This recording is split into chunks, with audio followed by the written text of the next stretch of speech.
Tonight, we journey through the complete chronicle of Greek mythology, from the swirling void of chaos to the heroes who walked between mortals and gods, from the castration of the sky to the fall of Troy. This is not a tale of beginnings alone, nor of endings, but of cycles, of power seized and lost, of children overthrowing fathers, of mortals reaching for immortality and gods meddling in human affairs.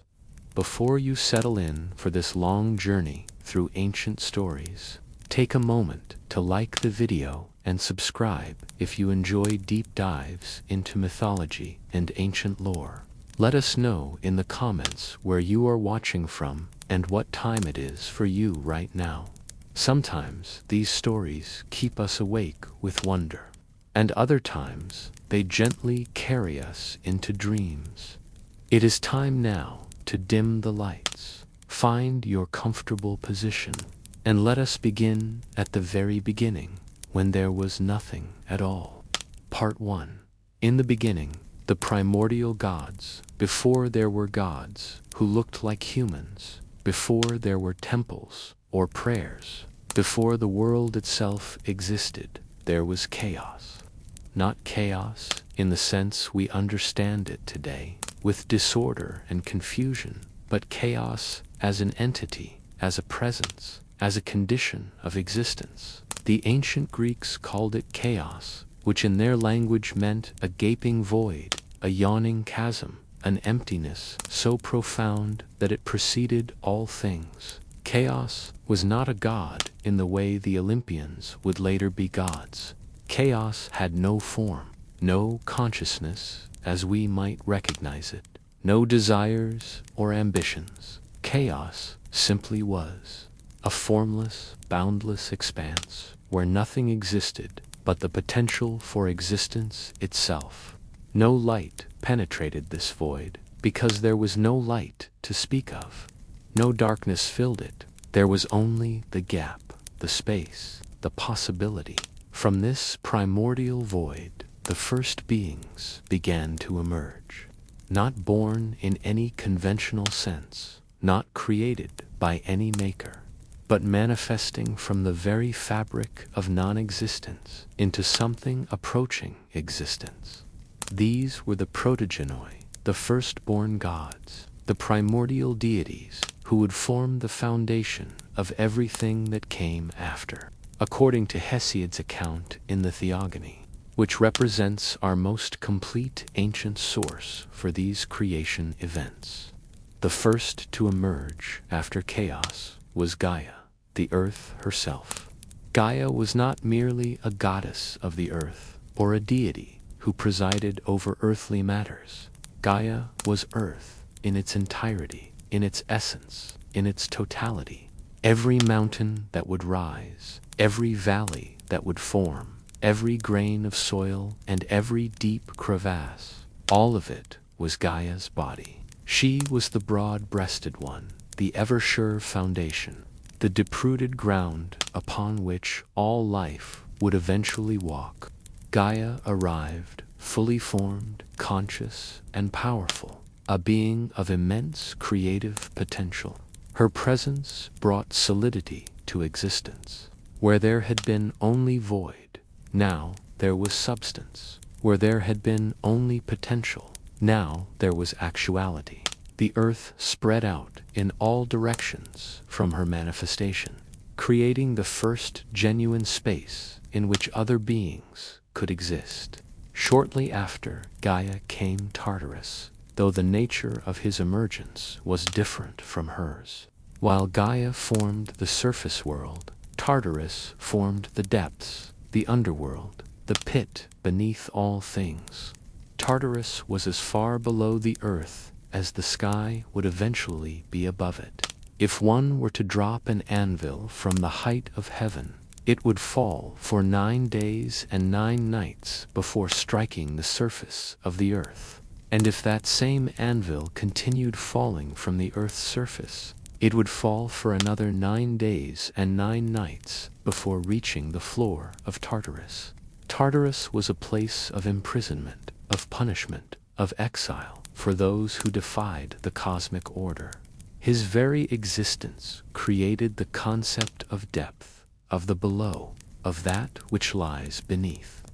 Like Gaia, Tartarus was not merely a location, he was location itself, the primordial prison, the foundational abyss. His dark reaches would later house the most terrible beings, the most dangerous threats to the divine order.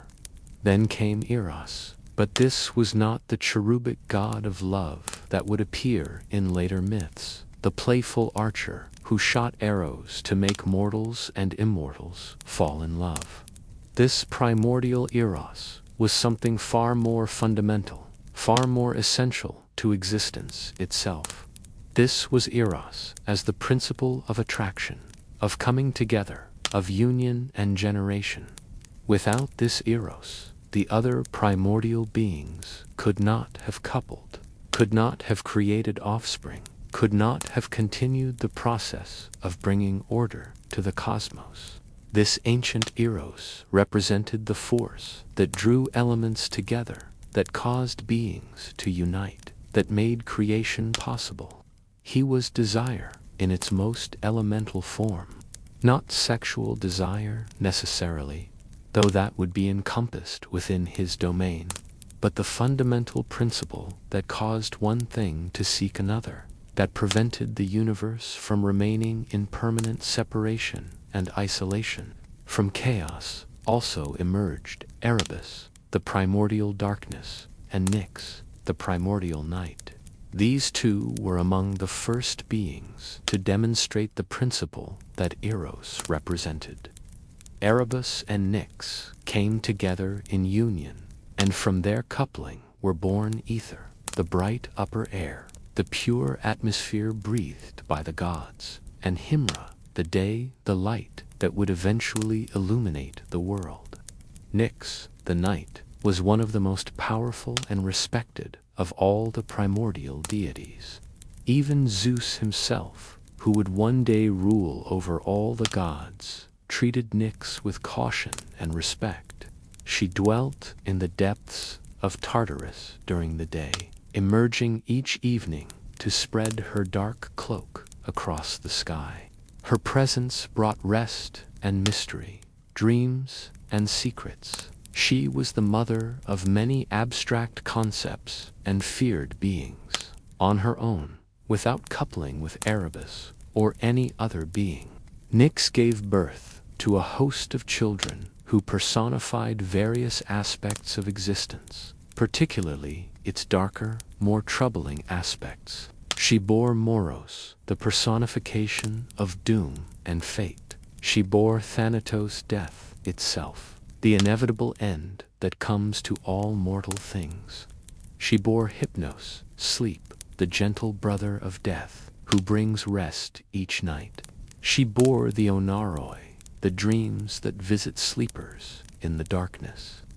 Nyx also gave birth to Nemesis, divine retribution and revenge, who ensured that no one's pride went too far without consequences. She bore the Moirai, the three fates, Clotho, who spun the thread of life, Lachesis, who measured it, and Atropos, who cut it. Even the gods themselves were subject to the decrees of the fates, for they represented destiny itself, the inexorable path that all things must follow. Among Nyx's other children were Eris, Strife, and Discord, whose golden apple would one day trigger the Trojan War. There was Apit, deceit and guile. There was Philotes, representing affection and sexual pleasure. There was Gera's old age that withers the body and dims the senses. There was Oises, misery and woe. All of these abstract forces, these phenomena that shape existence, emerged from the primordial night. Meanwhile, Gaia, the earth, began her own acts of creation, without coupling with any other being. Through the sheer force of her generative power, she brought forth Uranus, the sky. Uranus emerged equal to Gaia in extent, vast enough to cover her completely, stretching from one horizon to the other. The sky was born from the earth, and he rose above her, creating the space between heaven and ground where the air could flow. Gaia also birthed Pontus, the primordial sea, the endless waters that would surround the lands. And she brought forth the Aurea, the mountains, those great peaks that reached toward the newly formed sky. These mountains were not merely geography, they were divine beings in their own right, each one a deity, the eternal hills that defined the landscape. With Uranus, the sky, Gaia entered into the first true union described in the cosmogony. Uranus descended each night to cover Gaia, and from their coupling came the first generation of beings that were not purely primordial abstractions, but had more defined forms and roles. These were the Titans, 12 in number, 6 male and 6 female, beings of immense power who would eventually rule the cosmos before being overthrown by their own children. The male Titans were Oceanus, who would personify the great river encircling the earth. There was Cus, associated with the axis of heaven and intellect. There was Crius, whose name meant the ram associated with the constellation. There was Hyperion, the High One, who would father the sun, moon, and dawn. There was Iapetus, who would become the father of Prometheus and Atlas. And there was Cronus, the youngest, who would prove to be the most ambitious and terrible of all. The female Titans, the Titanates, were equally powerful. There was Theia, who would mate with her brother Hyperion to produce the celestial lights. There was Rhea, who would become both sister and wife to Cronus. There was Themis, who personified divine law and order. There was Mnemosyne, memory itself, who would later bear the Muses to Zeus. There was Phoebe, whose name meant bright, associated with prophetic wisdom. And there was Tethys, who would become Oceanus's consort, and the mother of the river gods and the Oceanus. These 12 Titans represented a new phase in the development of the cosmos. Abstract principles. The Titans began to take on more defined characteristics. They had distinct personalities, ambitions, and relationships with one another. They could scheme and plan, love and hate, in ways that the primordial beings generally did not. But Uranus and Gaia's creativity did not stop with the Titans. After them came the Cyclops, 3 in number, beings of incredible strength and skill. Each Cyclops had a single eye in the center of his forehead. Their names were Brontes, which meant thunder, Sterops, which meant lightning, and Arges, which meant brightness. These Cyclops would later forge the weapons of the gods, the thunderbolts of Zeus, the trident of Poseidon, and the helmet of invisibility for Hades. Then came the Hecatoncers, also 3 in number, whose very name meant the 100-handed ones.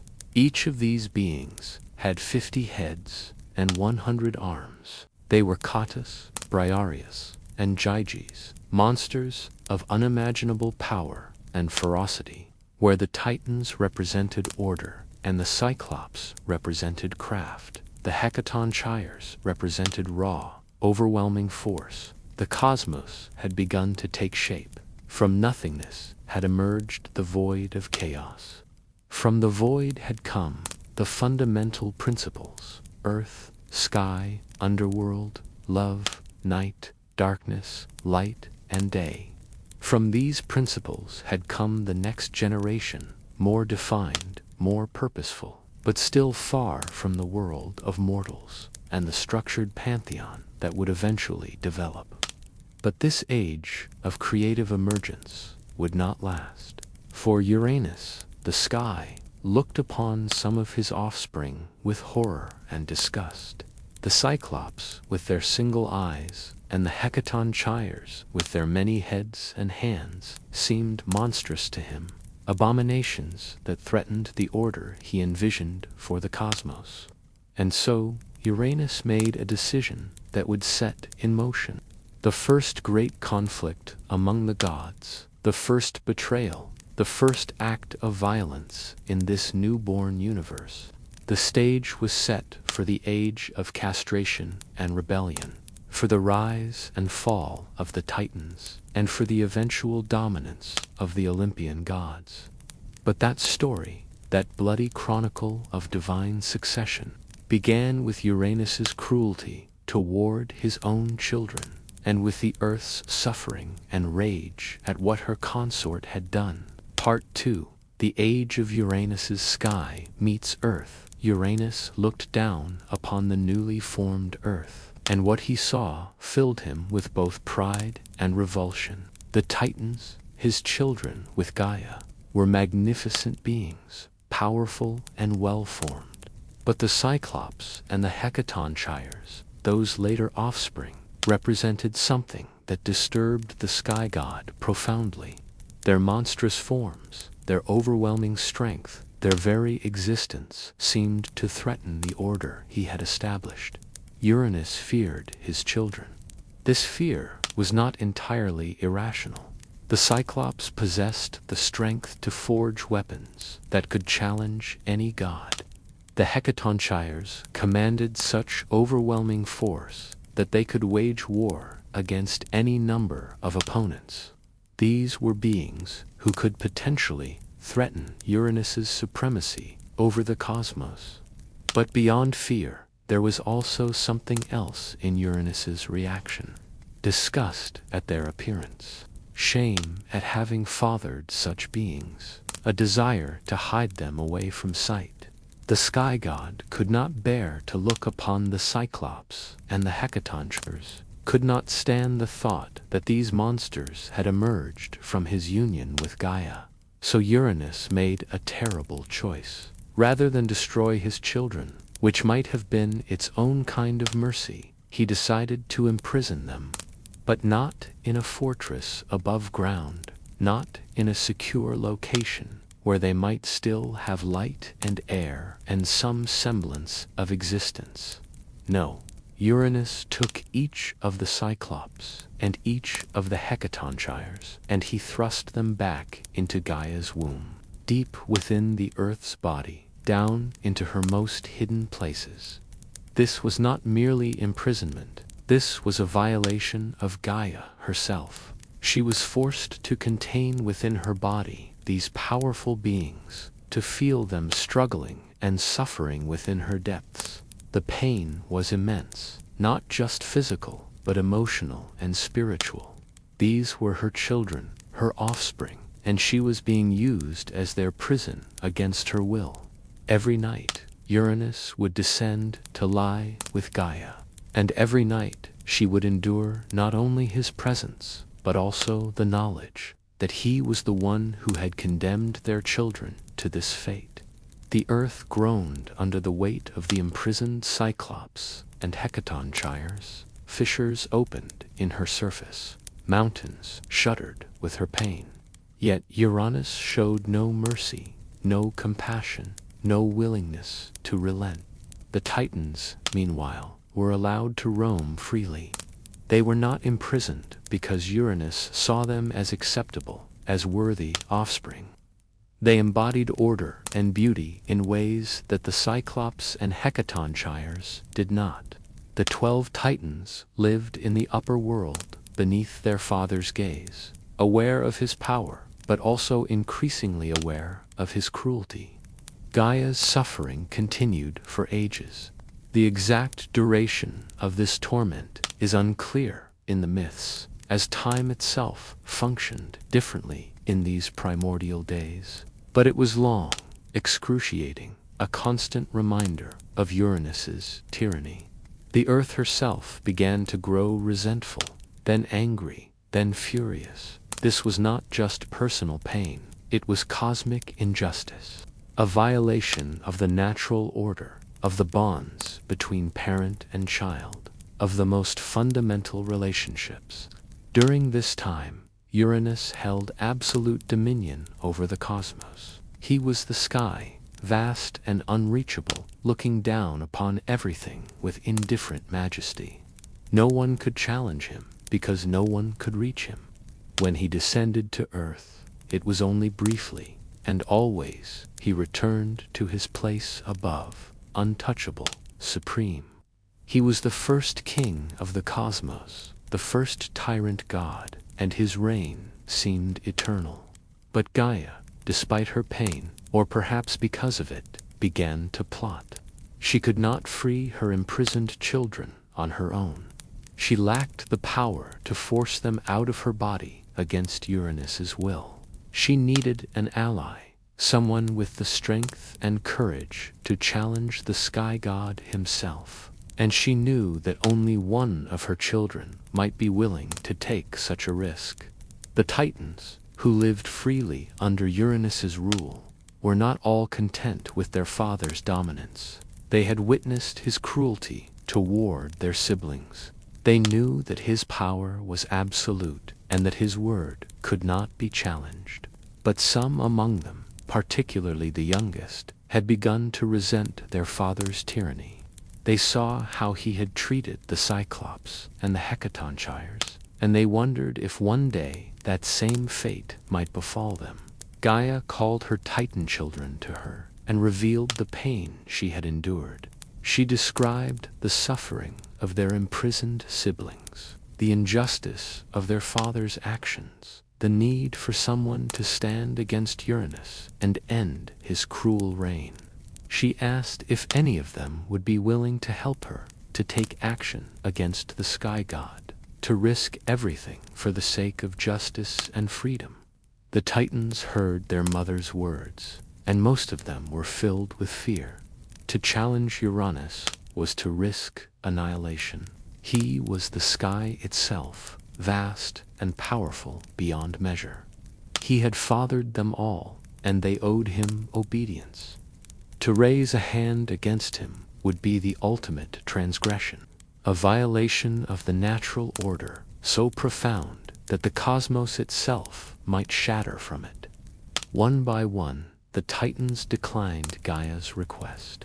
Oceanus, the great river, said he could not betray his father. Zeus and Cronus spoke of the impossibility of victory. Hyperion reminded them all that Uranus was unconquerable. Iapetus, though sympathetic, would not commit himself. The female Titans, too, held back, unwilling to participate in matricide against the sky. But then Cronus, the youngest of the Titans, stepped forward. Cronus had always been different from his siblings. Where they were content to accept the established order, he questioned it. Where they saw Uranus's power as absolute, he saw weakness in tyranny. Where they feared their father, Cronus felt only contempt mixed with a burning ambition.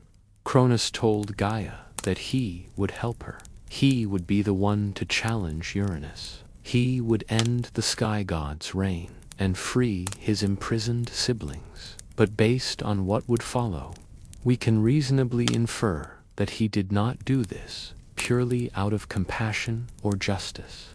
Cronus had his own motivations, his own hunger for power. He wanted to rule the cosmos, to take his father's place, to become the supreme deity. The suffering of the Cyclops and Hecatonchires provided him with a righteous justification for doing what he may have always wanted: overthrow his father and seize the throne of heaven. Gaia accepted Cronus's offer gladly. She did not question his motivations. All that mattered was that someone was willing to act. Someone was willing to end Uranus's tyranny. And so, mother and youngest son began to plot together, planning the overthrow of the sky god, preparing for an act of violence so profound that it would reshape the cosmos forever. Gaia, with her power over earth and stone, created a weapon. She formed it from the hardest substance she could produce, a material that later myths call adamant, an unbreakable stone, harder than any metal that would exist. She shaped this adamant into a sickle, a curved blade with a serrated edge, sharp enough to cut through divine flesh, strong enough to withstand any force. This was not a farming tool, though it had that shape.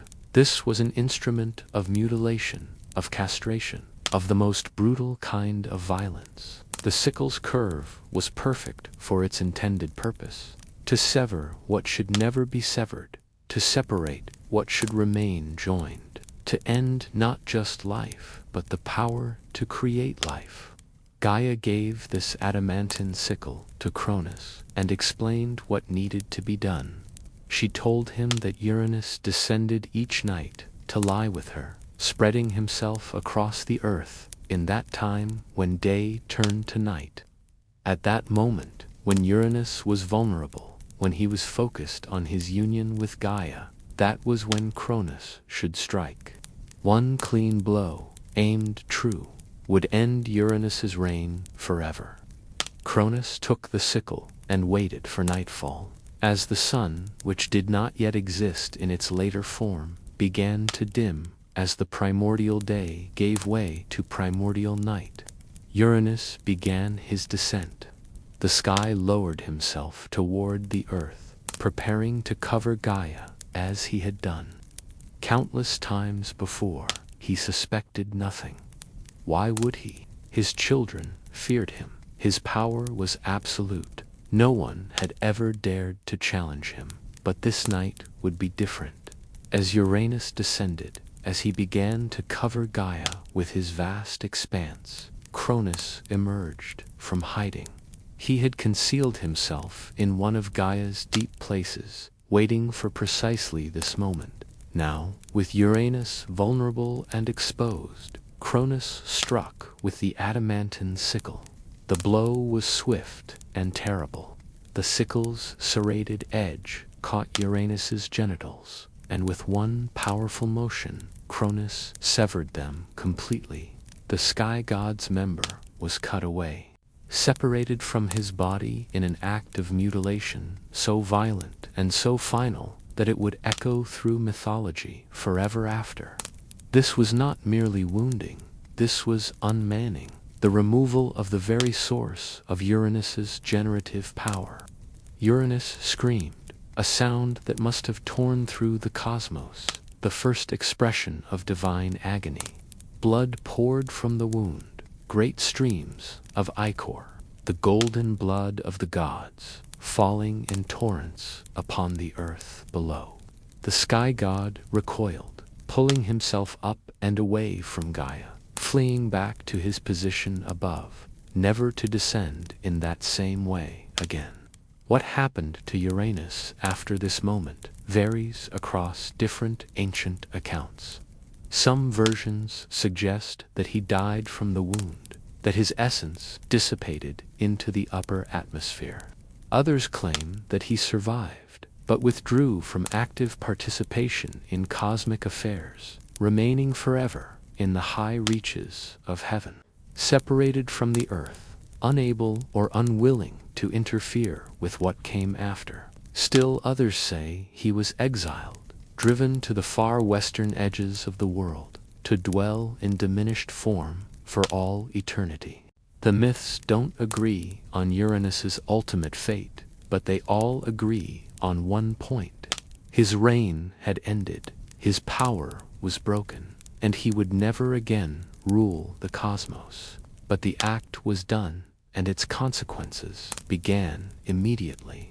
Where Uranus's blood fell upon Gaia, new beings sprang into existence. The earth, already a generative force, now received divine ichor into her soil, and from this potent mixture, 3 new groups of beings emerged, each terrible in their own way. First came the gigantes, the giants, beings of enormous size and strength. They were born fully armed, wearing shining armor, carrying spears. These giants would later wage war against the Olympian gods themselves. attempting to overthrow Zeus and his siblings, just as Cronus had overthrown Uranus. From the very blood that marked the end of one divine dynasty, the seeds of rebellion against the next were planted. Second came the Erinyes, the Furies, three sisters whose purpose was vengeance and punishment. They were born from the violence of Uranus's castration, and they embodied the cosmic response to that violence. The Furies' task would be to pursue those who committed crimes against the natural order, particularly those who harmed their own family members. They would drive the guilty mad with their torments, allowing them no rest, no peace, no escape from their guilt. In a sense, the Furies represented the karmic debt created by Cronus's action against his father. Third came the Malaya, the ash tree nymphs, spirits associated with spears and warfare. They were gentler than the giants or the Furies, but they still carried within them the mark of violent birth. The ash tree was used to make spear shafts, and so these nymphs, born from blood spilled in the first act of divine violence, were forever connected to mortal warfare and combat. But the most famous being to emerge from Uranus' castration did not come from the blood that fell on Gaia. It came from the severed genitals themselves. Cronus did not keep his grisly trophy. Instead, he cast it away with disgust, throwing it far from the scene of his crime. The severed flesh sailed through the air and landed in the sea, in the realm of Pontus, the primordial waters. As Uranus's genitals hit the water, they began to churn and foam. The divine flesh mixed with the salt sea, creating a white froth that spread across the surface of the waves. And from this foam, from this mixture of divine flesh and seawater, there arose a goddess. She emerged fully formed, breathtakingly beautiful, stepping from the waves as though the sea itself had given her birth. This was Aphrodite, goddess of love and beauty, desire and sexuality. This account of her birth, preserved in Hesiod's Theogony, connects her very existence to the act of castration, to sexuality severed and transformed.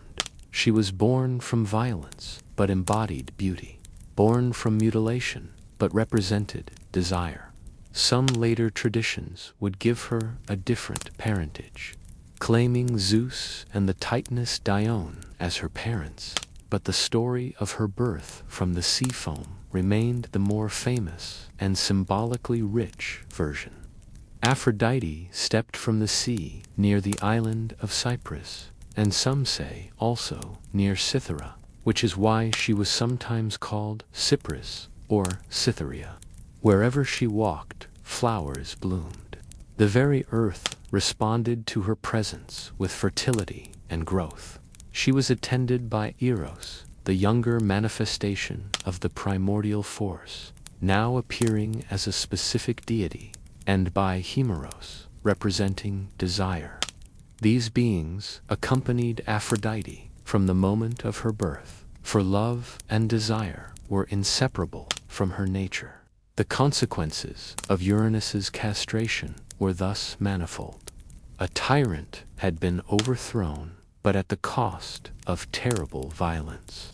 The cosmic order had been disrupted, but a new order would emerge from the chaos. Beings of great power and significance had been brought into existence through the mingling of divine blood with earth and sea. And most importantly, Cronus had proven that even the most powerful god could be challenged, could be wounded, could fall. But Cronus would soon learn a lesson that his father had not fully grasped, that his own downfall had been predicted from the moment of his victory. For in overthrowing Uranus through deception and violence, Cronus had established a pattern that would be repeated in the next generation. The cycle of sons overthrowing fathers had begun, and Cronus himself would eventually become its next victim. Yet, for now, In this moment, following Uranus's fall, Cronus stood triumphant. He had seized power through decisive action. The cosmos had a new king, and the age of the Titans had truly begun. Part 3: The Golden Age of the Titans, with Uranus's retreat to the far reaches of the sky. Cronus claimed sovereignty over the cosmos. He was now the supreme deity, the king of gods, the ruler of all that existed.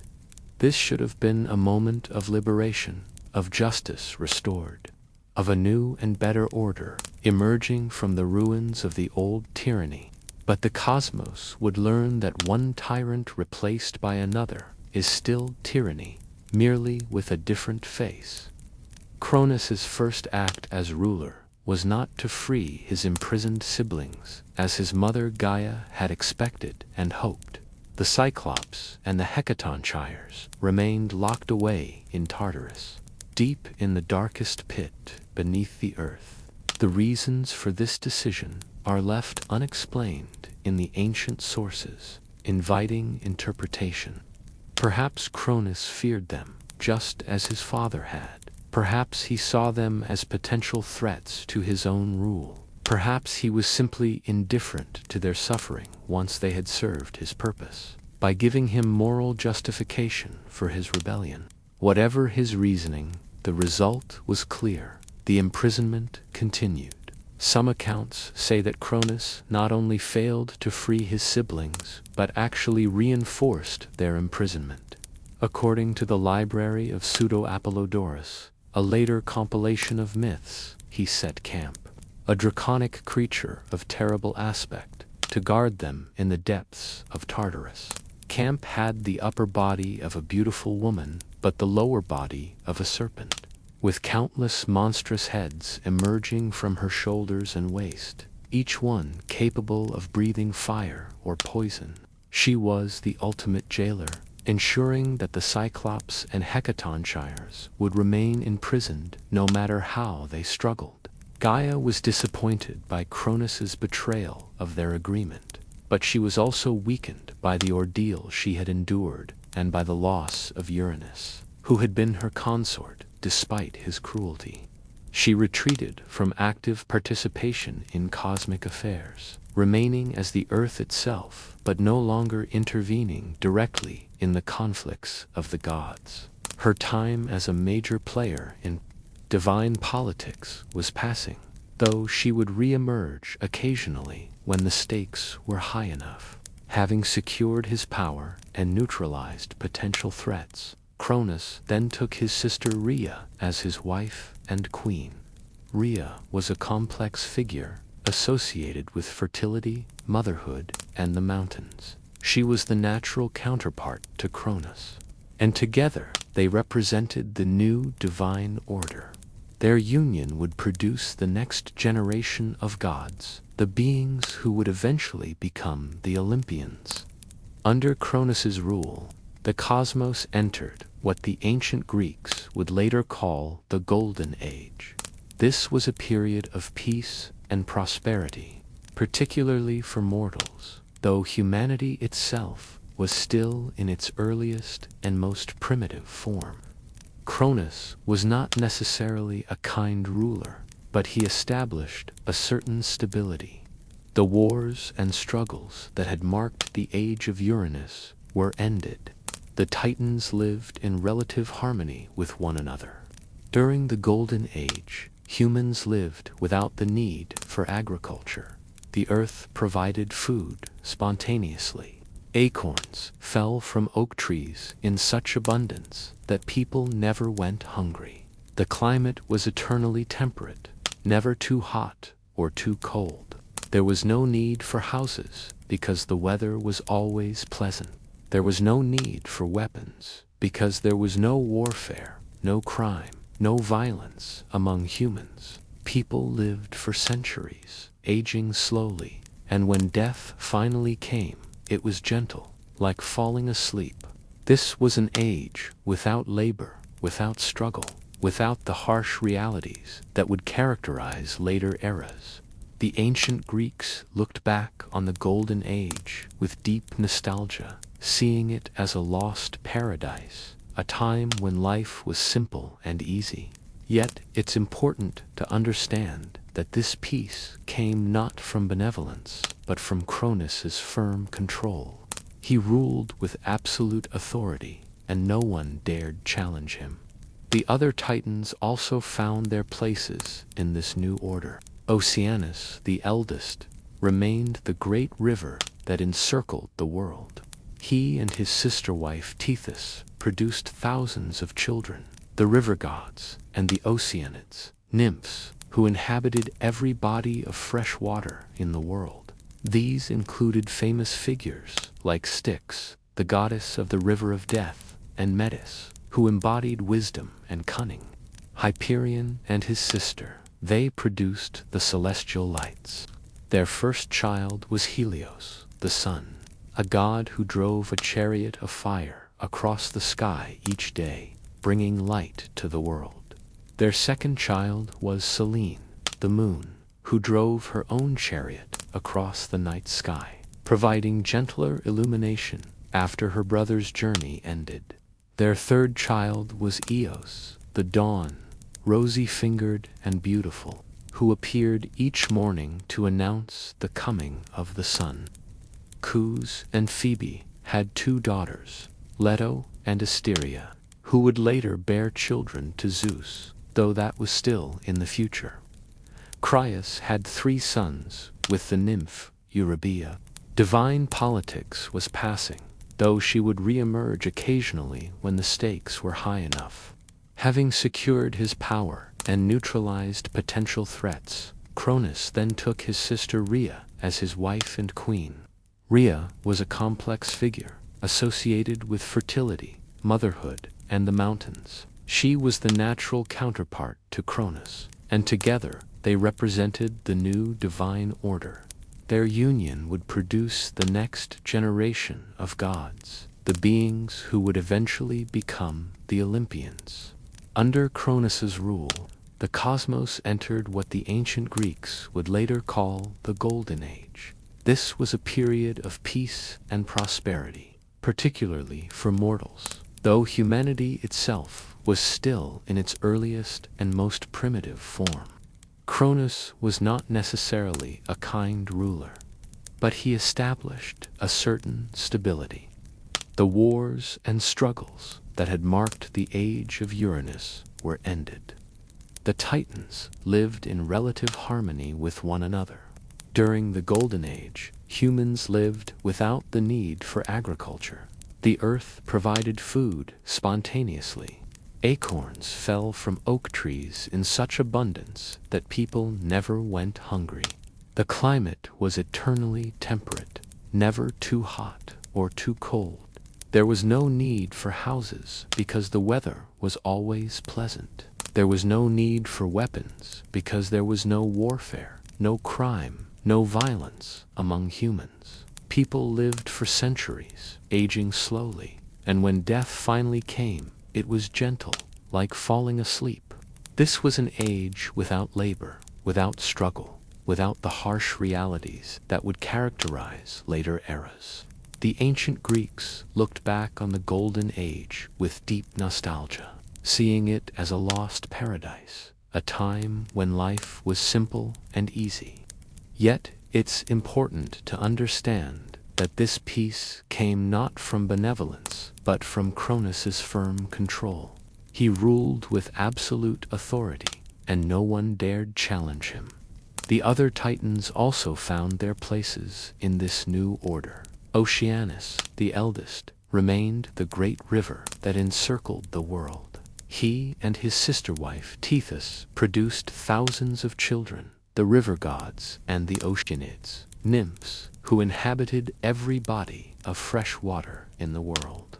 These included famous figures like Styx, the goddess of the river of death, and Medusa, who embodied wisdom and cunning. Hyperion and his sister, they produced the celestial lights. Their first child was Helios, the sun, a god who drove a chariot of fire across the sky each day, bringing light to the world. Their second child was Selene, the moon, who drove her own chariot across the night sky, providing gentler illumination after her brother's journey ended. Their third child was Eos, the dawn, rosy-fingered and beautiful, who appeared each morning to announce the coming of the sun. Zeus and Phoebe had two daughters, Leto and Asteria, who would later bear children to Zeus, though that was still in the future. Crius had three sons with the nymph Eurybia. The third child was Hera, yet another daughter. By now, Rhea knew what to expect, but that knowledge made it no less agonizing.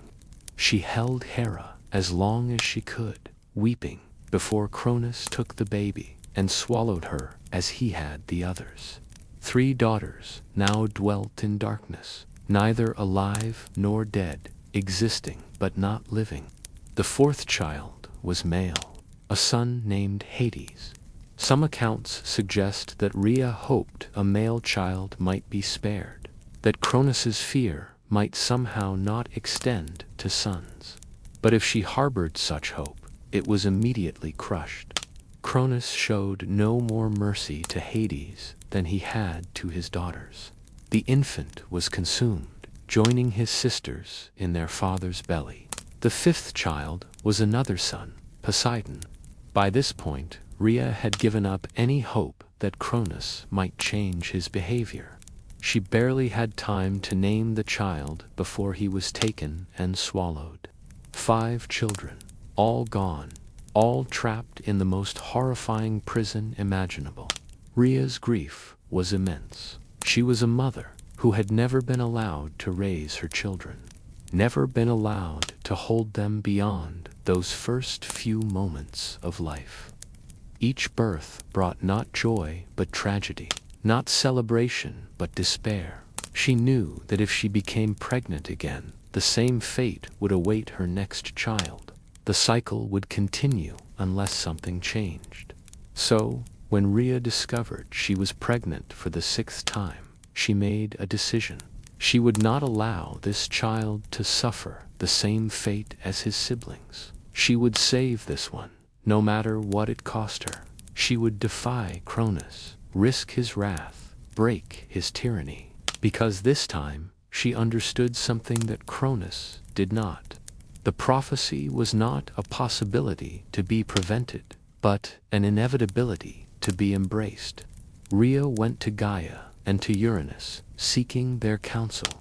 Both of them, despite their ancient conflict, agreed to help her. They hated Cronus for his betrayal of his promise to free the Cyclops and Hecatonchirus. They hated him for his paranoid tyranny, and they wanted to see the prophecy fulfilled. They wanted Cronus overthrown, just as Uranus had been overthrown. Gaia and Uranus advised Rhea to travel to Crete, to the island's most remote mountains, when her time came to give birth. There, hidden from Cronus's sight, she could deliver her child in secret. And while she was on Crete, they would help her devise a plan to deceive her husband, to make him think the child had been consumed as the others had been, when in fact the infant would be saved. Rhea followed their counsel. When she felt the labor beginning, she told Cronus she needed to withdraw to a sacred place for the birth. He suspected nothing, for the same excuse had served for her previous pregnancies. Rhea traveled quickly to Crete, to Mount Dicte or Mount Ida, depending on which version of the myth one follows. And there, in a hidden cave, she gave birth to her 6th child. This child was a son, and Rhea named him Zeus. He was destined to be the greatest of all the gods, the one who would fulfill the prophecy, the king of Olympus. But in that moment, he was simply a baby, crying in a cave, vulnerable and dependent on his mother's protection. Rhea knew she had to act quickly. Cronus would expect her to return with the infant so he could swallow it. If she returned empty-handed, he would know something was wrong. She needed something to give him, something that would satisfy his expectation without requiring her to surrender Zeus. So, Rhea took a large stone, roughly the size and weight of a newborn infant. She wrapped this stone in swaddling clothes, the same kind of cloth she had used for her previous children. She made it look exactly like a baby, bundled and prepared for presentation. This stone would be Zeus's substitute, the decoy that would save his life. Before she left the cave, Rhea made arrangements for Zeus's care. She could not raise him herself, for Cronus would discover him. She needed allies, beings she could trust, who would keep the infant hidden and safe. The nymphs of Crete agreed to help, particularly to named Adrastea and Ida. They would nurse Zeus, feed him, protect him, and raise him in secret. There was also the matter of sound. A baby cries, and in the stillness of the mountains, those cries might carry. If Cronus heard them, he might investigate and discover the deception. So, Rhea arranged for another group of beings to help conceal Zeus's presence. These were the Curates, a group of young divine warriors who served Rhea. They would surround the cave and clash, their spears against their shields, whenever Zeus cried, making such a loud noise that the infant's voice would be completely drowned out. Some versions of the myth also include a goat named Amalthea, who nursed Zeus with her milk, and bees who brought him honey. The young god grew strong on this diet, developing rapidly as divine children do. But all of this was hidden from Cronus, concealed in the mountains of Crete, protected by loyal servants who understood what was at stake. Meanwhile, Rhea returned to Cronus with the stone wrapped in swaddling clothes. She presented it to him, and without hesitation, without examination, blinded by his paranoia and his need to maintain control, Cronus grabbed the bundle and swallowed it whole. The stone went down his throat and settled in his stomach alongside his 5 actual children.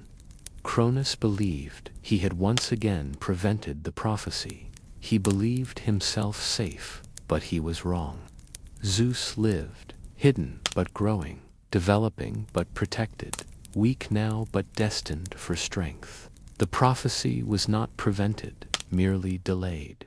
And in that delay, in those years of Zeus's childhood in the Cretan mountains, the seeds of Cronus's downfall were being sown. The golden age would not last forever. The peaceful reign of the Titans was approaching its end, and a new age, the age of the Olympians, was about to dawn, born from deception, nurtured in secret, and destined to reshape the cosmos through war. Part 4. The birth and rise of Zeus in a hidden cave on Crete. Far from the sight of Cronus and the other Titans, a child grew who would change everything. Zeus, the son who had been saved by his mother's cunning, developed in secret, tended by nymphs, and protected by warriors. His infancy in that Cretan cave became the stuff of legend, a time when the future king of gods lived in humble circumstances, unknowing of his destiny, yet already displaying signs of the power he would one day wield. The nymphs, Adrastea and Ida, were tender mothers to the infant Zeus. They fed him honey from the sacred bees of Crete, considered the purest and most divine food. The goat Amalthea provided milk, and legend would later say that when she died, Zeus used her hide to create his famous aegis, the protective shield or breastplate he would carry into battle. Her horns became the cornucopia, the horn of plenty, capable of producing endless abundance. The Curates fulfilled their duty faithfully. Whenever Zeus cried, whenever his infant voice might have carried across the mountains and betrayed his location, these warriors would begin their wild dance. They would clash their bronze spears against their bronze shields. creating such a cacophony that no other sound could be heard. They would stomp their feet, shout war cries, perform acrobatic feats. Their dedication to protecting Zeus was absolute, and without them, Cronus might have discovered his son's survival. Zeus grew rapidly, as divine children do, where a mortal infant might take years to learn to walk and speak. Zeus accomplished these feats in what seemed like weeks or months. His divine nature manifested early. He was stronger than any mortal child, more intelligent, more aware of the world around him. But he was still kept in ignorance of his true identity and destiny. The nymphs did not tell him who his father was or what prophecy hung over his life. Some versions of the myth say that Zeus had companions during his childhood. These were local Cretan youths who played with him, not realizing they were keeping company with the future king of gods. Through these games and interactions, Zeus learned about friendship, loyalty, and leadership. He learned how to fight, how to strategize, how to inspire others. All of these lessons would serve him well in the conflicts to come. As Zeus approached maturity, the time came for him to learn the truth. Depending on the version of the myth, this revelation came from different sources. Some say it was Gaia who appeared to Zeus and told him about Cronus, about his swallowed siblings, about the prophecy, and his destiny. Others say it was Metis, an Oceanid renowned for her wisdom, who revealed these truths to him. Still others suggest that Rhea herself visited her son in secret, once he was strong enough to hear the terrible story. However it happened, Zeus learned that he was not simply another Cretan youth, but the son of the king of the Titans. He learned that Cronus had swallowed his 5 siblings, and believed he had swallowed Zeus as well. He learned about the prophecy that predicted Cronus's downfall at the hands of his own son. And he learned that he, Zeus, was meant to be that son, the one who would overthrow the tyrant and free his imprisoned siblings. The revelation filled Zeus with rage and determination. He had been living in hiding while his father ruled through fear and paranoia. His brothers and sisters were trapped in their father's stomach, neither living nor dead. The Cyclops and Hecatontures remained imprisoned in Tartarus. The entire cosmic order was built on Cronus's cruelty and fear. This could not stand. This would not stand. But Zeus was young, and despite his divine power, he was not yet strong enough to challenge Cronus directly. He needed a plan, allies, and most importantly, he needed to free his siblings. 5 gods fighting together would have a much better chance than one god fighting alone. The question was, how could he make Cronus release the children he had swallowed?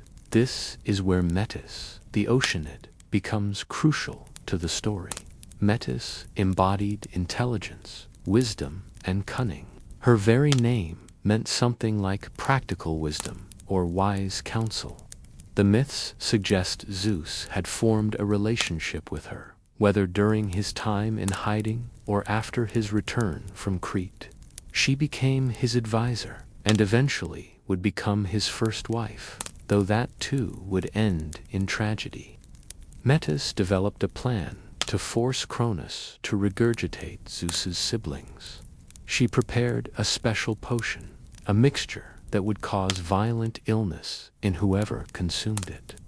Different sources describe this emetic differently, some as a drink like wine or nectar, others as a more elaborate concoction, but all agree on its essential effect. It would make even an immortal Titan violently ill.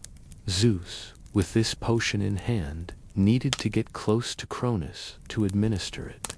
He could not simply approach as himself, not yet. Cronus believed Zeus dead, swallowed along with his siblings. If Zeus appeared openly, Cronus would immediately realize the deception and be on guard. So Zeus needed a disguise, a way to get close to his father without revealing his identity. Various accounts exist of how Zeus accomplished this. One version says he disguised himself as a cupbearer, a servant who was entitled to approach the king to offer drink. In this guise, Zeus was able to present the drugged wine to Cronus without arousing suspicion. Another version suggests that Medusa herself posed as the cupbearer and administered the potion. Still another account claims that Zeus simply appeared before Cronus openly, but Cronus, in his arrogance, did not recognize his own son or chose not to believe that his paranoid precautions had failed. Regardless of the method, Cronus drank the potion.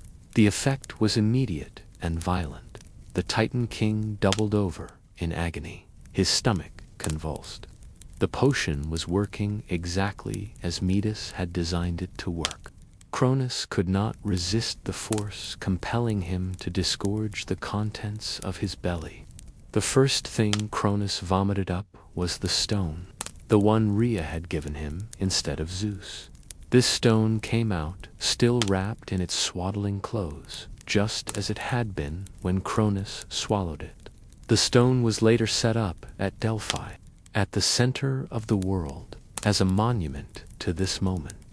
It became known as the omphalos, the navel or center, and pilgrims would come to see it for generations, a reminder of how the Olympian order began. After the stone came the children, in reverse order of how they had been swallowed.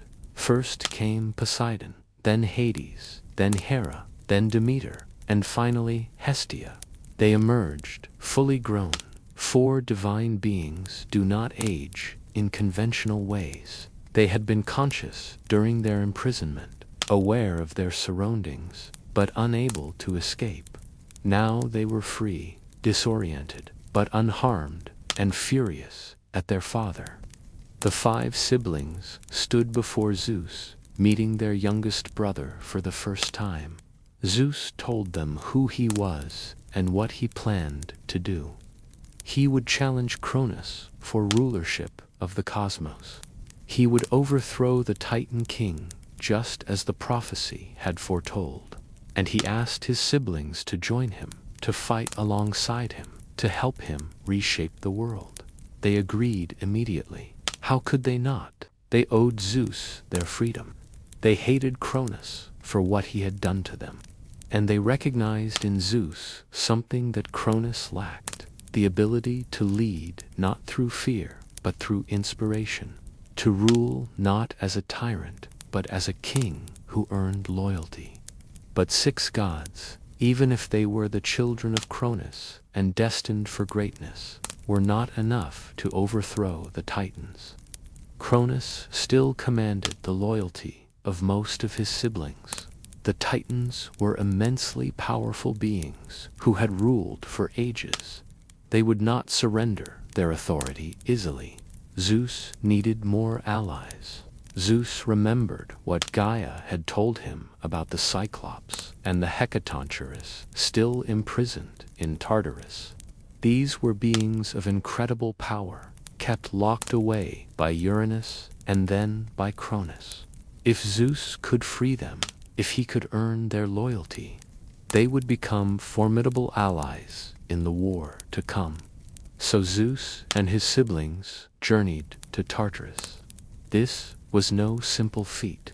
Tartarus lay far beneath the earth in the deepest and darkest part of the cosmos. To reach it required descending through multiple layers of reality, passing through caves and tunnels that wound ever downward. And at the entrance to Tartarus stood Camp, the monster Cronus had set to guard his imprisoned siblings. Camp was terrible to behold. Her upper body was that of a beautiful woman, but from the waist down, she had the form of a serpent. Around her waist, countless animal heads jutted out. each one snapping and biting, breathing fire or poison. She wielded weapons in all her hands, and her very presence was enough to inspire terror. She had guarded Tartarus faithfully since Cronus had set her to that task, and she would not willingly step aside. Zeus approached camp and demanded that she let him pass. She refused, true to her duty. Zeus warned her that he would use force if necessary. She laughed at him, this young god who dared to threaten her. So Zeus had no choice. He drew upon his divine power, called forth lightning, the storm he had always felt within himself, but had never fully unleashed, and struck camp with a bolt of pure electrical fury. The monster fell, slain by Zeus's power. Her body crashed to the ground, and the entrance to Tartarus was open. Zeus and his siblings descended into the pit, into that place of ultimate imprisonment, and there they found the Cyclops and the Hecatontures still bound, as they had been for ages. Zeus freed them personally, breaking their chains, ending their captivity. The Cyclops looked upon their liberator with gratitude and awe. The Hecatontures, those beings of 100 hands and 50 heads, recognized that this young god was different from Uranus and Cronus. Here was one who freed rather than imprisoned, who offered alliance rather than domination. The Cyclops told Zeus that they wished to repay him for his mercy. They were craftsmen of incredible skill, and they would forge weapons for Zeus and his siblings, weapons that would help them in the war against the Titans. The Cyclops set to work immediately, using their single eyes to focus intently on their craft, hammering at their forges in the depths of Tartarus. For Zeus, the Cyclops forged his thunderbolt, perhaps the most famous weapon in all of mythology. This was not merely lightning, but lightning given form and purpose, a bolt that Zeus could summon at will, that would strike with devastating precision, that embodied the storm itself. When Zeus held the thunderbolt, he became the god of sky and storm, the wielder of weather, the one who could summon lightning from clear skies. For Poseidon, the Cyclops forged a trident, a three-pronged spear that gave him power over the seas and earthquakes. With this weapon, Poseidon could stir the ocean into tsunamis, could calm storms with a gesture, could split the earth and cause it to shake. The trident marked him as Lord of Waters, master of the element that covered most of the world. For Hades, the Cyclops forged a helmet of invisibility. This dark helm, when worn, rendered the wearer completely invisible to both mortal and divine sight. It would allow Hades to move unseen, to spy on the Titans, to strike from concealment. The helm symbolized the hidden nature of death and the underworld, the unseen realm that Hades would eventually rule. Armed with these weapons, with the Cyclops and Hecatontures as allies, with the righteousness of their cause and the prophecy on their side, Zeus and his siblings were finally ready. They would challenge Cronus and the Titans. They would wage war for control of the cosmos. They would fight what would later be known as the Titanomachy, the 10-year war that would reshape reality itself. But before the war began, Zeus made one final preparation. He gathered his siblings and his new allies and spoke to them about what they were about to do. This was not merely a rebellion, it was a revolution. They would not simply replace one tyrant with another. They would establish a new order, fairer and more just than what had come before. They would rule not through fear, but through law. They would honor oaths and keep promises. They would be better than those who had come before. Some of his siblings believed him. Others were skeptical. but all of them were committed to the fight ahead. They had been swallowed, imprisoned, denied their birthright. Now they would take what was theirs. Now they would fulfill the prophecy. Now they would begin the Titanomachy.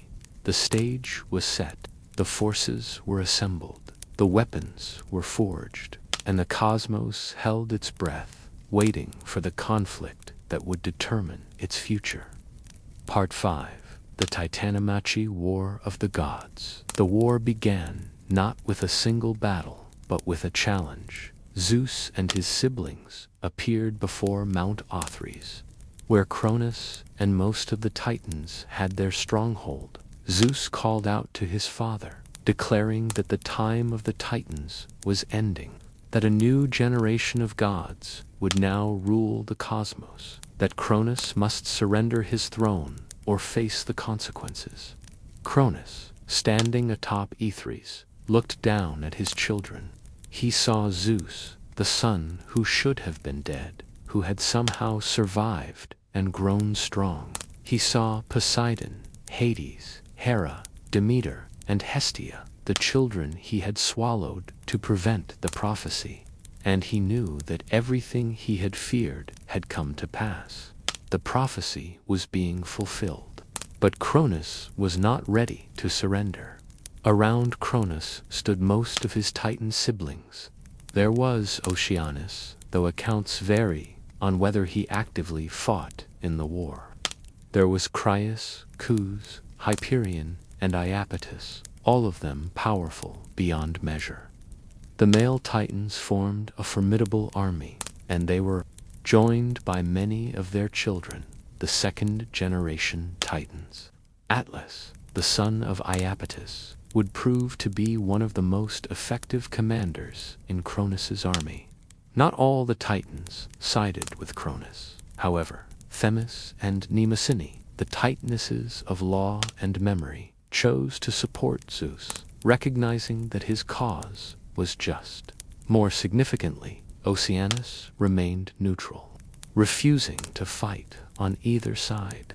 Some accounts say that Prometheus, the son of Iapetus, also sided with Zeus, or at least tried to convince his father to do so, though Prometheus's exact role in the Titanomachy is debated. The initial battle began with terrible fury. Zeus hurled his thunderbolts, great bolts of lightning that split the sky and struck with devastating force. The thunder that accompanied them shook the mountains. When Zeus's thunderbolts hit their targets, they exploded with fire and concussive force, destroying everything nearby. The Titans had never faced anything like this weapon. Poseidon wielded his trident, and with it he controlled water and earth. He would strike the ground, causing earthquakes that toppled fortifications. He would summon massive waves from the sea to crash against the Titans' positions. His power over the physical world gave the Olympians a significant advantage, allowing them to reshape the battlefield to their favor. Hades, wearing his helmet of invisibility, moved unseen through the conflict. He would appear from nowhere to strike at Titan warriors, then vanish before they could retaliate. His presence created chaos and fear among the Titans' forces. They never knew when or where he might appear, never felt safe even in their own camps. The psychological effect of his invisible attacks was almost as valuable as the physical damage he inflicted. The three sisters, Hestia, Demeter, and Hera, also fought in the war, though their contributions are less often celebrated in the myths. Hestia, associated with the hearth and home, may have helped maintain the Olympians' camp and morale. Demeter, goddess of the harvest and growing things, may have used her power to deny sustenance to the Titans' forces. Hera, who would become queen of the gods, demonstrated the fierce determination and jealous rage that would characterize her throughout mythology. But the true game changers in the war were the Cyclops and the Hecatonchires. The Cyclops continued to forge weapons and ammunition for the Olympians. They created an inexhaustible supply of thunderbolts for Zeus, ensuring that the thunder god would never run out of his most powerful weapon in the heat of battle. They also crafted other implements of war, though these are less famous than the three great weapons they first made. The hecatontures were even more devastating. These beings, Cadus, Briareus, and Gyges, each had 50 heads and 100 arms. They could pick up massive boulders, entire hillsides, and hurl them at the Titans' positions. With 100 arms each, they could throw 300 projectiles simultaneously, creating a barrage that nothing could withstand. Ancient accounts describe them tearing entire mountains apart to use as ammunition, reshaping the landscape with their fury. The Titans fought back fiercely. Cronus wielded his adamantine sickle, the same weapon he had used to castrate Uranus.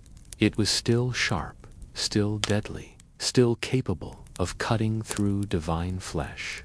Atlas led Titan warriors in coordinated attacks, using strategy and tactics that nearly turned the tide several times. Hyperion may have used his control over light to blind the Olympians. Iapetus and his sons fought with desperate determination. The war raged for 10 years.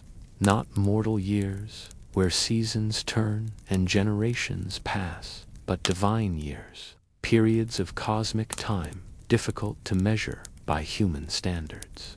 For a full decade of divine time, the battle continued without clear victor. Neither side could gain a decisive advantage. The conflict consumed the attention of every god, and even mortals, still primitive and barely conscious, cowered in fear at the battle of heaven and earth. The fighting took place across the entire cosmos. Battles raged on the Earth's surface, turning plains into wastelands. They fought in the sky, with lightning and fire tearing through the clouds. They even fought in the sea, with Poseidon and Oceanus's children clashing in the depths. The entire world became a battlefield, and the old order that had existed under the Titans was completely shattered. During these 10 years, alliances shifted and strategies evolved. Zeus proved himself not just powerful, but intelligent. He was willing to listen to counsel, to adapt his tactics, to learn from setbacks. Prometheus, if he did indeed fight for the Olympians, may have advised Zeus on strategy. Metis certainly provided wise counsel, helping Zeus outwit the Titans when brute force alone was insufficient. The Titans, by contrast, were set in their ways. They relied on their strength and their long experience, but they were not as flexible, not as willing to try new approaches. This difference in leadership style would ultimately prove decisive. Zeus was building a new kind of divine government, one where different gods contributed different skills, where cooperation was valued alongside individual prowess. The turning point came when Zeus made a strategic decision that would have long-lasting consequences.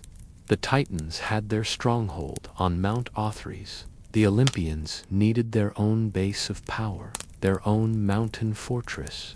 Zeus chose Mount Olympus, the highest peak in Greece, as the home for his faction. From Olympus, they could rain down attacks on the Titans while having a defensible position to retreat to. The choice of Olympus was symbolic as well as practical. This mountain would become the center of the new divine order, the place where the gods would establish their palaces and hold their councils. By claiming Olympus, Zeus was declaring that the Olympians represented a new and permanent establishment, not merely rebels, but a legitimate government in waiting. As the war dragged on, the balance gradually shifted in the Olympians' favor. The Hecatonchyres' relentless barrage was taking its toll. Zeus's thunderbolts struck with increasing precision and power as he mastered his weapon. Poseidon's earthquakes were destabilizing the Titans' positions. Hades's invisible attacks were demoralizing their forces, and the Olympians fought with the desperation and determination of those who had been oppressed and now saw a chance for freedom.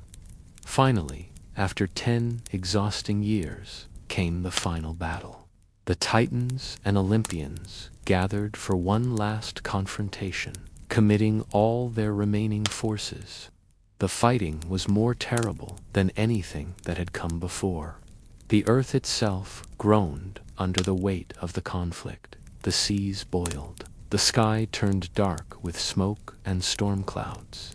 Reality itself seemed on the verge of shattering under the stress of so much divine power being unleashed simultaneously. Zeus called forth a storm unlike any that had been seen before. He summoned every thunderbolt, every lightning strike, every crash of thunder he could command. The sky became a solid mass of electrical fury.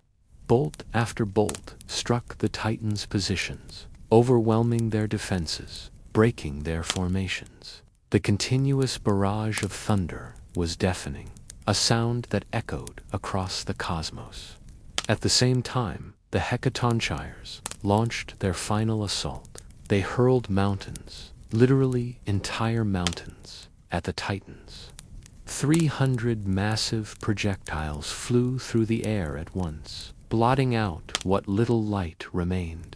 These mountains crashed into Mount Othries, destroying the Titans' fortress, burying their warriors, creating devastation on an unimaginable scale.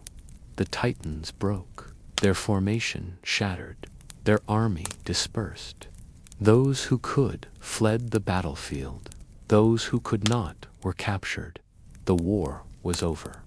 After 10 years of cosmic conflict, the Olympians had won. Zeus and his siblings had defeated Cronus and the Titans. The prophecy was fulfilled. Now came the matter of punishment.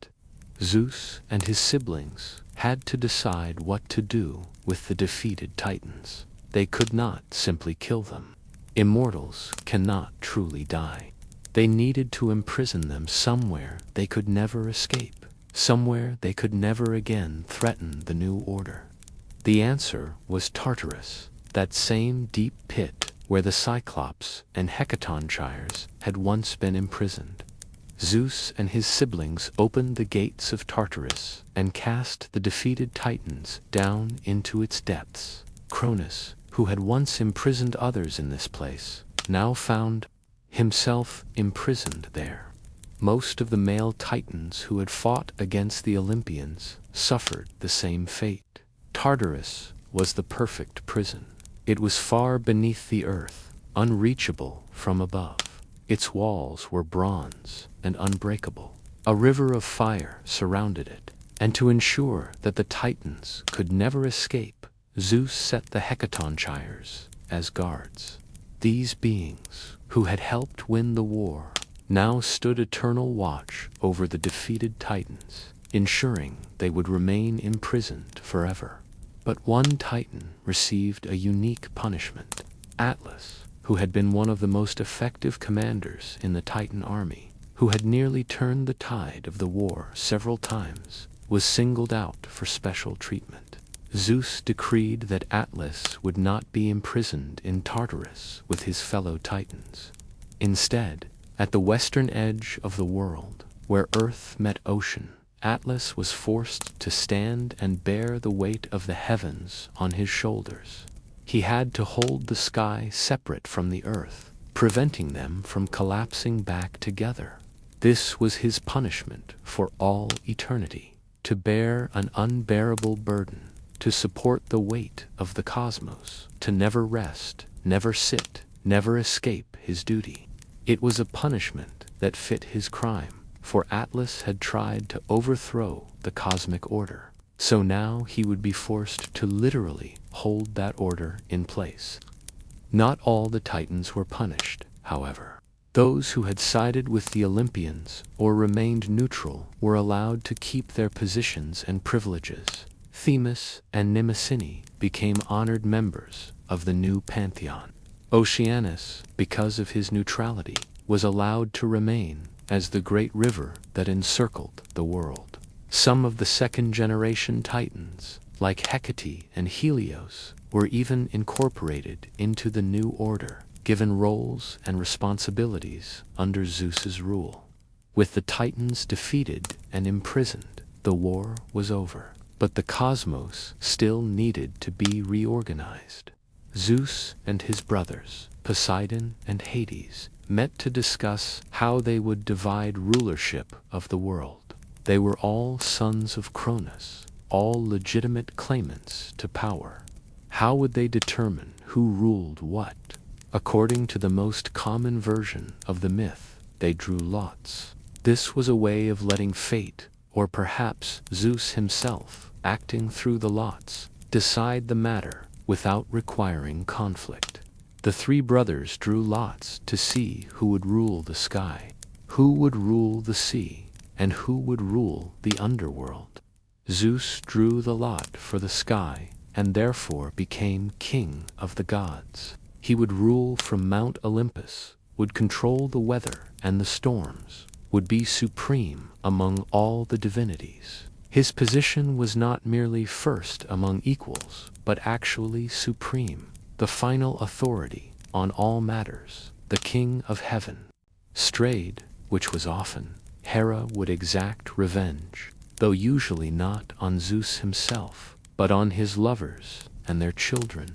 Her jealousy became legendary, and many heroes and mortals would suffer because they had attracted Zeus's attention, or were born from his illicit unions. Together, Zeus and Hera had 3 children. The first was Ares, the god of war. Ares embodied the chaotic, brutal aspects of warfare: bloodlust, violence, rage, and slaughter.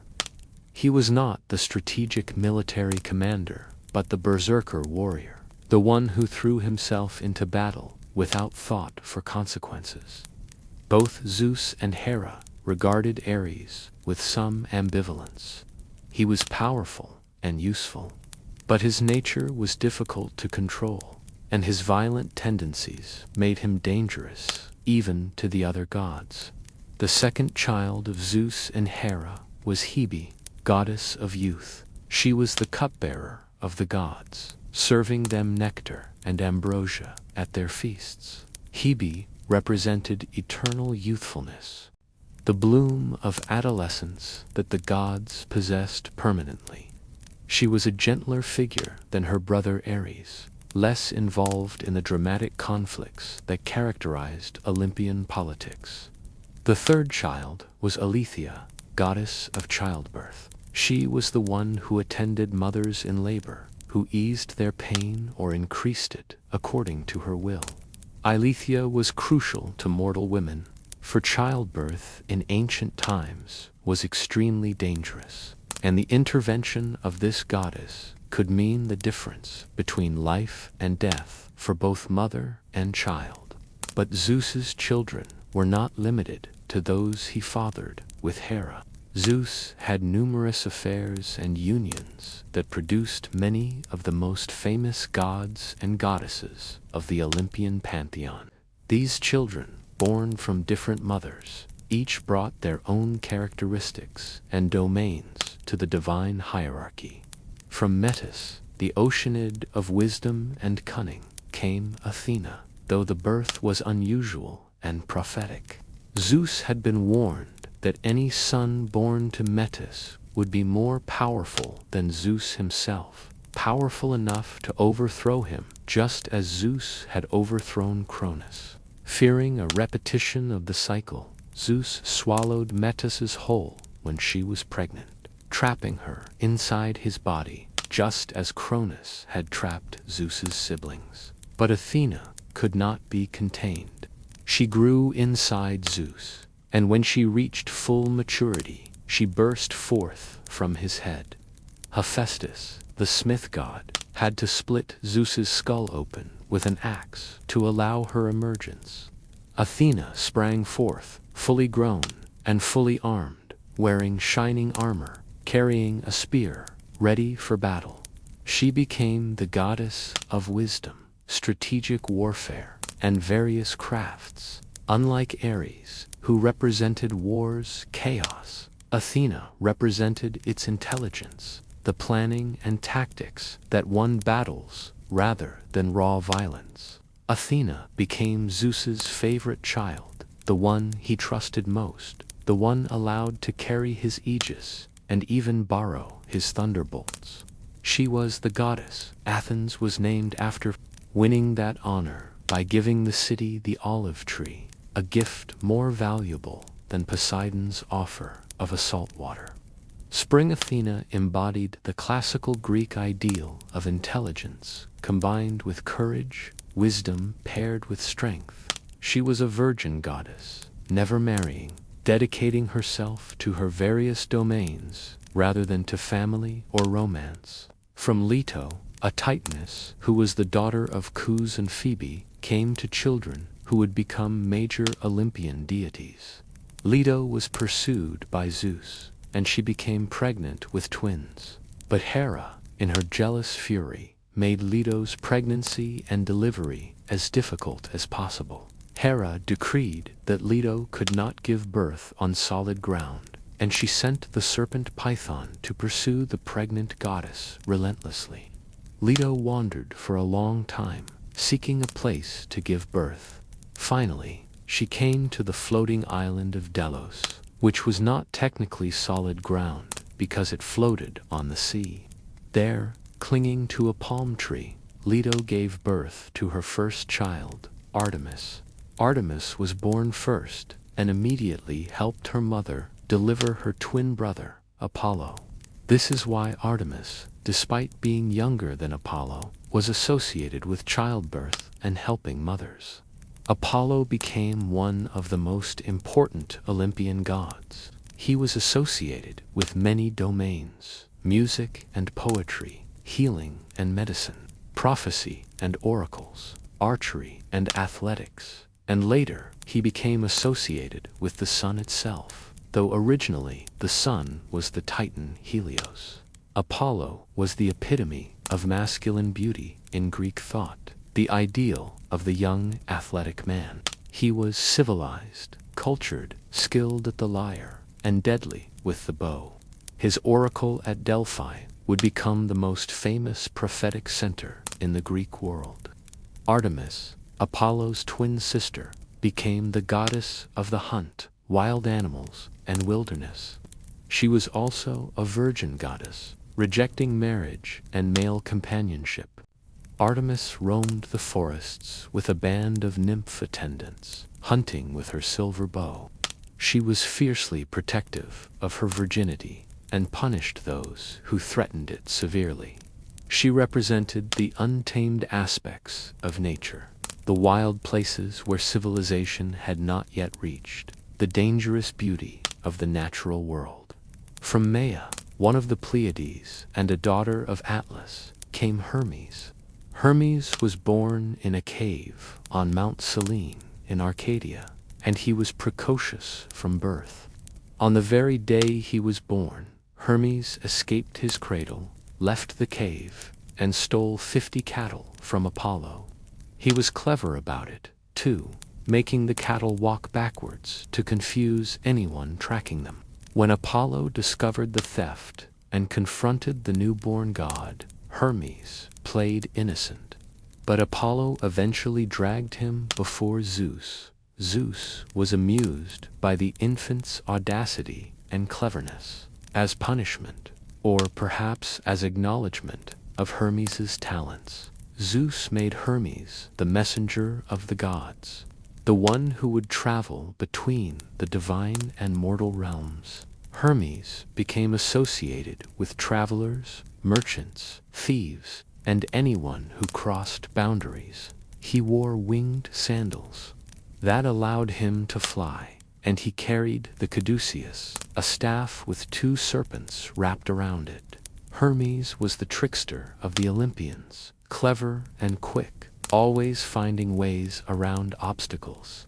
Aphrodite, though born from the foam created by Uranus's castration, was integrated into the Olympian pantheon. She became the goddess of love, beauty, desire, and sexuality. Aphrodite had the power to make anyone, mortal or immortal, fall in love. She could inspire passion or quench it, could make marriages or destroy them. Her beauty was so overwhelming that Zeus, fearing the gods would fight over her, married her to Hephaestus. But this did not stop her from having numerous affairs, most famously with Ares. Hephaestus himself was another child of Zeus and Hera, though some versions say Hera bore him alone in response to Zeus bearing Athena alone. Hephaestus was the god of the forge, of metalworking, of craftsmen and artisans. He was lame, having been thrown from Olympus either by Zeus or by Hera, depending on the version of the myth. Despite his disability, or perhaps because of it, Hephaestus was the master craftsman of the gods. He built their palaces, forged their weapons, created automatons and other marvels. His workshop was located either under Mount Etna or on the island of Lemnos, where he worked his forge with the help of Cyclops. Demeter, one of the original 6 Olympians, was the goddess of the harvest, agriculture, and the cycle of growth. She was crucial to mortal survival, for she controlled the fertility of the earth, the growing of crops, the provision of food. Demeter would later have a daughter, Persephone, with Zeus, and the myth of Persephone's abduction by Hades would become one of the most important stories in Greek religion, explaining the seasons and the cycle of life and death. Hestia, the eldest of the 6 original Olympians, was the goddess of the hearth, home, and family. She was the first child swallowed by Cronus, and therefore the last to be disgorged, making her simultaneously the eldest and youngest in a strange way. Hestia was a virgin goddess who rarely left Olympus. She tended the sacred fire there, and every home had a hearth dedicated to her. She represented domestic stability, the warmth and security of home. Unlike the other Olympians, who constantly involved themselves in dramatic affairs and conflicts, Hestia remained quietly in the background, essential but not prominent in the myths. Later, Dionysus would join the Olympian pantheon, though his inclusion would require either Hestia to step down or for there to be 13 Olympians instead of 12. Dionysus was the god of wine, festivity, madness, and religious ecstasy. He was born to Zeus and the mortal woman Semele in a complicated myth involving Hera's jealousy. Dionysus represented the wild, irrational aspects of existence, the loosening of inhibitions through wine, the divine madness that could inspire creativity or destruction.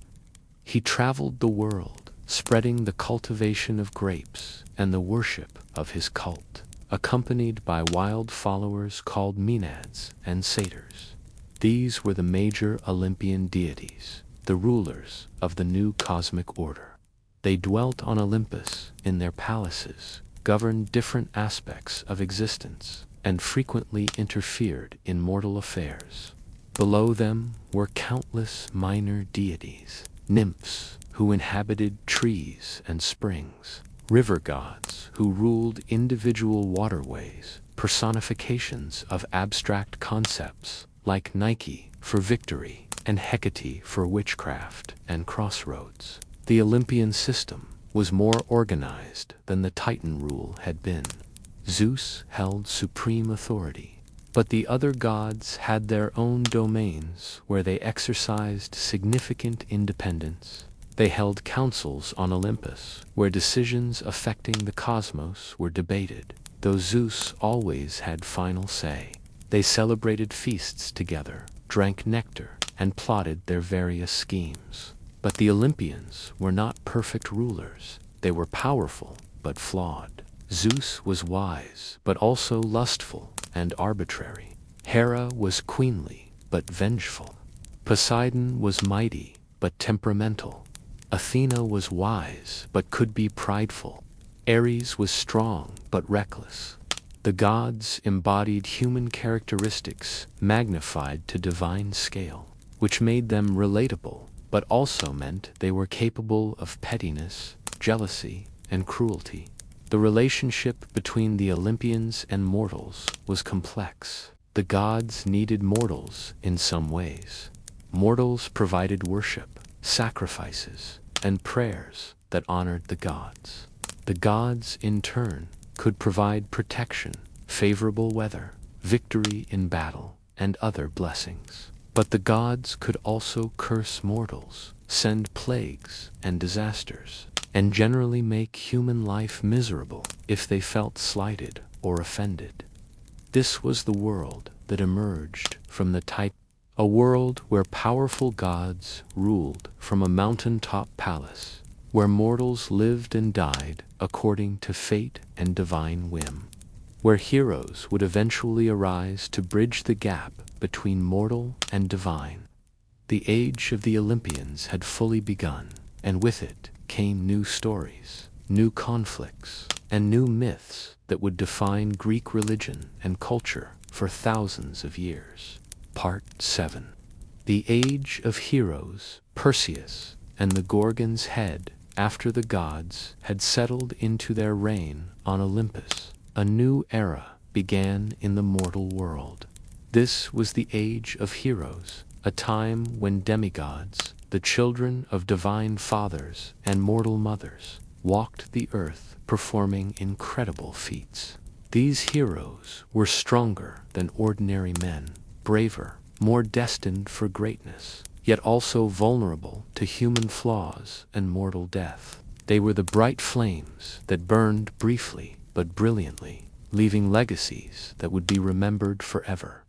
Perseus was one of the first and most celebrated of these heroes. His story began with a prophecy, as so many Greek tales did. King Heracles of Argos consulted the oracle at Delphi, seeking to know if he would ever have a son to carry on his line. The oracle's response was not what he had hoped for. She told him that he would never have a son, but his daughter would bear a son, and that grandson would eventually kill him. Heracles had only one daughter, Dano, who was beautiful and young. Terrified by the prophecy, Heracles decided to prevent it by making it impossible for Dano to ever conceive a child.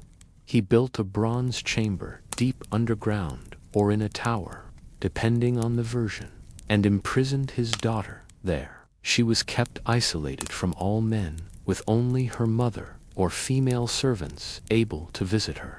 Heracles believed that by preventing Dano from ever encountering a man, he could avoid his fated death. But Heracles had not accounted for the gods. Zeus, looking down from Olympus, saw Dano in her prison and was struck by her beauty. More than that, he was intrigued by the challenge. How could he reach her in her sealed chamber? Zeus, being the god of sky and storm, found a solution. He transformed himself into golden rain and poured through the roof of Danae's prison, falling upon her in a shower of divine light and gold. Dano, who had known only isolation and loneliness, accepted this divine visit. Zeus, in the form of golden rain, impregnated her, and 9 months later, she gave birth to a son. She named him Perseus, and she loved him immediately. The only companion she had in her prison, besides the servants who brought food and water. But a baby cries, and those cries eventually reached He discovered that despite his precautions, His daughter had somehow borne a child. When he demanded to know how this was possible, Dano told him that Zeus had visited her as golden rain. Acrisius did not believe her. He thought she had managed to meet with some man, perhaps one of the guards or servants, and was lying to protect herself and her lover. Acrisius was faced with a dilemma. The prophecy said that Danae's son would kill him. The logical solution would be to kill the infant before the prophecy could be fulfilled. But Acrisius feared the gods. If Dano was telling the truth and Zeus was the father, then killing Perseus would bring down divine wrath. Even if she was lying, killing one's own grandson might anger the gods and bring curse upon the family. So Acrisius chose what he thought was a compromise. He could not kill Perseus and Dano directly, but he could remove them from his life in a way that avoided direct bloodshed. He had a large wooden chest constructed, large enough to hold a woman and a child. He sealed Dano and baby Perseus inside this chest and had it thrown into the sea. If they died, it would be the sea's doing, not his. If they survived, they would be far away, unable to threaten him. Either way, he believed, the prophecy would be avoided. The chest floated on the waves, carrying its precious cargo away from Argos. Dano held her infant son close, protecting him from the cold spray, praying to whatever gods might listen that they would survive.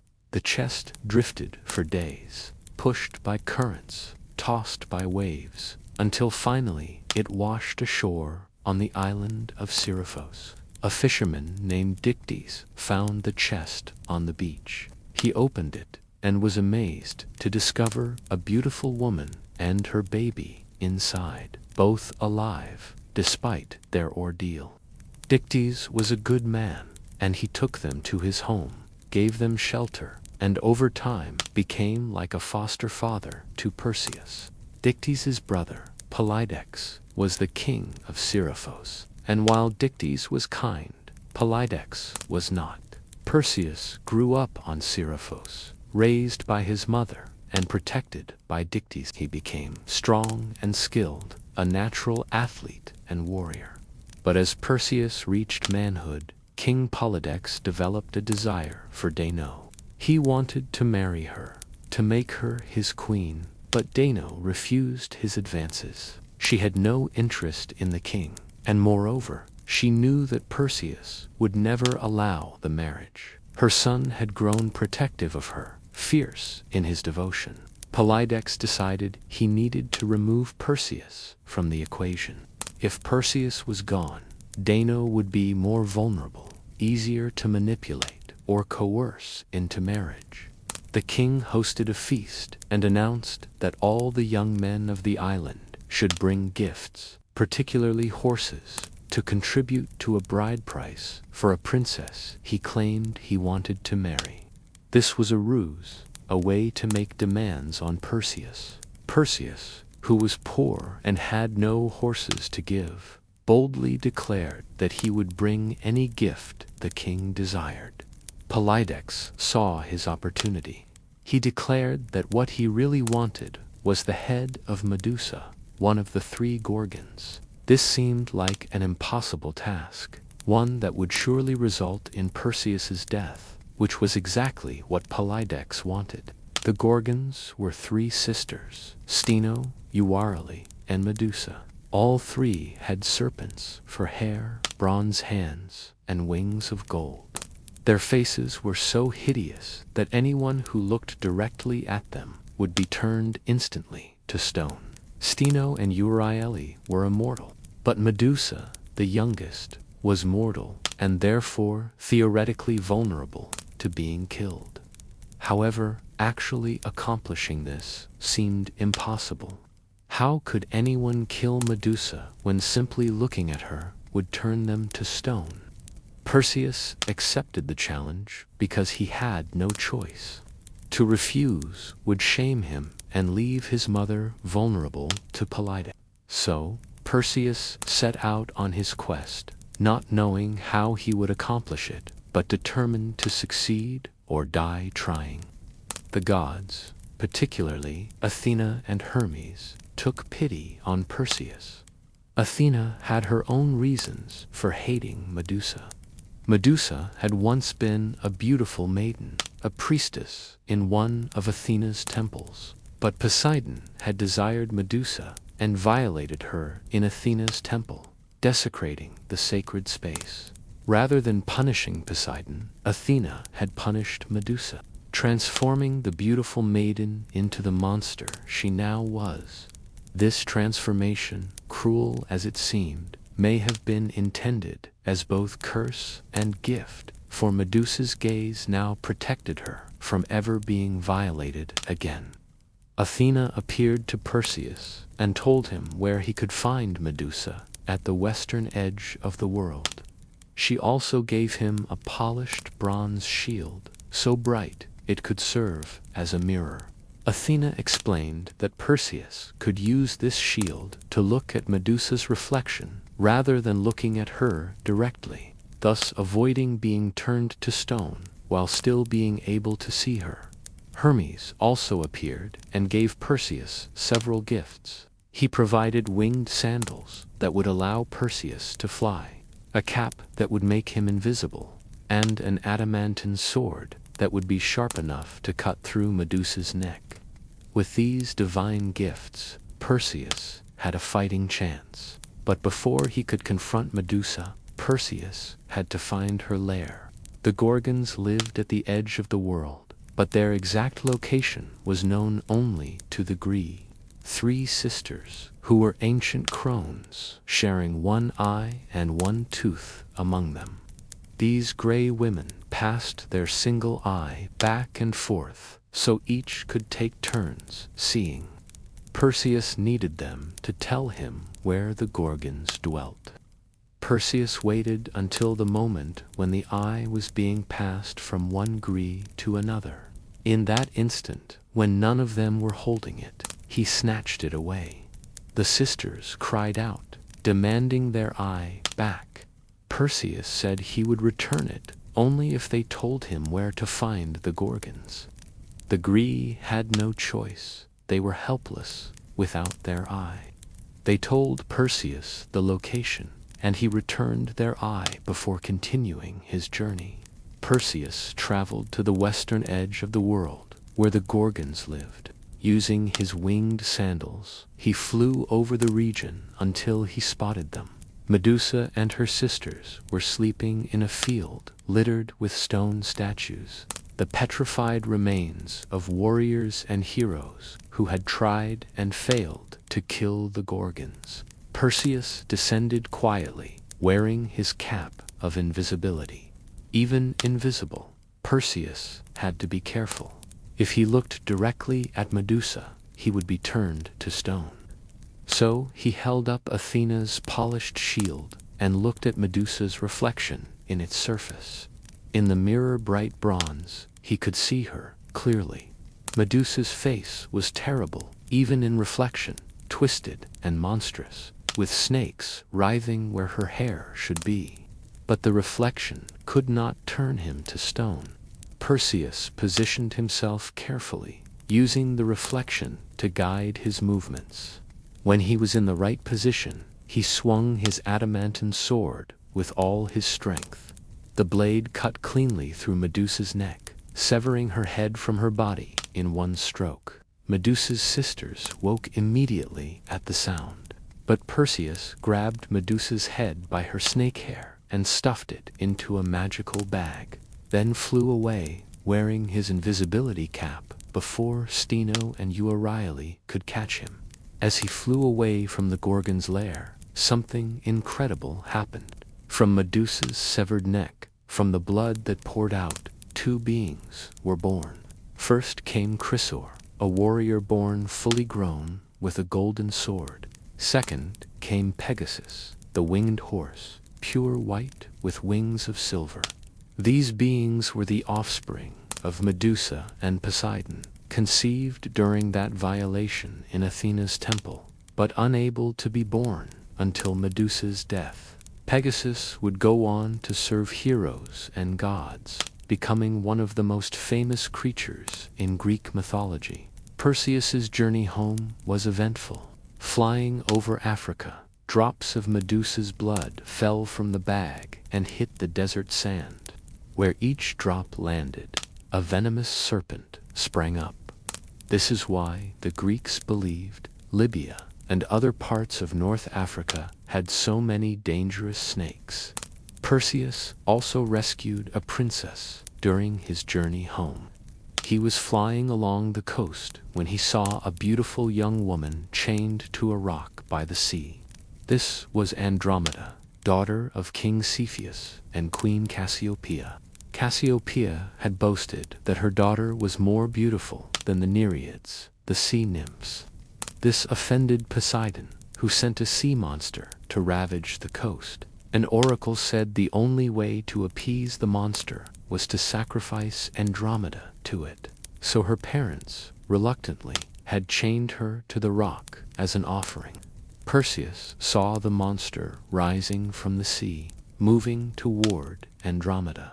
He swooped down and offered to save her if her parents would give her to him in marriage. They agreed immediately, desperate to save their daughter. Perseus then confronted the sea monster, using either his sword or by showing the monster Medusa's head. Depending on the version of the story, Perseus killed the creature and freed Andromeda. They were married, and Andromeda would bear Perseus several children. When Perseus finally returned to Seriphos, he discovered that during his absence, King Polydex had continued harassing Dano, trying to force her into marriage. Deities and Dano had taken refuge in a temple to escape the king's unwanted attentions. Perseus went directly to the palace, where Polydex was holding a feast with his supporters. The king was shocked to see Perseus alive and without the Gorgon's head, as he had assumed Perseus had died. Perseus announced that he had indeed brought Polydex the gift he requested. He told everyone in the hall who was friendly toward him to turn away and close their eyes. Then he pulled Medusa's head from the bag and held it up for Polydex and his supporters to see. Those who looked at the Gorgon's head were instantly turned to stone. Polydex and his followers became statues, frozen forever in their final moment of shock and fear. With Polydex dead, Dictys became king of Seriphos. Perseus gave Medusa's head to Athena, who placed it on her shield, the Aegis, where it remained as a symbol of her power and as protection against her enemies. The severed head retained its power to petrify even after Medusa's death, and it would serve Athena well. Perseus then decided to return to Argos with his mother and his wife, Andromeda. He wanted to meet his grandfather, King Acrisius, though he bore the old man no ill will, despite having been cast into the sea as an infant.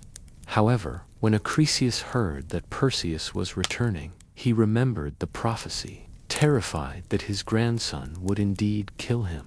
Acrisius fled from Argos, traveling to the city of Larissa.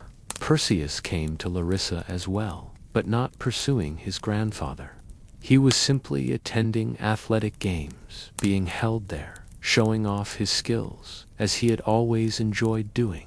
During a discus throwing competition, Perseus threw his discus with all his strength, but the throw went awry. The discus, flying off course, spinning through the air in an unexpected direction. It struck an old man in the crowd, hitting him in the head and killing him instantly. When Perseus went to see who had been struck, he discovered it was Acrisius. The prophecy had been fulfilled after all, not through deliberate murder or revenge, but through accident and fate. Acrisius had fled across Greece to escape his destiny, but destiny had found him anyway.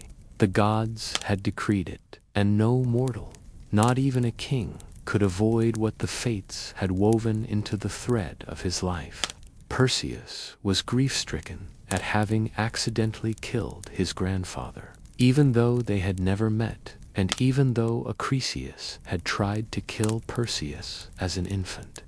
Perseus felt he could not return to Argos and rule it, not after killing its king, even by accident.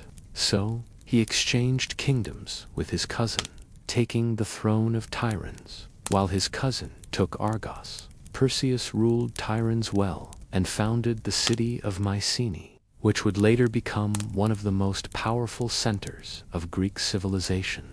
Perseus and Andromeda had many children, founding a line that would include Heracles, the greatest of all Greek heroes. Perseus lived to old age, dying peacefully, and was said to have been placed among the stars as a constellation by Athena, a final honor for the hero who had slain Medusa. The story of Perseus demonstrated many themes that would recur throughout Greek heroic myths: the conflict between fate and free will, the attempt to avoid prophecy only to fulfill it, the aid of gods in mortal endeavors, the importance of cleverness alongside strength, and the way heroes bridged the gap between divine and mortal worlds. Perseus was a hero in the classic mold: brave without being reckless, clever without being deceptive, strong without being brutal. He had honored his mother, saved a princess, defeated a monster, fulfilled a prophecy, and founded a dynasty. For the Greeks, Perseus embodied what a hero should be, and his legacy would endure long after his death. Part 8. Heracles, the greatest hero among all the heroes who walked the earth during the age when gods and mortals intermingled. None was more celebrated, more tested, or more tragic than Heracles. Known to the Romans as Hercules, his name in Greek meant glory of Hera, which was deeply ironic given that Hera would become his greatest tormentor.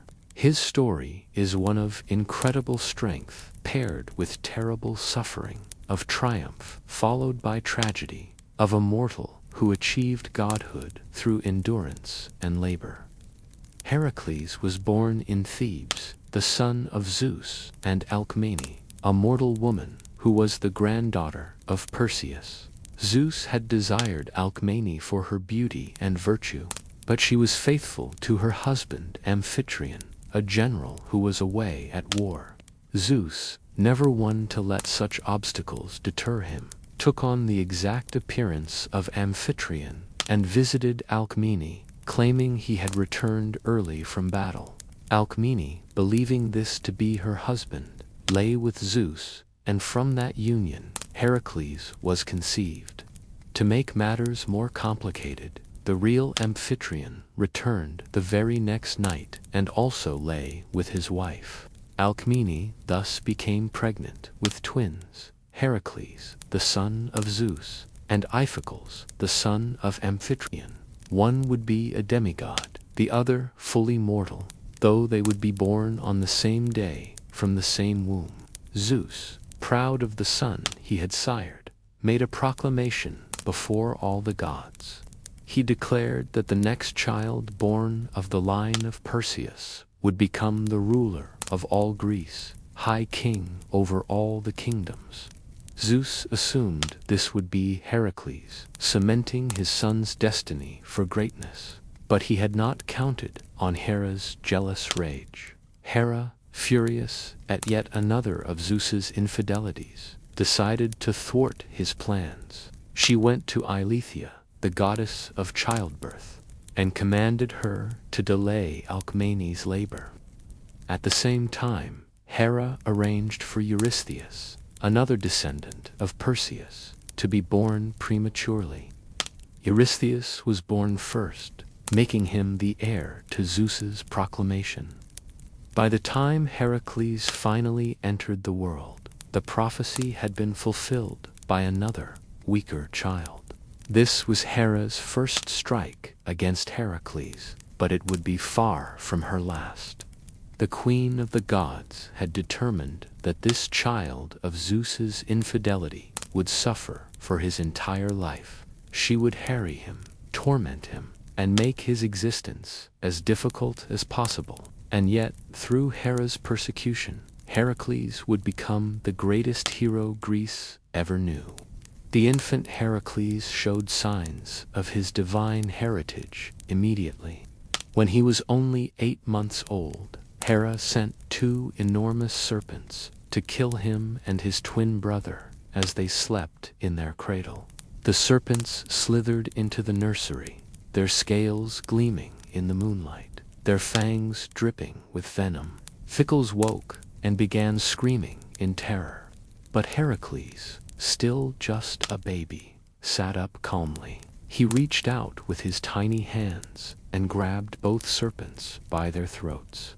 The child squeezed, and the mighty serpents, which could have crushed a grown man, died in the grip of an infant demigod. Amphitryon and Alcmene rushed into the room at the sound of Iphicles's cries. They found one son weeping in fear, and the other calmly holding 2 dead serpents, looking pleased with himself. It was at that moment that Amphitryon realized Heracles was not his son, but the child of a god. The feat was impossible for any mortal infant. As Heracles grew, his strength became legendary. He was educated by the greatest teachers. Linus taught him music, though according to the myths, that ended badly when Heracles, frustrated by a correction, struck Linus with his lyre and accidentally killed him. Castor taught him to fight in armor. Eurytus taught him archery, and Heracles became the greatest archer of his age. Autolycus taught him wrestling. By the time Heracles reached manhood, he had mastered every martial skill. Heracles grew to enormous size. Some accounts say he was 4 cubits tall, which would make him nearly 7 feet. He was massively built, with strength that surpassed any mortal and most demigods. His preferred weapon was not a sword or spear, but a club, which he carved himself from an olive tree. He also carried a bow and arrows that he had dipped in poison from the Hydra, though that story comes later. As a young man, Heracles performed many heroic deeds. He killed the lion of Cithaeron, a beast that had been terrorizing local flocks. He freed Thebes from tribute to a neighboring kingdom by defeating their forces single-handedly. In gratitude, King Creon of Thebes gave Heracles his daughter, Megara, in marriage. Heracles and Megara had several children together, and for a time, Heracles knew happiness and peace. But Hera had not forgotten her vendetta. She waited until Heracles was at his happiest, surrounded by his family, secure in his home and reputation. Then she struck with terrible cruelty. Hera sent upon Heracles a madness, a divine frenzy that clouded his mind and twisted his perceptions. In his maddened state, Heracles looked at his beloved children and saw enemies. He saw monsters threatening his home. He saw dangers that did not exist. In his madness, Heracles killed his children. Depending on the version of the myth, he also killed Megara. Or she survived the massacre, but could never forgive him afterward. When the madness finally lifted, when Heracles' mind cleared and he saw what he had done, the horror nearly destroyed him. He had murdered his own children, slain them with his own hands. The greatest hero in Greece had become the killer of innocents, and those innocents were his own offspring. Heracles wanted to die. The grief and guilt were overwhelming. He withdrew from society, wandering in the wilderness, contemplating suicide. According to some traditions, his friend Theseus found Heracles during this dark time and tried to console him, though Heracles could not be easily comforted. Eventually, whether through Theseus's counsel or his own realization, Heracles sought purification and guidance from the oracle at Delphi. The oracle, speaking with the voice of Apollo, gave Heracles a path forward. He could not undo what he had done, but he could atone for it. He must go to Eurystheus, that weak king whose premature birth had stolen Heracles' birthright, and serve him as a slave for 12 years. During that time, Heracles must perform whatever labors Eurystheus demanded. If he completed these tasks, he would be purified of his crime and could reclaim his honor. Heracles accepted this penance.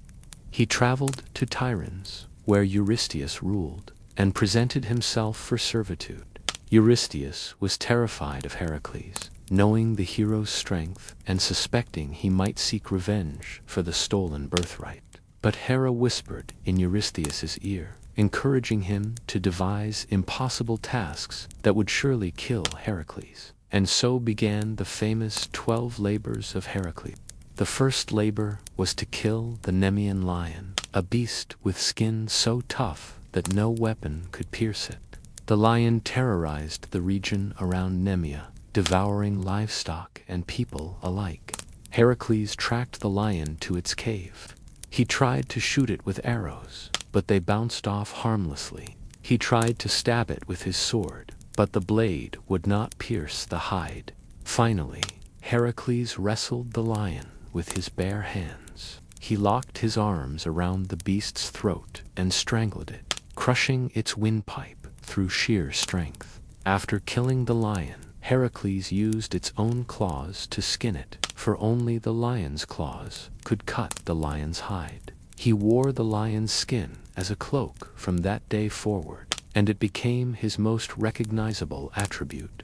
The second labor was to kill the Lernaean Hydra, a many-headed serpent that dwelt in the swamps of Lerna. Ancient sources vary on the number of heads, with some accounts giving it 9 heads, while others describe as many as 50. Its breath was poisonous, killing anyone who inhaled it. Its blood was even more deadly, capable of killing with the slightest touch. The real problem was that whenever one of the Hydra's heads was cut off, 2 more would grow in its place, making it effectively immortal. Heracles approached the Hydra's lair with his nephew Iolaus as his companion. He engaged the beast in combat, cutting off heads with his sword, but quickly discovered the regeneration problem. For every head he severed, 2 new ones sprouted. The battle was going nowhere. Then Iolaus had an idea. He lit torches, and, as Heracles cut off each head, Iolaus immediately cauterized the next stump with fire, preventing the heads from regrowing. This strategy worked for all the heads except the central one, which was immortal. Heracles cut off this final head and buried it under a massive boulder, trapping it forever. He then dipped his arrows in the Hydra's poisonous blood, making them deadly weapons that would cause agonizing death with even the slightest scratch. The third labor was to capture the Cyrenian hind, a deer sacred to Artemis, with golden antlers and bronze hooves. This deer was incredibly swift, able to outrun any pursuer.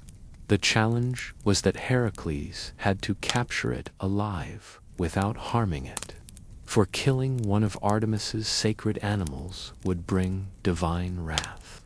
Heracles tracked the hind for an entire year, following it across Greece and beyond. Finally, he caught it as it paused to drink from a stream. He carefully bound its legs and carried it back to Eurystheus. On the way, he encountered Artemis, who was angry that he had captured her sacred animal. Heracles explained that he was fulfilling a labor and promised to release the hind unharmed once Eurystheus had seen it. Artemis accepted this and allowed him to continue. The fourth labor was to capture the Erymanthian boar, another living capture rather than a killing task. This enormous boar terrorized Mount Erymanthos with its size and ferocity. Heracles chased the boar through the mountains, exhausting it by making it run through deep snow. When the boar was too tired to fight, Heracles bound it with chains and carried it back to Tiryns. When Eurystheus saw the massive, struggling boar, he was so frightened that he hid in a large bronze jar buried in the ground, refusing to come out until Heracles had taken the creature away. The fifth labor was to clean the Augean stables in a single day. King Augeas had vast herds of cattle, and their stables had not been cleaned in 30 years. The accumulated filth was enormous, and the task seemed impossible. But Heracles used his intelligence along with his strength. He diverted to rivers, the Alpheus and the Peneus, causing them to flow through the stables. The rushing water washed away all the filth in a matter of hours, accomplishing in a day what would have taken a mortal man years. Augeas had promised Heracles a portion of his cattle if he succeeded, but when Heracles claimed his reward, Augeas refused to pay, claiming he never believed the task could be accomplished. This betrayal would later lead to Heracles waging war against Augeas, but that came after the labors were completed. The sixth labor was to drive away the Stymphalian birds, monstrous creatures with bronze beaks and sharp metallic feathers they could launch like arrows. These birds had taken over the forest around Lake Stymphalia, killing livestock and people. Heracles could not simply shoot them all. There were too many. Athena provided him with bronze castanets or cymbals, depending on the version. Heracles climbed to a high point and clashed these instruments together, making a terrible noise that frightened the birds into flight. As they flew away, he shot down many with his bow, and the survivors fled and never returned. The seventh labor took Heracles outside Greece. He was sent to capture the Cretan bull, the same bull that Pasiphae had mated with to produce the Minotaur. After that scandalous union, the bull had been released and had become wild, rampaging across Crete. King Minos was happy to let Heracles take the bull away. Heracles wrestled the bull into submission, then carried it on his shoulders all the way back to Greece. After Eurystheus had seen it, the bull was released and eventually wandered to Marathon, where it would cause more trouble until Theseus killed it. The eighth labor was to steal the mares of Diomedes. King Diomedes of Thrace kept for man-eating horses that he fed with human flesh. Heracles traveled to Thrace with a group of companions. He overpowered Diomedes and fed the king to his own horses, which calmed them down considerably. Once satiated with their master's flesh, the horses became tame enough to lead away. Heracles brought them back to Eurystheus, who dedicated them to Hera. According to some versions, these horses eventually escaped and were killed on Mount Olympus by wild animals. The ninth labor sent Heracles after the girdle of Hippolyta, queen of the Amazons. The Amazons were a tribe of warrior women who lived on the shores of the Black Sea. They were fierce fighters who allowed no men to live among them. Hippolyta's girdle was a gift from Ares and symbolized her authority as queen. Eurystheus wanted this girdle for his daughter Admete. Heracles sailed to the land of the Amazons with a company of heroes. When he arrived, Hippolyta received him kindly. She was impressed by his reputation and agreed to give him her girdle willingly. But Hera, still working to destroy Heracles, disguised herself as an Amazon and spread a rumor that Heracles planned to kidnap their queen. The Amazons attacked Heracles' ship. In the confusion, Heracles believed Hippolyta had betrayed him. He killed her and took the girdle from her body. This was one of Heracles' more questionable acts. As Hippolyta had done nothing wrong, but he had been deceived by Hera's machinations. The 10th labor was to steal the cattle of Geryon. Geryon was a monster who lived on an island called Erythea in the far west, beyond the known world. He had 3 bodies joined at the waist, giving him 3 heads, 6 arms, and 6 legs. He owned a magnificent herd of red cattle, guarded by the herdsman Everytaon and a 2-headed dog named Orthrus. To reach Erythea, Heracles had to cross the ocean. At the place where Europe and Africa nearly touched, Heracles set up 2 great pillars as markers, which became known as the Pillars of Heracles, the Strait of Gibraltar. The sun god Helios, impressed by Heracles' determination, lent him the golden cup he used to sail across the sky each day. Heracles used this vessel to cross the ocean. On Heracles clubbed Orthrus to death when the dog attacked him, then killed Everytaon, the herdsman. Geryon came to defend his cattle, and despite having 3 bodies, he fell before Heracles' poisoned arrows. Heracles loaded the cattle into the golden cup and sailed back. The return journey was long and arduous, with Heracles having to fight off various thieves and monsters who tried to steal the cattle. Finally, he delivered them to Eurystheus, who sacrificed them to Hera. The 11th labor sent Heracles to steal the golden apples of the Hesperides. These apples were wedding gifts from Gaia to Hera, and they grew on a tree in a garden at the western edge of the world.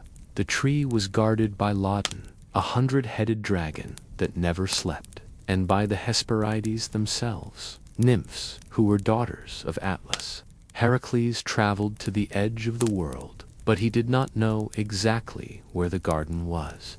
He captured Nereus, the old man of the sea, who could change his shape but would reveal secrets if held fast. Heracles held Nereus through many transformations until the sea god finally told him how to reach the garden. When Heracles found the garden, he encountered Atlas, who was standing at the western edge of the world holding up the sky. Heracles made a deal with the Titan. He offered to hold the sky temporarily if Atlas would go into the garden and fetch the apples for him. Atlas, who had been longing for relief from his burden for ages, agreed eagerly. Heracles took the weight of the heavens onto his own shoulders, feeling the crushing pressure that Atlas had endured for so long. Atlas retrieved the apples, but when he returned, he said he would deliver them to Eurystheus himself. He had no intention of taking the sky back from Heracles, but Heracles was clever. He agreed to Atlas's plan, but asked if Atlas could just hold the sky for a moment, while Heracles adjusted his cloak to pad his shoulders. Atlas, not suspecting the trick, set down the apples and took back the sky. Heracles immediately grabbed the apples and departed, leaving Atlas stuck with his original burden. The 12th and final labor were the most dangerous of all. Heracles had to descend to the underworld and capture Cerberus, the 3-headed dog that guarded the gates of Hades. This required Heracles to enter the realm of the dead while still alive, something few mortals had ever accomplished. Heracles underwent initiation into the Eleusinian mysteries to prepare himself for the journey to the underworld. Then he found an entrance to Hades' realm and descended. The shades of the dead fled before him, terrified of this living man walking in their domain. Heracles encountered several figures in the underworld, including Medusa's ghost, though she could no longer turn anyone to stone. When Heracles reached Hades' palace, he asked the Lord of the Dead for permission to take Cerberus to the surface. Hades, perhaps amused by Heracles' audacity, agreed on one condition. Heracles had to subdue Cerberus using only his bare hands, without weapons. Heracles accepted this challenge. He found Cerberus at the gates of the underworld. The massive three-headed dog had a serpent for a tail and snakes growing from his back. Heracles wrestled with the beast, enduring bites and scratches from all three heads and the venomous serpents. But Heracles' strength was superior even to this monster. He got his arms around Cerberus's necks and squeezed until the dog submitted. Heracles dragged Cerberus up to the surface world. The sunlight had never touched the hound of hell before, and Cerberus whimpered and tried to hide. Heracles brought the beast before Eurystheus, who once again hid in his jar at the sight. Eurystheus begged Heracles to return Cerberus to the underworld immediately. Heracles did so, releasing the hound at the gates of Hades, where he belonged. With the completion of the 12th labor, Heracles' servitude to Eurystheus was ended. He had performed 12 impossible tasks over the course of 12 years. He had faced monsters, traveled to the ends of the earth, and even journeyed to the underworld and returned. He was purified of his crime and free to reclaim his life. But Heracles' story did not end with the labors. He had many more adventures, took part in expeditions and wars, and married again. His second wife was Deianira, whom he won by defeating the river god Achelous in a wrestling match. With Deianira, Heracles finally seemed to find peace. But Hera was not finished with him yet. The centaur Nessus tried to assault Deianira while carrying her across a river. Heracles shot Nessus with one of his poisoned arrows. As Nessus died, he told Deianira to collect his blood, claiming it was a love potion that would keep Heracles faithful to her. Deianira, not knowing this was a trick, collected the blood. Years later, when Heracles became interested in another woman, Deianira decided to use the supposed love potion. She smeared it on a shirt and sent it to Heracles. But the centaur's blood, mixed with the Hydra's poison from the arrow, was not a love potion at all. It was a terrible poison. When Heracles put on the shirt, it burned into his skin with agonizing pain. The poison could not be washed off or removed.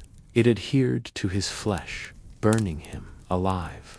Heracles, in unbearable agony, knew he was dying. Rather than suffer a slow death, he built a funeral pyre on Mount Ota. He lay down upon the pyre and asked that it be lit. His friends and companions refused, not wanting to be the ones to kill the greatest hero. Finally, a passing shepherd named Philoctetes agreed to light the fire. In gratitude, Heracles gave him his bow and poisoned arrows. As the flames consumed Heracles' mortal body, something miraculous happened. Zeus, who had watched his son's suffering throughout his life, decided to grant him a final gift. Zeus sent a bolt of lightning down to the pyre, and Heracles' divine essence, his immortal part inherited from Zeus, was separated from his mortal flesh. The mortal body burned away, but the divine spirit rose to Olympus. Heracles was transformed into a full god, no longer a demigod, but a true immortal. He ascended to Olympus, where he was welcomed by the gods. Even Hera, her long persecution, finally ended, reconciled with him. To seal the peace, Heracles married Hebe, Hera's daughter, and the goddess of youth. Thus, the greatest of all Greek heroes achieved what almost no other mortal could. He became one of the gods themselves, earning immortality through his suffering and perseverance. The story of Heracles taught the Greeks that greatness came through struggle, that nobility was proven through adversity, and that even the mightiest could fall but might rise again. Heracles was not a perfect hero. He had moments of terrible rage, killed people who didn't deserve to die, and suffered from madness. But he also showed courage, strength, and determination that inspired countless generations. His 12 labors became the template for heroic quests, and his name became synonymous with strength and endurance. Part 9. Theseus, king of Athens and slayer of the Minotaur. If Heracles was the greatest hero of strength, Theseus was the greatest hero of cleverness. Where Heracles overwhelmed obstacles with might, Theseus outhought them. He was the archetypal Athenian hero, intelligent, civilized, a unifier of cities, and a founder of democracy. Yet his story, like all heroic tales, was tinged with both triumph and tragedy. Theseus was born in Trojan, a city south of Athens. His mother was Aethra, princess of Trojan, but his father's identity was ambiguous, which was often the case with heroes. The mortal Aegeus, king of Athens, had visited Trojan and spent the night with Aethra, but that same night the god Poseidon had also visited her. When Theseus was born, he thus had two fathers, one mortal, one divine. This dual paternity gave him both royal lineage and godly power. Before leaving Trojan, Aegeus placed his sandals and sword under an enormous boulder. He told Aethra that when their son was strong enough to lift the boulder and retrieve these tokens, he should come to Athens and claim his birthright as prince. Until then, the boy should be raised in safety, away from the political dangers of Athens. Theseus grew up not knowing who his father was. He was raised by his mother and grandfather, learning the skills of a young nobleman: athletics, combat, rhetoric, and governance. He was naturally talented at all of these, showing both physical prowess and mental acuity. By the time he was 16, he was already stronger and more capable than most grown men. When Aethra judged that Theseus was ready, she took him to the boulder and explained his heritage. Theseus approached the massive stone and, without apparent effort, lifted it and tossed it aside. He retrieved his father's sandals and sword, the tokens that would prove his identity in Athens. He was now ready to claim his birthright. Aethra had arranged for a ship to take Theseus safely by sea to Athens, a journey of a few days. But Theseus refused the easy path. He had heard of his cousin Heracles and the great deeds he had accomplished. Theseus wanted to prove himself equally heroic. The overland route from Trojan to Athens was dangerous, plagued by bandits and monsters. But that was exactly why Theseus chose it. He would clear the road of dangers and arrive in Athens as a hero, not as a boy taking the safe path. The journey became Theseus's own series of labors, though they were not formally assigned. The road between Trojan and Athens was terrorized by 6 notorious criminals, each with their own twisted method of murder. Theseus decided he would deal with each of them in turn, using their own methods against them, embodying the principle of poetic justice. The first criminal he encountered was Perseus, also called Cronus, or the club-bearer. This man would rob travelers and then beat them to death with an enormous bronze club. Theseus fought Perseus and killed him, then took the club as his own weapon. This club became Theseus's signature weapon, just as the lion's skin was Heracles's signature cloak. The second criminal was Sinis, called the Pinebender. Sinis would capture travelers and tie them between 2 pine trees that he had bent down to the ground. When he released the trees, they would spring back to their original positions, tearing the victim apart. Theseus captured Sinis and executed him using the same method, tying him between 2 pine trees and letting them rip him apart. The third obstacle was not a criminal, but a creature, the Crommyonian sow, a wild pig of enormous size and ferocity. This beast had killed many travelers. Theseus tracked it down and slew it, demonstrating that he could handle monstrous animals as well as human threats. The fourth criminal was Siren, a bandit who controlled a narrow coastal path. Siren would force travelers to wash his feet as a sign of submission. While they knelt before him, he would kick them off the cliff into the sea, where a giant turtle would devour them. Theseus pretended to submit, but then grabbed Siren's legs and hurled him off the cliff to be eaten by his own turtle. The fifth criminal was Circean, a king who forced travelers to wrestle with him. Circean was incredibly strong and had never been defeated. He would kill his opponents after beating them, but Theseus was skilled in wrestling. Having learned from the best teachers, he grappled with Circean and managed to defeat him, then killed him in the same way Circean had killed his victims.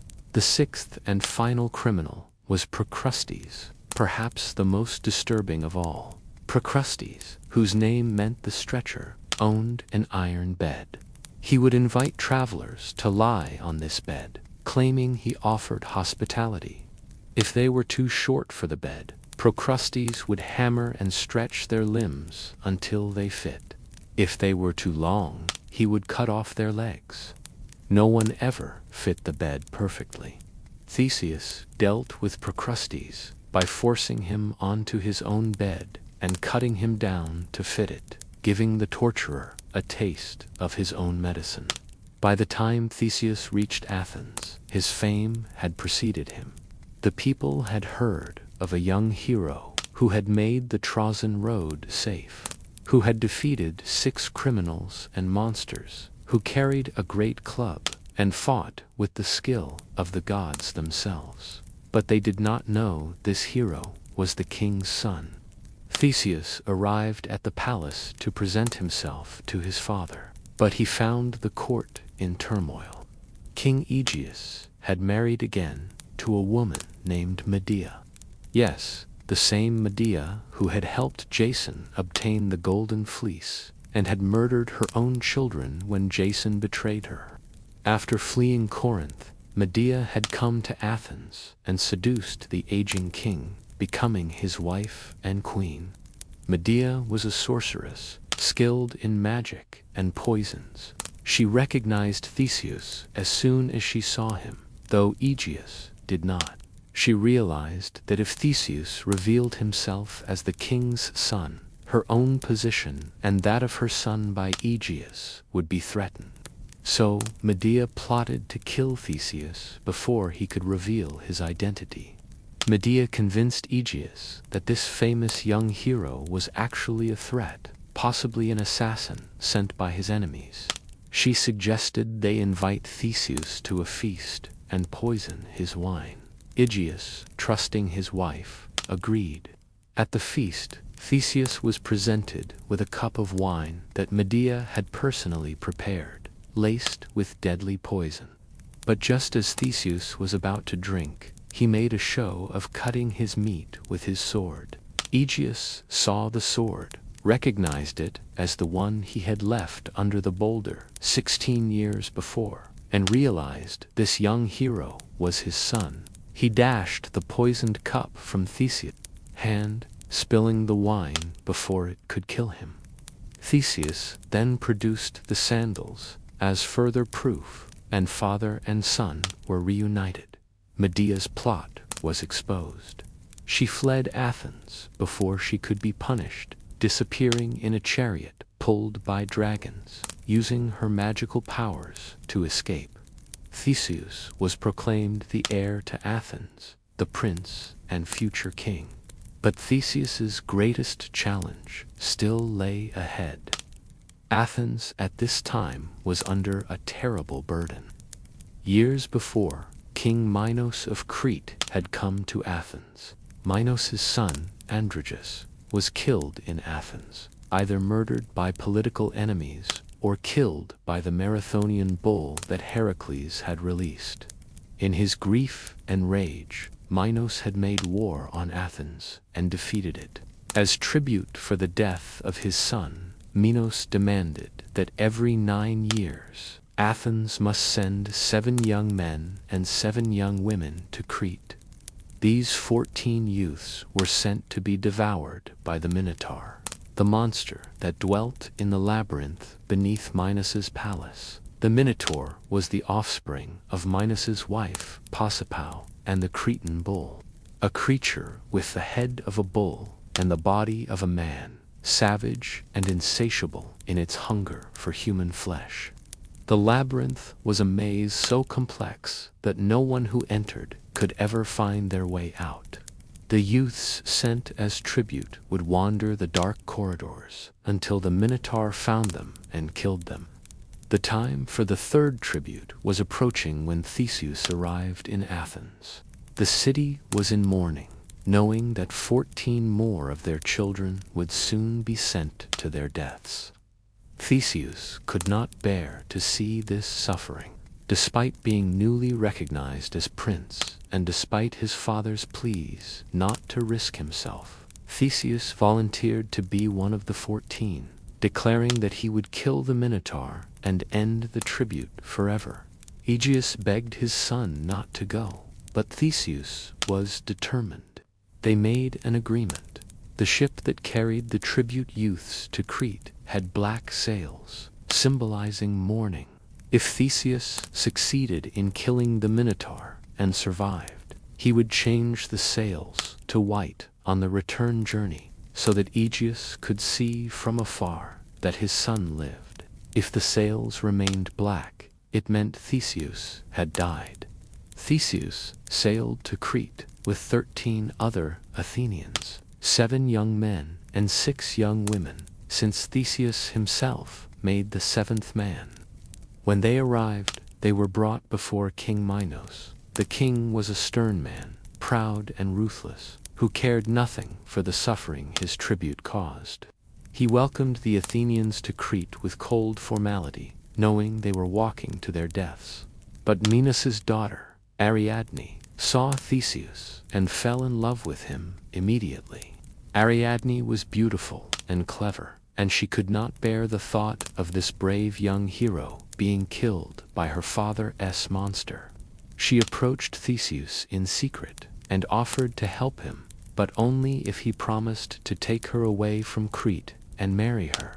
Theseus agreed, though whether he truly intended to honor this promise is debated. Ariadne gave him 2 things. First, she gave him a sword, since the tribute youths were sent into the labyrinth, unarmed. Second, and more importantly, she gave him a ball of thread, an idea suggested by Daedalus, the craftsman who had designed the labyrinth. Ariadne told Theseus to tie one end of the thread to the entrance of the labyrinth and unwind it as he walked through the maze.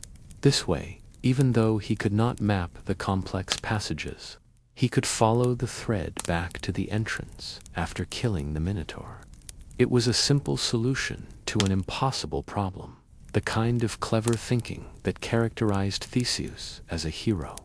Theseus and the other Athenians were sent into the labyrinth. Theseus tied the thread to the doorpost and led the group deeper into the maze, unwinding the thread as they went.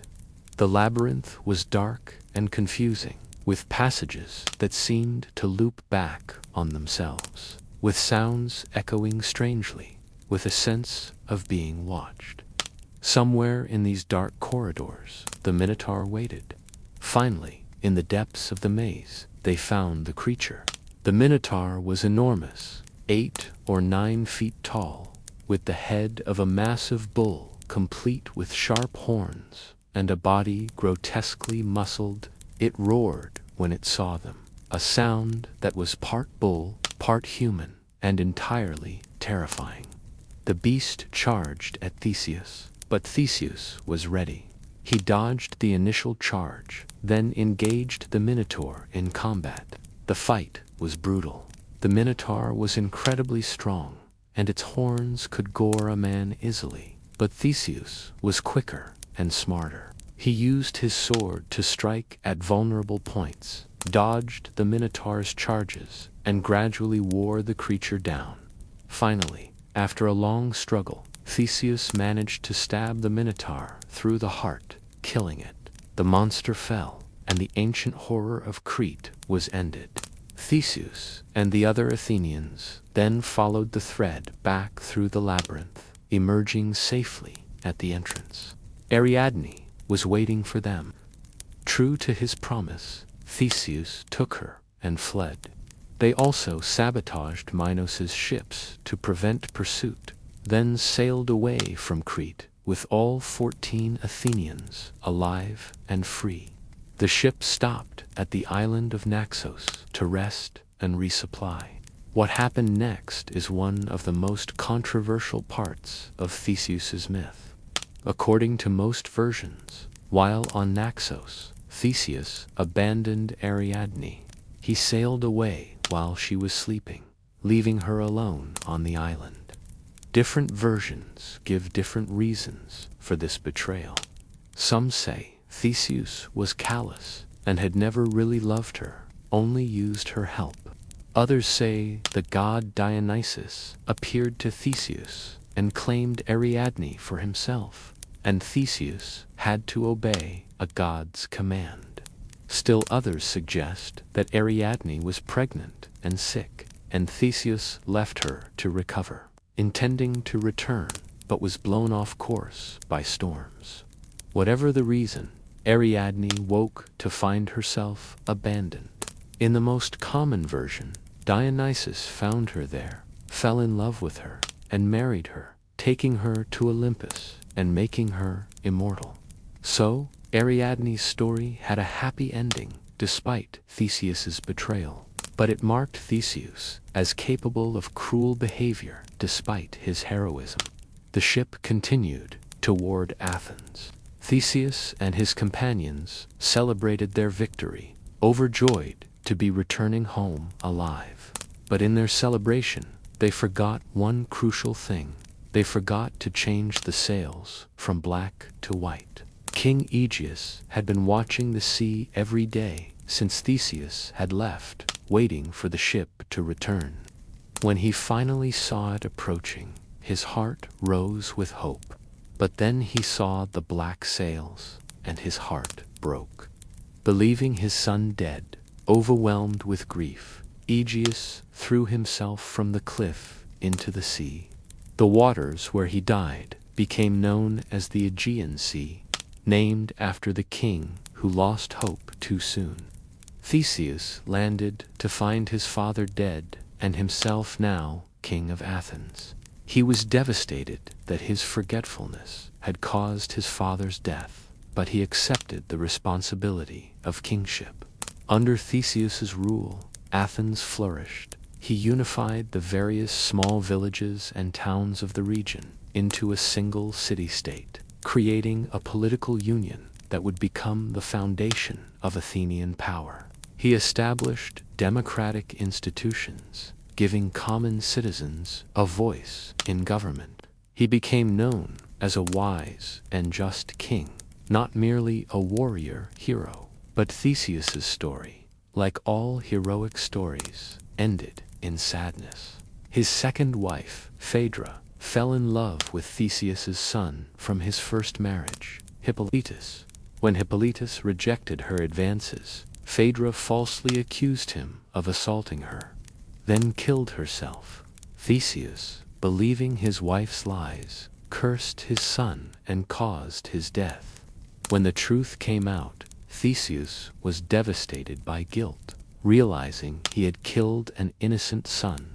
In his later years, Theseus was exiled from Athens by political rivals. He died alone on the island of Skyros, either falling from a cliff or being pushed. The great hero who had unified Athens, who had slain the Minotaur, who had cleared the roads of bandits, died in obscurity, far from the city he had built into a power. Yet Athens never forgot Theseus. They honored him as their greatest hero, the founder of their democracy, the slayer of monsters. Temples were built to him. His supposed bones were retrieved from Skyros and reinterred in Athens with great ceremony. Theseus became a symbol of Athenian values: intelligence over brute force, civilization over barbarism, democracy over tyranny. His story taught that cleverness and courage combined could overcome any obstacle, but also that heroes, like all people, were capable of great mistakes and terrible judgment. Part 10. Jason and the Quest for the Golden Fleece. The story of Jason and the Argonauts is one of the earliest and most influential adventure tales in Greek mythology. It was a quest story, a journey to the far edges of the known world to retrieve a magical treasure, and it brought together nearly every famous hero of that generation into one great expedition. Yet it was also a story about betrayal, the cost of ambition, and the destruction that follows when oaths are broken. Jason was born in Iolcus, a city in Thessaly, the rightful heir to its throne.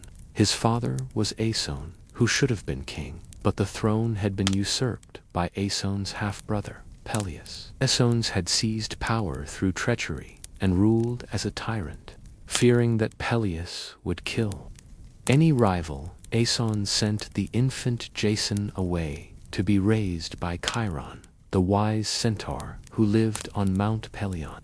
Chiron was unlike other centaurs, who were generally violent and uncontrolled. Chiron was civilized, educated, skilled in medicine, music, and combat. He had trained many heroes, including Heracles and Achilles.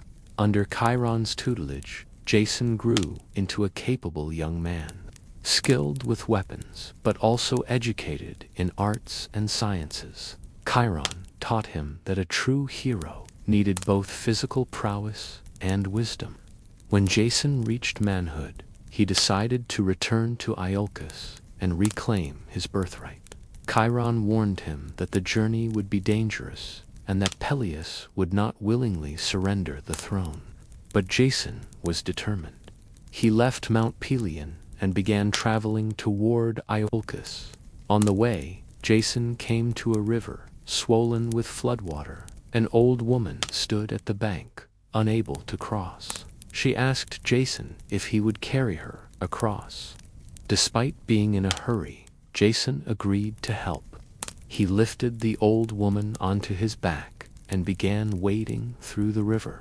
The current was strong and the water was deep, but Jason struggled across.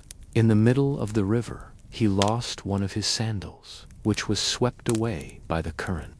When they reached the far shore, the old woman revealed herself to be Hera in disguise.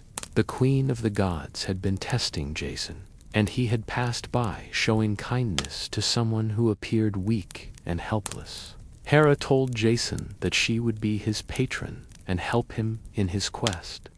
This was significant, as Hera rarely chose mortal favorites, and her support would prove crucial in the trials ahead. Jason arrived in Iolcus, wearing only one sandal. This was significant because Peleus had received a prophecy warning him to beware of a man who came wearing one sandal. When Peleus saw Jason, he immediately knew this was the prophesied threat to his rule. Jason announced his identity and demanded that Peleus surrender the throne.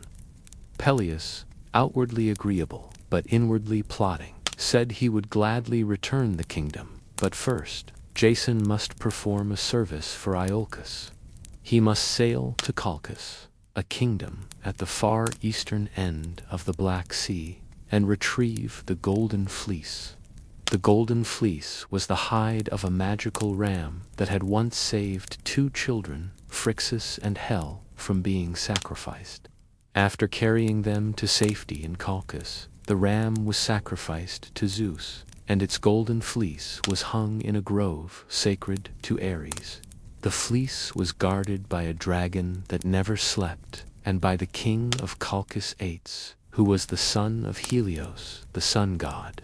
Peleus believed this quest was impossible and would result in Jason's death, but Jason accepted the challenge. With Hera's help, he began preparing for the expedition.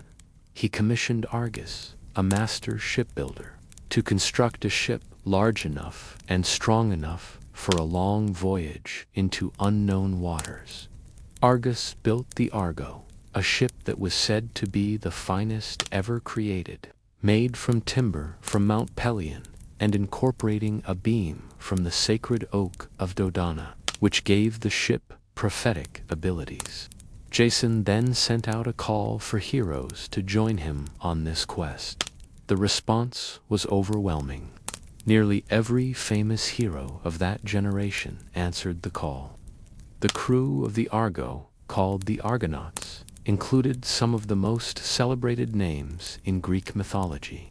Heracles joined, bringing his incredible strength, though he would leave the expedition partway through for his own adventures. Orpheus, the legendary musician, whose songs could charm even stones, came aboard to serve as the ship's bard and morale officer. Castor and Polydeuces, the twin brothers known as the Dioscuri, joined, bringing their skills in combat and horsemanship. Atalanta, the famous female huntress, joined as well, one of the few women among the Argonauts. Peleus, who would later father Achilles, was part of the crew. So was Telamon, father of Ajax. Theseus and Pirithous, the famous friends, joined. Meleager, who would lead the Chaldean boar hunt, was among them. Even Asclepius, the god of medicine, who had not yet been deified, sailed with the Argonauts. With this heroic crew assembled, the Argo set sail from Iorp. The journey to Colchis was long and filled with adventures. The Argonauts stopped at many islands and encountered numerous challenges. On the island of Lemnos, they found a population consisting entirely of women who had killed all the men on the island in revenge for the men taking Thracian wives. The Argonauts stayed there for a time, and Jason fathered children with Hypsipyle, the queen of Lemnos, before the crew persuaded him to continue the quest. They passed through the Hellespont and into the Propontis, where they encountered the Gygaenes, 6-armed giants, who attacked them. The heroes fought off these monsters, with Heracles particularly distinguishing himself by killing several giants single-handedly. It was shortly after this that Heracles left the expedition. Heracles' companion and armor-bearer, Hylas, went to fetch water and was pulled into a spring by nymphs who fell in love with his beauty. Heracles searched for him desperately, refusing to leave without him. But the Argonauts, though they respected Heracles, could not wait indefinitely. They sailed on without him, and Heracles remained behind, still searching for Hylas. The Argonauts encountered the Harpies, foul creatures with women's heads and birds' bodies, who tormented the blind prophet Phineus by stealing or defiling his food. The Boreads, winged sons of the north wind, who were among the Argonauts, chased the Harpies away. In gratitude, Phineus told the Argonauts how to safely pass through the Spicades, the clashing rocks that would crush any ship attempting to pass between them. Phineus advised them to release a dove to fly between the rocks. If the dove made it through, they should immediately row with all their might to follow it. The Argonauts did this, and the dove lost only its tail feathers to the clashing rocks. The Argo shot through the gap with only some damage to its stern. After the Argo passed, the rocks became fixed in place and never moved again, opening the way for future ships. Jason and Medea fled to where the Argo was moored. The Argonauts immediately set sail, but Ates and his forces pursued them. What happened next was one of the darkest moments of the myth. Medea had brought along her younger brother, Absyrtus, either as a hostage or because he had come willingly. When Ates's ships caught up with the Argo, Medea made a terrible decision. To delay her father's pursuit, Medea killed Absyrtus and cut his body into pieces, throwing them into the sea, one by one. Ates had to stop and retrieve each piece so he could properly bury his son, giving the Argo time to escape. It was an act of horrifying cruelty, and it marked Medea as capable of anything when her desires were at stake. The return journey was as adventurous as the outward voyage. The Argonauts passed through many dangers, including the island of the Sirens, whose beautiful singing lured sailors to their deaths. Orpheus saved them by playing his lyre and singing even more beautifully than the Sirens, drowning out their deadly song. They passed between Scylla and Charybdis, the monster and the whirlpool that threatened to destroy them. They visited the island of the Phaeacians, where they finally married Jason and Medea, officially cementing their union. They passed through strange lands and encountered numerous challenges, but eventually, after many months, they returned to Io. Jason presented the golden fleece to Peleus, having completed the impossible quest. But Peleus still refused to give up the throne. He had grown old during Jason's absence, but no less tyrannical. Medea decided to take revenge on Peleus for sending Jason on the deadly quest. Medea went to Peleus's daughters and told them she could make their father young again. She demonstrated by cutting up an old ram, putting it in a cauldron with magic herbs, and producing a young lamb. The daughters, convinced by this demonstration, cut up their father and put him in a cauldron. But this time, Medea did not add the magic herbs. Peleus died, boiled to death by his own daughters, who thought they were helping him. This murder turned the people of Iolcus against Jason and Medea. They were forced to flee and eventually settled in Corinth, where they lived for several years and had 2 children. Jason's quest had succeeded, but it had brought him no real reward, no kingdom, no glory, only exile and a wife whose magic and vindictiveness made everyone fear them. The final tragedy came when Jason, tiring of being tied to the notorious Medea, decided to marry Glauce, the daughter of King Creon of Corinth. This would give him legitimacy and power, and he was willing to break his oath to Medea to achieve it. Medea's revenge was terrible. She sent Glauce a beautiful poisoned robe and a golden crown as wedding gifts. When Glauce put them on, the poison burned her alive. Creon, trying to save his daughter, touched the robe and was also killed by the poison. But Medea's revenge did not stop there. To hurt Jason in the deepest possible way, she killed their 2 sons, murdering her own children to destroy Jason's lineage and legacy. Then she fled Corinth in a chariot pulled by dragons, escaping to Athens before Jason could stop her. Jason, left with nothing, wandered Greece as a broken man. Years later, he returned to Corinth and found the ruins of the Argo, which had been set up as a memorial. He sat down in the ship's shadow, remembering his glory days as leader of the Argonauts.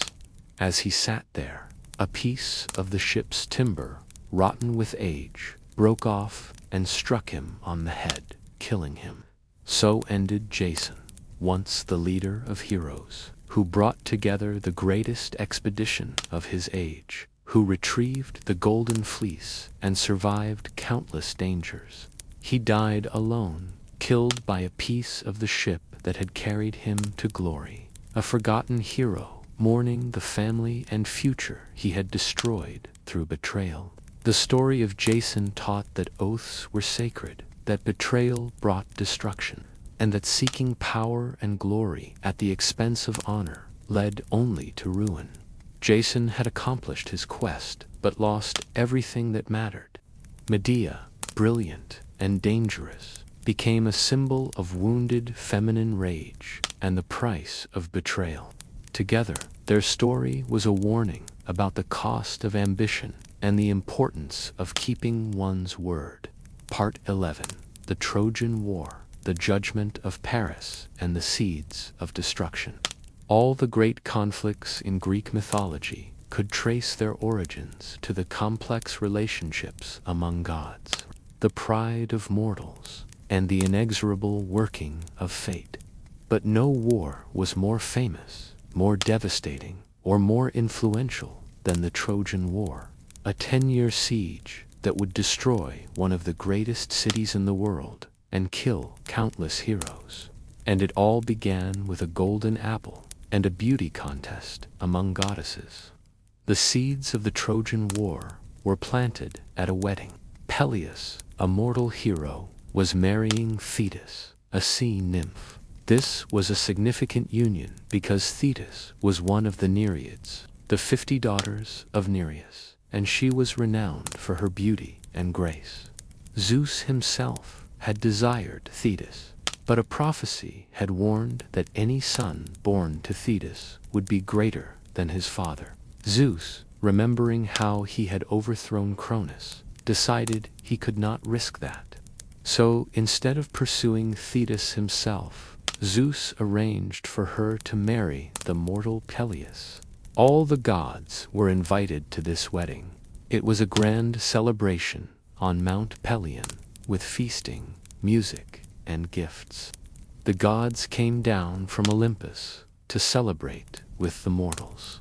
But one goddess was deliberately excluded from the guest list: Eris, goddess of discord and strife. Eris was not invited because wherever she went, trouble followed. Her very presence caused arguments, conflicts, and chaos. The wedding organizers thought it would be better to simply not invite her and hope she did in notice. This was a terrible mistake, Eris noticed. She was furious at being excluded, so she decided to give the wedding party a gift anyway, a gift that would cause more strife than her mere presence ever could. She took a golden apple and inscribed it with the words "to the fairest," or "for the most beautiful." Then she tossed this apple into the middle of the wedding celebration and left. The apple rolled across the floor and came to rest at the feet of 3 goddesses: Hera, queen of the gods; Athena, goddess of wisdom and war; and Aphrodite, goddess of love and beauty. Each goddess immediately assumed the apple was meant for her. Hera believed she deserved the apple because she was the queen of heaven, the most powerful goddess, Zeus's wife. Athena thought the apple should be hers because she was the greatest of goddesses, wise and mighty in war, Zeus's favorite daughter. Aphrodite claimed the apple was obviously hers because she was literally the goddess of beauty, born from the sea foam, the embodiment of physical perfection. The 3 goddesses began to argue. Their dispute grew heated, then bitter, then hostile. The wedding celebration was ruined by their bickering. The other gods tried to mediate, but could not resolve the dispute. Finally, the goddesses turned to Zeus and demanded that he judge which of them was the fairest. Zeus was far too intelligent to fall into this trap. No matter which goddess he chose, the other 2 would hate him for it. Hera was his wife and would make his life miserable if he didn't choose her. Athena was his favorite daughter and would be deeply hurt if he rejected her. Aphrodite could make his love life impossible if she turned against him. Zeus refused to judge. Instead, Zeus declared that the judgment should be made by a mortal, someone who had no stake in divine politics. The gods should find the most qualified judge of beauty among mortals, and that person would decide which goddess was the fairest.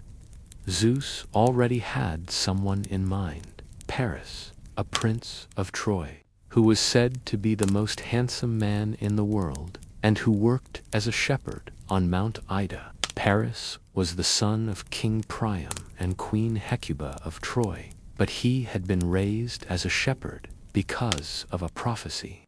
Before Paris's birth, Hecuba had dreamed that she gave birth to a torch that set all of Troy on fire.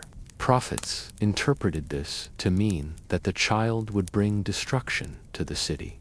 Priam, reluctant to kill his own son, instead gave the infant to a herdsman with orders to leave him exposed on Mount Ida to die. But the herdsman, moved by pity, raised the boy as his own. Paris grew up as a shepherd, not knowing his true heritage. He was extraordinarily handsome and had a reputation for making fair judgments in disputes among the shepherds. It was this reputation that brought him to Zeus's attention. Hermes, acting as Zeus's messenger, brought the three goddesses to Mount Ida, where Paris was tending his flocks. Hermes explained the situation. Paris must judge which of the three goddesses was the most beautiful and award the golden apple to the winner. Paris was terrified.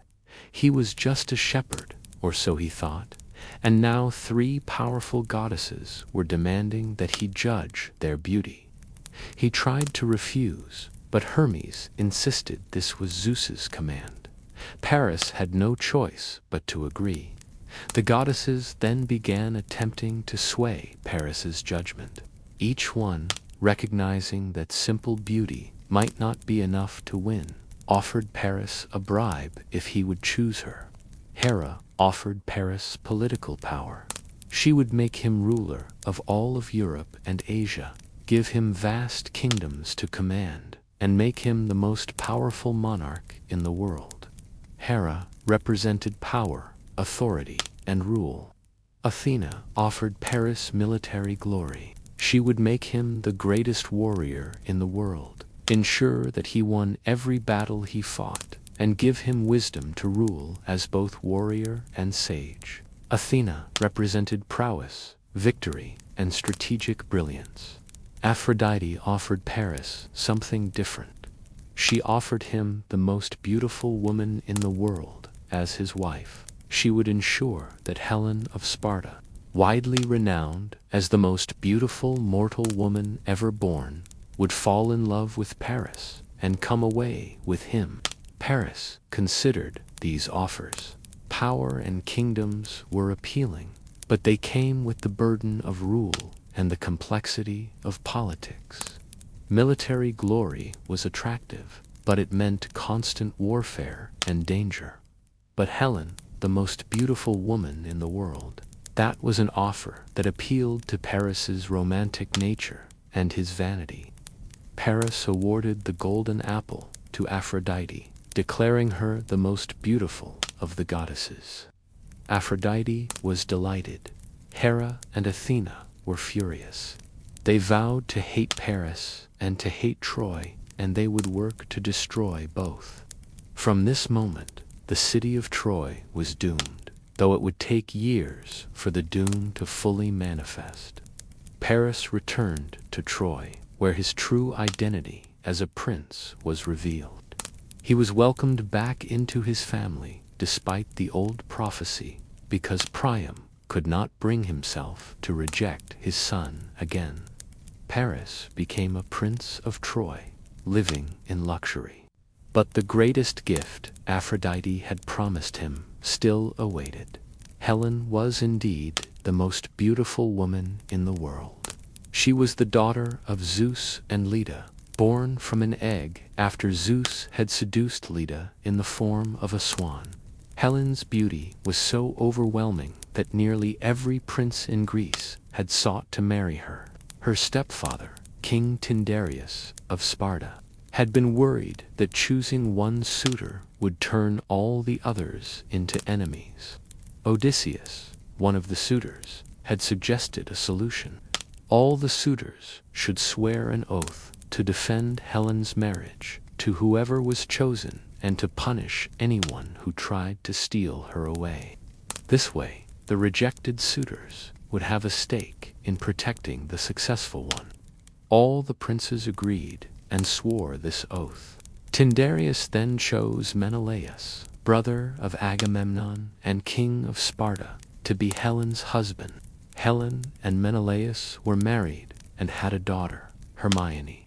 They ruled Sparta together, and though the marriage may not have been passionate, it seemed stable. Helen was queen, mother, and the most beautiful woman in the world, trapped in a comfortable but perhaps unfulfilling life.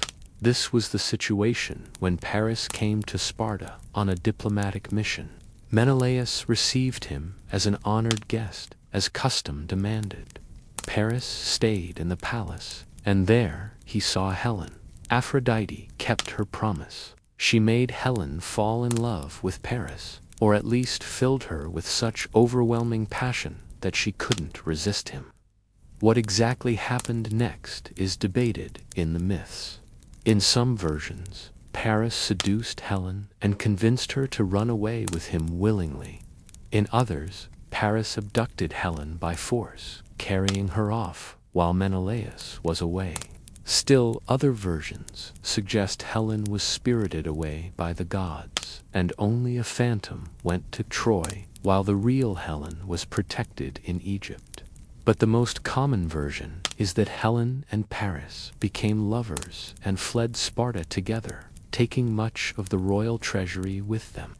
They sailed to Troy, where Priam welcomed Helen, despite knowing this would cause trouble with the Greeks.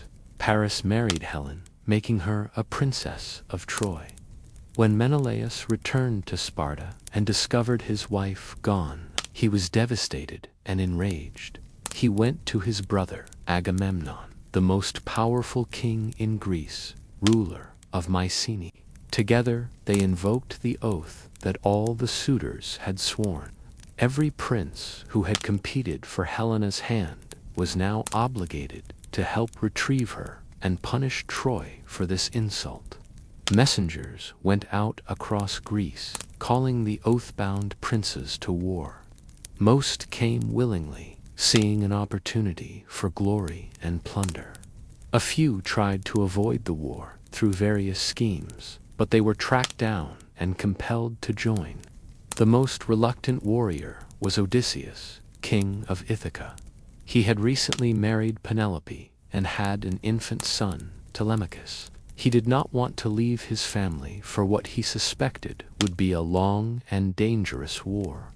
When the messengers came to Ithaca, Odysseus pretended to be insane, yoking a donkey and an ox together and plowing his fields with salt instead of seed. But Palamedes, one of the Greek princes, suspected this was a ruse. He took Odysseus's infant son and placed him in front of the plow. Odysseus, unwilling to harm his own child, immediately stopped the plow, proving he was sane. He was then forced to join the expedition. Odysseus would never forgive Palamedes for this trick, and years later, during the war, he would arrange for Palamedes to be falsely accused of treason and executed. Another reluctant warrior was Achilles, though in his case, it was his mother who tried to keep him from the war. Achilles was the son of Peleus and Thetis, the couple whose wedding had started this entire chain of events. When Achilles was an infant, Thetis had tried to make him immortal by dipping him in the river Styx, but she held him by his heel, and that one spot remained vulnerable. The heel that Thetis held became Achilles' only weak point, his famous Achilles' heel. Thetis knew from prophecy that if Achilles went to Troy, he would die there. He would win eternal glory, but he would not live to old age. If he avoided the war, he would live a long, peaceful life, but he would be forgotten. Thetis wanted her son to live, so she hid him on the island of Skyros, disguising him as a girl among the daughters of King Lycomedes. But the Greeks needed Achilles. Another prophecy said that Troy could not be defeated without him. Odysseus was sent to find Achilles. He came to Scyros disguised as a merchant and displayed his wares before the king's daughters. Among the jewelry and fine clothes, he had hidden weapons. While the girls looked at the pretty things, one girl immediately went for the weapons. This was Achilles, revealing himself through his warrior instincts. Achilles was then faced with the choice: a long, obscure life or a short, glorious death. He chose glory. He joined the expedition to Troy, bringing with him the Myrmidons, his people, who were the finest warriors in Greece. Achilles' closest companion, Patroclus, came with him. The two were inseparable, bound by a love that was either brotherly affection or romantic passion, depending on interpretation. The Greek forces assembled at Aulis, a port on the eastern coast of Greece. The fleet was enormous, over 1,000 ships, according to legend, carrying tens of thousands of warriors. It was the largest military expedition Greece had ever mounted. But when the fleet gathered at Aulis, they found they could not sail. The winds would not blow in the right direction, stranding the fleet. The prophet Calchas declared that this was because Agamemnon had offended Artemis. In some versions, Agamemnon had boasted that he was a better hunter than the goddess. In others, he had killed a sacred deer. Either way, Artemis was angry and was preventing the winds from allowing the fleet to sail. Calchas said there was only one way to appease Artemis. Agamemnon must sacrifice his daughter, Iphigenia. Agamemnon, faced with the choice between his daughter and the war, between personal love and political duty, chose duty. He sent word to his wife, Clytemnestra, claiming that Iphigenia was to be married to Achilles and should come to Aulis for the wedding. Clytemnestra brought Iphigenia, who was excited about her supposed marriage to the greatest warrior in Greece. But when they arrived, they discovered the truth. Iphigenia was to be sacrificed, not married. Different versions tell different outcomes. In some, Iphigenia was actually killed on the altar, her throat cut by her own father. In others, Artemis took pity on the girl at the last moment and replaced her with a deer, spiriting Iphigenia away to be her priestess. Either way, Clytemnestra was horrified and furious. She would never forgive Agamemnon for this.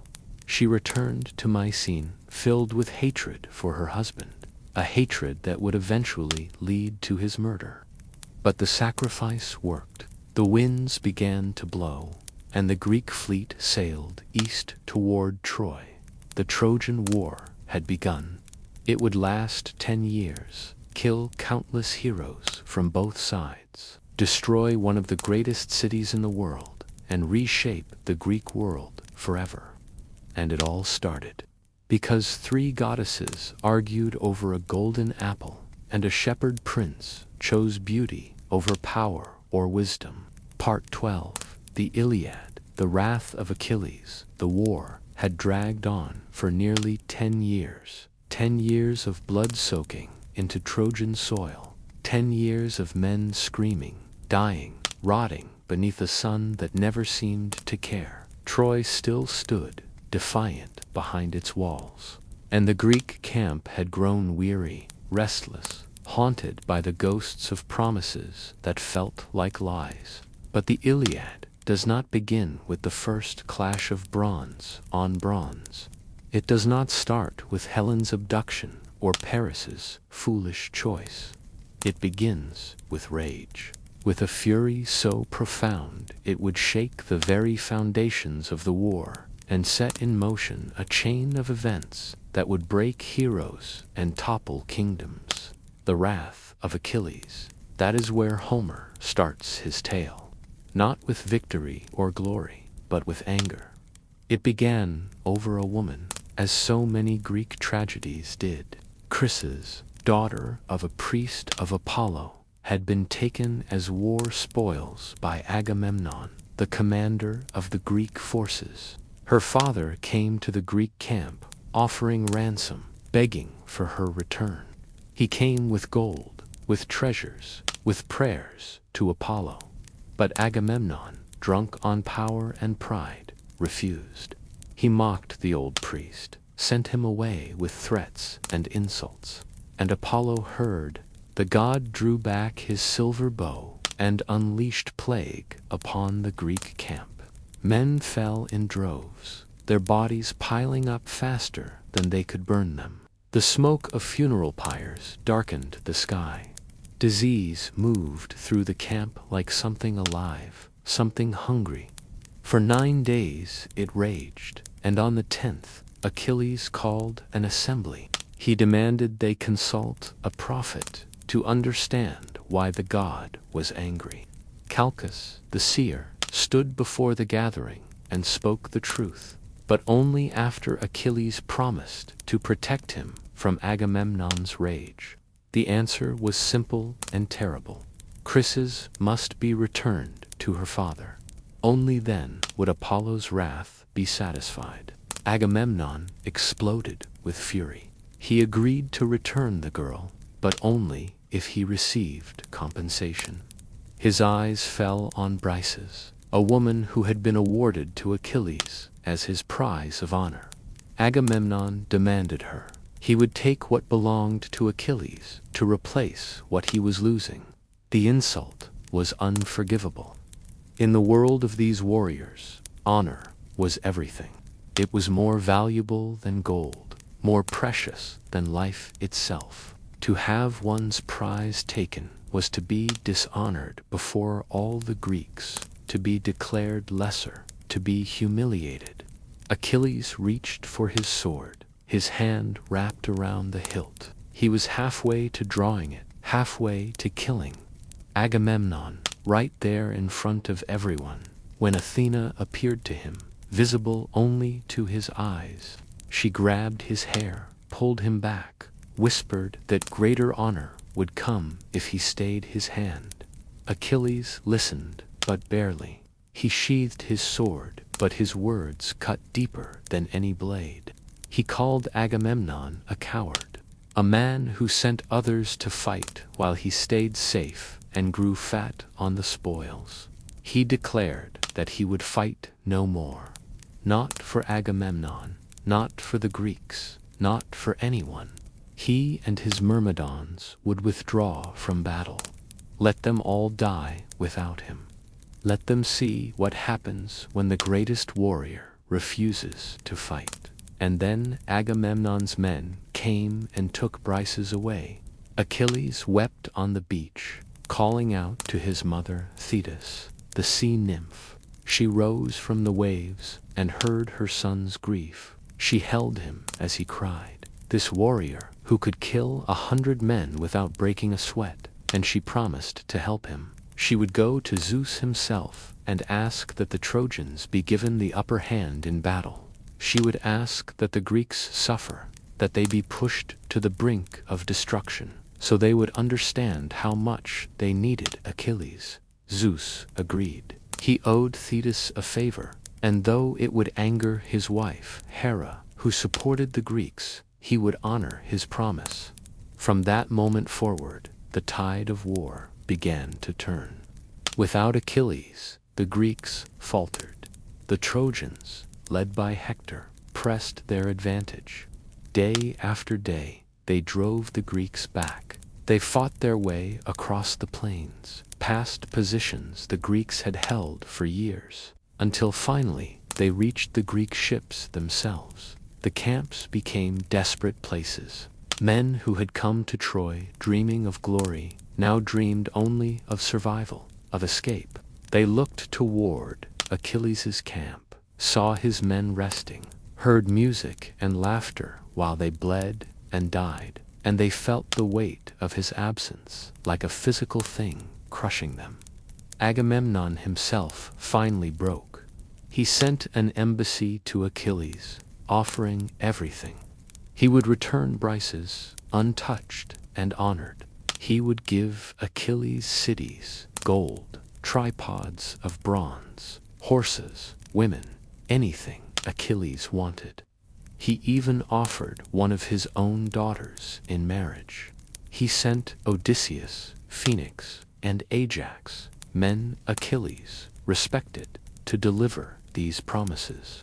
They found Achilles in his tent, playing the lyre and singing songs of heroes. He welcomed them warmly, offered them food and wine, treated them as guests should be treated. But when they delivered Agamemnon's offer, when they begged him to return to battle, Achilles refused. The insult went too deep. No number of gifts could restore what had been taken from him. His honor could not be bought back with gold or cattle or cities. He spoke of his mother's prophecy. She had told him he had two fates before him. He could stay and fight at Troy, win eternal glory, and die young. Or he could return home, live a long life in obscurity, and be forgotten when he died. He had chosen glory once, but now he was reconsidering. Maybe glory was not worth this. Maybe it was time to sail home, to live, to grow old. Let Agamemnon and the others die. Let Troy stand forever.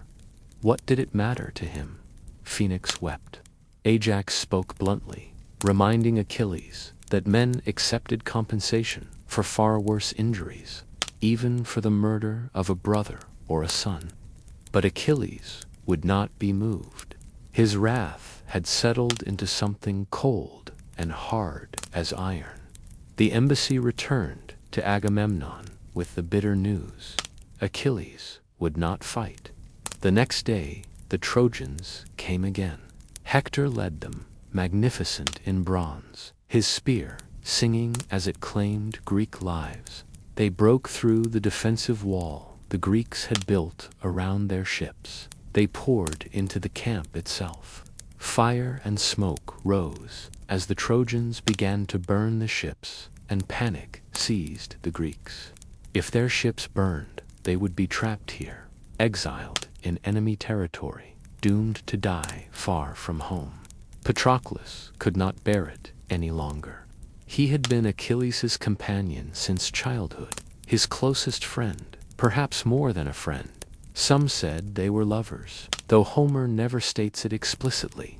What was clear was that they loved each other with a depth that transcended simple friendship. Patroclus had watched the slaughter from Achilles' camp, his heart breaking with every Greek death. He went to Achilles with tears streaming down his face. He begged Achilles to return to battle. If Achilles would not fight, then let Patroclus wear Achilles' armor and lead the Myrmidons. Let the Trojans think Achilles had returned. Even the sight of that legendary armor might be enough to turn the tide, to give the Greeks hope, to drive the Trojans back from the ships. Achilles hesitated. His anger toward Agamemnon had not cooled, but his love for Patroclus was stronger. He agreed, but with strict conditions. Patroclus was to drive the Trojans from the ships and then return immediately.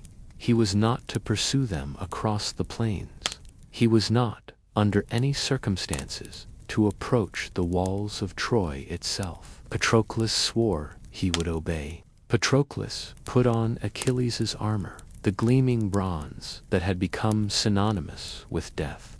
He took up Achilles' spear, his shield, his helmet with the horsehair crest that had terrified so many enemies. The Myrmidons, rested and eager for battle, rallied around him. They poured out of their camp like wolves who had been caged too long. The effect was immediate.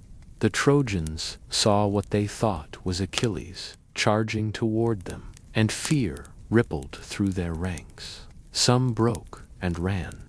Others stood their ground, but fought with the desperation of men who believed they were facing their death. Patroclus was magnificent. He fought with a fury born of grief and love, killing Trojan after Trojan, driving them back from the ships. But Patroclus, caught up in the glory and the rage of battle, forgot his promise, or perhaps he chose to break it. He pursued the retreating Trojans across the plains. He chased them all the way to the walls of Troy itself. 3 times he charged at the city walls, trying to scale them, to take the city single-handedly. 3 times Apollo, who protected Troy, beat him back with invisible hands. On the 4th attempt, Apollo appeared before him in divine fury and commanded him to withdraw.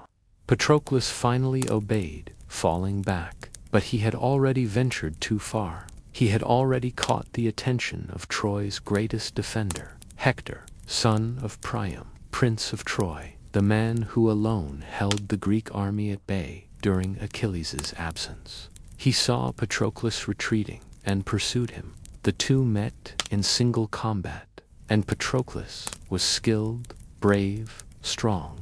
He killed Sarpedon, Zeus's own son, which made his death all but certain. The king of the gods mourned, but did not intervene. Even Zeus could not save his children from fate. But Patroclus was not Achilles. He was mortal in ways Achilles seemed not to be. Apollo himself struck Patroclus from behind, stunning him, knocking his helmet from his head. Euphorbos, a Trojan warrior, took advantage and drove his spear into Patroclus's back. And then Hector finished him, plunging his spear through Patroclus's belly. Patroclus fell. He died slowly, painfully. His last words to Hector were a prophecy. Hector himself would soon fall by Achilles' hand. Then darkness took him. The battle over Patroclus's body was one of the fiercest of the entire war. Greeks and Trojans fought with savage intensity for the corpse. Hector stripped Achilles' armor from the body, that glorious bronze, and put it on himself. A bold claim, a declaration that he was now Achilles' equal. But the Greeks managed to hold the Trojans back long enough to recover Patroclus's body itself. Menelaus and Ajax the Greater fought like lions to protect their fallen comrade. Finally, word reached Achilles. Antilochus came running to his camp with the news, and when he spoke the words, Achilles' world ended. He collapsed. He screamed, a sound so terrible that his mother heard it in the depths of the ocean and came rushing to his side. He tore at his hair, covered himself in dust and ashes, howled like a wounded animal. The other Greeks had to physically restrain him because they feared he would take his own life in his grief. Thetis found her son broken. She knew what this meant. She knew the prophecy. If Achilles avenged Patroclus, if he killed Hector, his own death would follow soon after. She begged him to reconsider, but Achilles was beyond reason. His wrath, which had been cold and bitter toward Agamemnon, now transformed into something hot and consuming. He would kill Hector. He would make him pay. He would not rest until Troy drowned in blood. But he had no armor. Hector wore his now. Thetis promised to bring him new armor forged by Hephaestus himself, god of the forge. She told him to wait just one day until she returned with armor worthy of the gods. Achilles agreed, but barely. His need for vengeance burned in him like fever. That night, as the battle continued over Patroclus's body, Achilles could not stay back any longer. Though he had no armor, though he was unarmed, he went to the edge of the Greek fortifications. Athena placed a golden mist around his head like a crown and commanded him to shout. Achilles opened his mouth and unleashed his war cry. The sound was inhuman. It echoed across the plains of Troy like thunder, like the scream of an eagle, like the voice of the earth itself splitting open. The Trojans heard it and felt their blood turn to ice. They knew that voice. Achilles had returned. Panic seized them. The bravest warriors broke and fled. In the confusion, the Greeks finally managed to bring Patroclus's body back to camp. That night, the Trojans held council. Polydamas, the wisest among them, urged Hector to withdraw behind the city walls. Achilles was coming, and no man could stand against him. They should retreat, fortify, wait him out. But Hector, proud and confident in his recent victories, refused. He had driven the Greeks to their ships. He had killed Patroclus. He wore Achilles' armor. He would not hide behind walls like a coward. The Trojans would camp on the plains that night and meet Achilles in open battle the next day. It was the decision that would doom him. Zeus himself shook his head in pity. The Trojans cheered Hector's words, but Athena had stolen their wits. They could not see the disaster rushing toward them. In the Greek camp, Achilles sat vigil over Patroclus's body. He refused to eat. He refused to sleep. He spoke to his dead friend, promised him vengeance, promised that Hector would die before Patroclus was buried. He swore he would sacrifice 12 Trojan youths on Patroclus's funeral pyre. His grief was all-consuming, terrible to behold. Before dawn, Theseus returned with the armor. It was not made by mortal hands, but forged by Hephaestus himself in his workshop beneath a volcano.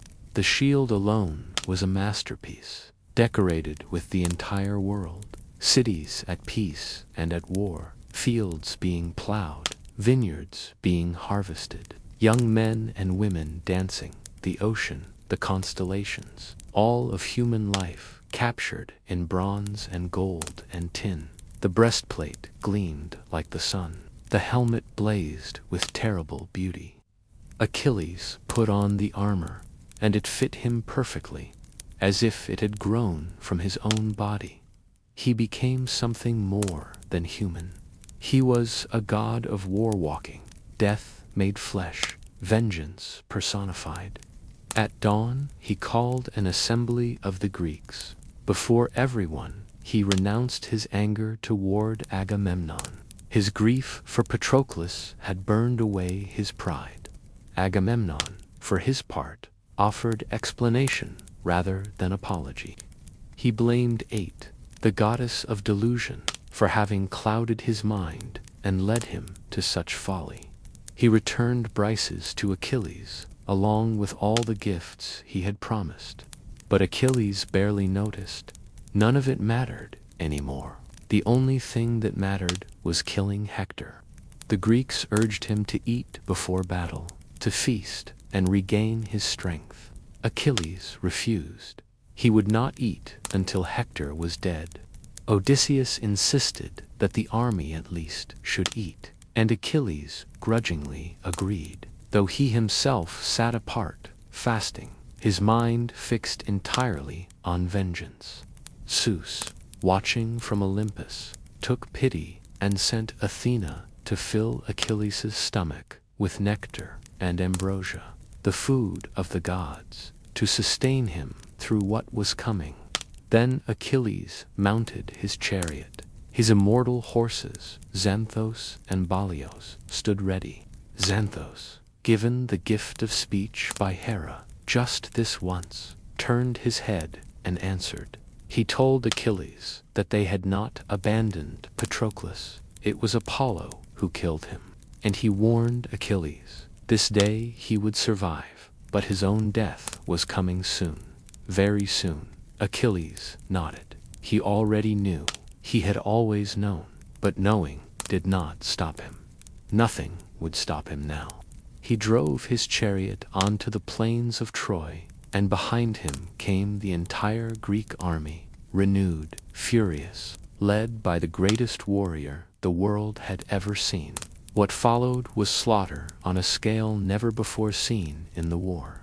Achilles did not just fight, he annihilated. He killed every Trojan who came near him. He drove his chariot through their ranks, his spear rising and falling, each thrust claiming a life. The river Scamander ran red with blood, bodies piled so high they dammed the river's flow. The river god himself rose up in fury, angered that Achilles had choked his waters with the dead, and attacked the hero with a flood. Achilles would have drowned, but Hephaestus intervened, sending divine fire to boil the river back. Even the gods themselves were fighting now. The war had become cosmic, immortals battling immortals as the humans fought below. But Achilles cared for none of it. He searched for Hector, and only Hector. Every Trojan he killed was just an obstacle between him and his vengeance. The Trojans fled before him in terror. Many reached the city gates and poured inside to safety, but Hector remained outside. He stood before the Scion gates of Troy alone. His father Priam and his mother Hecuba stood on the walls above, begging him to come inside to take shelter. They warned him that Achilles would kill him, that his death would doom Troy, that they would lose their son and their city. Priam tore at his hair, showed his gray head, reminded Hector of all he would lose if his son died. Hecuba bared her breast, the breast that had nursed him, begging him to remember his mother's love and come inside where it was safe. But Hector could not move. Shame held him fast. He had refused Polydami's advice the night before. He had kept the army outside the walls, and now many were dead because of his pride. If he retreated now, if he ran, he would be called a coward. The shame would be worse than death. So he stood his ground and waited for Achilles. When Achilles appeared, blazing in his divine armor, Hector's courage finally failed him. He ran. He turned and fled along the walls of Troy, and Achilles chased him. 3 times they circled the entire city, Hector running for his life, Achilles in pursuit, the entire city watching from the walls. It was like something out of a nightmare, unreal, terrible, inevitable. Zeus watched from Olympus, and for a moment considered saving Hector. He even brought out his golden scales to weigh the fates. He placed Hector's doom on one side and Achilles's on the other, and Hector's scale sank toward the underworld. His fate was sealed. Apollo, who had protected him until now, sadly withdrew his divine presence. Hector was alone. Athena then appeared to Hector, disguised as his brother Deiphobus. She told him she would stand with him, that together they could face Achilles. Encouraged, Hector stopped running. He turned to face his pursuer. He called out to Achilles and proposed terms. Whoever won this duel, they would treat the other's body with respect, return it for proper burial. But Achilles refused. There would be no pacts between them. Lions do not make agreements with men. He would kill Hector and then desecrate his corpse. Hector would be food for dogs and birds. They fought. Hector threw his spear first, a good throw, strong and true. But it struck Achilles' shield, that masterwork of Hephaestus, and bounced off harmlessly. Hector turned to his brother Deiphobus to get another spear, but Deiphobus had vanished. It had been Athena all along. Hector realized then that the gods had abandoned him. This was his death, but he would not die a coward. He drew his sword and charged. Achilles easily dodged Hector's attack. He knew every weakness in the armor Hector wore, because it had been his own. He saw the gap at the collarbone where the armor pieces joined. He drove his spear through that gap, through Hector's throat. Hector fell, dying but not dead, able to speak. His last words were a final plea. He begged Achilles to return his body to his family, to accept ransom, to let him be buried properly. But Achilles' heart had become stone. He told Hector he wished he could eat his raw flesh, that his rage was so great no amount of ransom could buy. Mercy. Dogs and birds would feast on Hector. The Prince of Troy died with that horror awaiting him. Achilles stripped the armor from Hector's body, the armor that had been his own. The other Greeks gathered around and stabbed Hector's corpse, satisfying their own grudges against the man who had killed so many of them. Then Achilles did something that shocked even these warriors, hardened by years of war.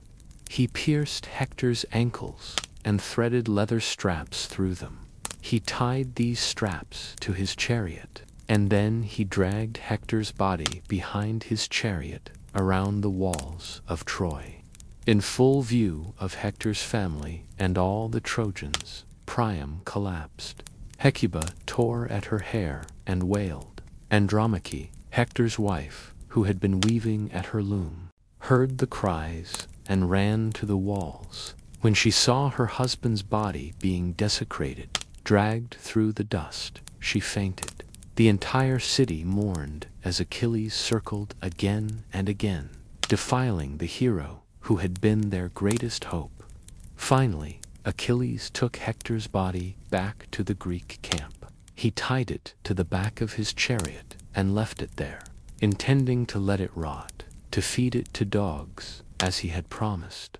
But the gods would not allow such desecration. Apollo preserved the body from decay, and Aphrodite anointed it with divine oil so that the dragging did not tear the flesh.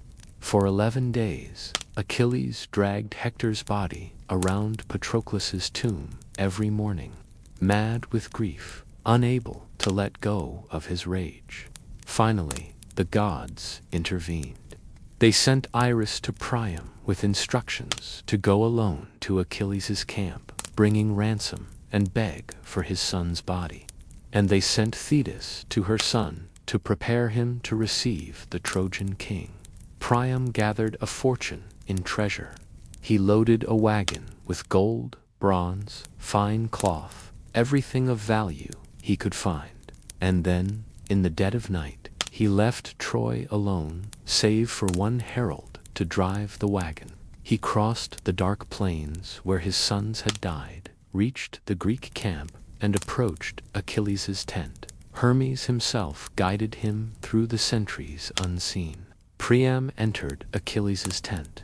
The warrior was sitting with his companions, having just finished eating. Priam went straight to him, fell at his feet, and did something extraordinary. He kissed the hands of Achilles, the hands that had killed his sons. He begged Achilles to remember his own father, who was old like Priam, who would one day lose his son as Priam had lost so many. He asked Achilles to pity him, to give him back Hector's body so he could bury his son properly. Achilles looked at this old man, this king, degrading himself for love of his son, and something broke inside him. He wept. Priam wept. They wept together for all they had lost, for all the war had taken from them, for the pointless cruelty of it all. Achilles gently raised Priam to his feet and agreed to return Hector's body. He ordered his men to wash it and anoint it and wrap it in fine cloth away from Priam's sight, so the old man would not see the damage that had been done and cry out in anger and provoke Achilles to violence again. Achilles even agreed to a truce, 12 days for Troy to mourn and burn their hero. He and Priam shared a meal together, two enemies bound by grief. Priam stared at Achilles in wonder, seeing how beautiful and godlike he appeared. And Achilles looked at Priam and saw dignity and nobility despite his age and grief.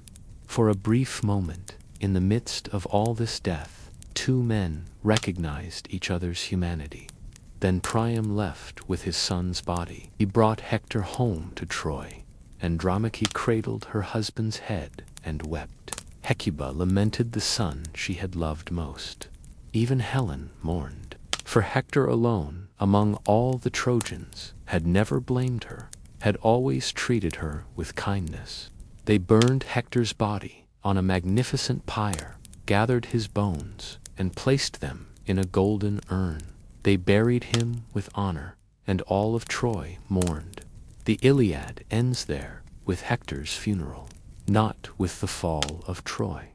Homer chose to end his story on this note of shared grief, of humanity glimpsed even in the midst of war's cruelty. Achilles' wrath, which began the story, ended here, transformed by loss into something almost like wisdom. He knew his own death was coming. Hector had prophesied it. His mother had warned him. Every moment now was borrowed time, but the war continued. Other stories tell us what happened next, though Homer does not. Achilles would die soon after, killed by an arrow guided by Apollo and shot by Paris. The arrow struck his heel, the only vulnerable part of his body. He had been dipped in the river Styx as an infant by his mother, making him invulnerable everywhere except the heel by which she held him. That one weak spot was his undoing. They burned his body on a great pyre, along with Patroclus's remains, and their ashes were mixed together in a golden urn, united in death as they had been in life. His armor, that divine armor, forged by Hephaestus, became the subject of a bitter dispute between Ajax and Odysseus, a dispute that would lead to more tragedy and death. But the Iliad concerns itself only with Achilles' wrath and what it cost. Patroclus dead, Hector dead, and Achilles himself doomed, having chosen brief glory over a long life. It is a story of rage and grief, of the terrible price of honor, of how even the greatest warriors are ultimately just human beings who love and suffer and die. That is why, after nearly 3,000 years, we still tell it, because we recognize ourselves in their grief, in their pride, in their futile rage against a world that gives us those we love and then takes them away. Part 14. The Odyssey. 10 years of wandering. The war was done. Troy had fallen. The ships were loaded with plunder and slaves. Agamemnon gave the order to depart, and the Greek fleet raised their sails and turned their bows toward home. Among them was Odysseus, king of Ithaca, a small rocky island in the western sea. He had been among the last Greeks to join the war. Reluctant to leave his wife Penelope and infant son Telemachus. Now, 10 years later, he wanted nothing more than to see them again. He commanded 12 ships filled with his men, loyal warriors who had fought beside him through every battle, who had hidden with him in the wooden horse, who trusted him to bring them home safely. The journey from Troy back to Ithaca should have taken a few weeks at most. Odysseus expected to be home before the season changed. Instead, it would take him 10 more years, and he would lose every single man who sailed with him. He would arrive home alone, having wandered to the edges of the known world and beyond. The Odyssey picks up the story years into this journey. When Homer begins his tale, Odysseus has been gone from home for 20 years total. 10 years of war, and now 10 years trying to return. On Ithaca, everyone assumes he is dead. His palace has been overrun by suitors, ambitious men who want to marry Penelope and claim Odysseus's kingdom. They feast in his halls every day, consuming his wealth, pressuring his wife to choose one of them. Telemachus, now grown to manhood, watches helplessly as his father's legacy is devoured. But Odysseus is not dead. He is trapped on an island called Ogygia, held captive by the nymph Calypso. She has loved him for 7 years, keeping him there despite his constant grief and his desperate wish to go home. Every day he sits on the beach, staring at the horizon, weeping for his lost home. Every night, Calypso tries to convince him to stay, offering him immortality if he will be her husband. But Odysseus refuses. He would rather be mortal and home than immortal and trapped, no matter how beautiful the prison or how kind the jailer. Finally, the gods intervene. Athena, who has always favored Odysseus, pleads his case before Zeus. Poseidon, who has been punishing Odysseus for blinding his son Polyphemus, is temporarily absent from Olympus. Zeus agrees that Odysseus has suffered enough and sends Hermes to order Calypso to release him. She obeys, though reluctantly. She helps Odysseus build a raft, provisions it with food and water, and watches sadly as he sails away. But Odysseus's troubles are far from over. Poseidon returns, sees Odysseus escaping, and is furious. He sends a massive storm that destroys the raft and nearly drowns Odysseus. For 2 days he struggles in the waves before finally washing up unconscious on the shore of Scheria, land of the Phaeacians. He is found by Nausicaa, the young daughter of King Alcinous. She takes pity on the battered, naked stranger and brings him to her father's palace. The Phaeacians are a civilized, hospitable people, blessed by the gods. They offer Odysseus shelter, food, and rest. King Alcinous promises to give him safe passage to Ithaca, but first they want to know his story. Who is this man who has washed up on their shore? Where has he been? What has he suffered? And so Odysseus tells them. He begins at the beginning, with the departure from Troy, and relates the incredible, terrible things that have happened to him over the past 10 years. After leaving Troy, he explains, his ships were first blown off course to the land of the Ciconies. There, foolishly, he and his men raided the city of Ismarus. They won the initial battle, but rather than leaving immediately with their plunder, they stayed to celebrate. The Ciconies called for reinforcements, and a larger force attacked. Odysseus lost 6 men from each ship in the battle that followed. It was their first lesson. Greed and foolishness carry a price. They fled the Ciconies and sailed on, but Zeus sent storms that drove them further off course. For 9 days they were blown south by terrible winds. When they finally made landfall, they had reached the country of the Lotus Eaters. These people seemed harmless, gentle even. They welcomed Odysseus's men and shared their food, the lotus, a flower that tasted like honey. But anyone who ate the lotus lost all desire to return home. They forgot their families, their missions, their very identities. They wanted only to stay in that land and eat lotus forever. Several of Odysseus' men ate the flower and had to be dragged back to the ships by force, weeping and struggling. Odysseus had them tied to the benches until the drug wore off. They escaped quickly before more men could be tempted. It was a close call.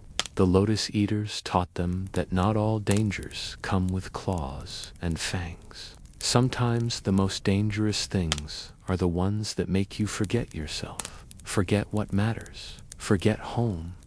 Next, they reached the island of the Cyclops, a lawless race of one-eyed giants who lived in caves and kept flocks of sheep.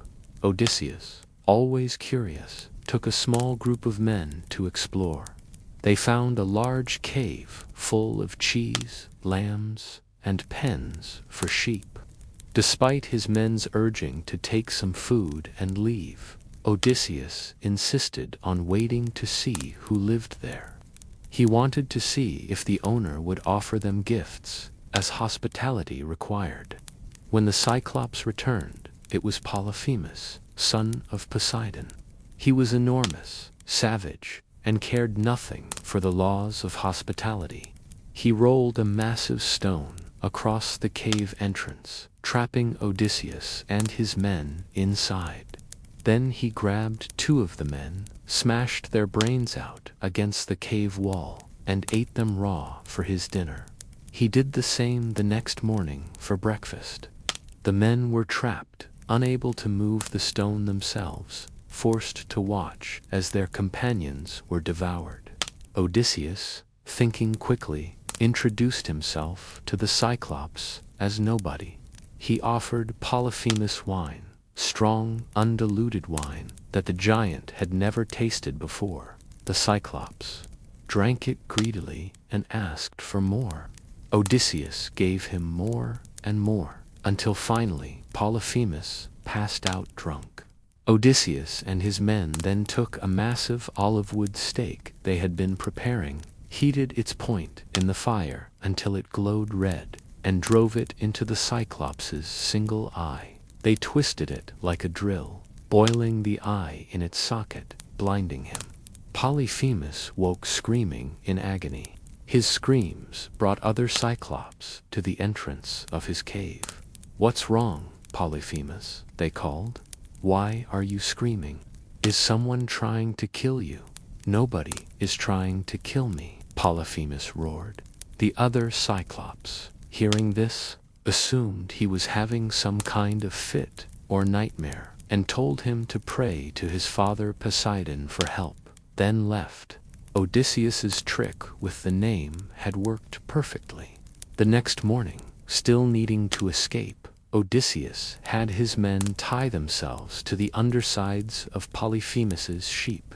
The blind Cyclops, needing to let his flock out to graze, moved the stone and felt the back of each sheep as it passed to ensure no men were riding them out. But he never thought to check underneath. Odysseus and his remaining men escaped this way, clinging to sheep's wool, holding their breath as the Cyclops' hands passed over them.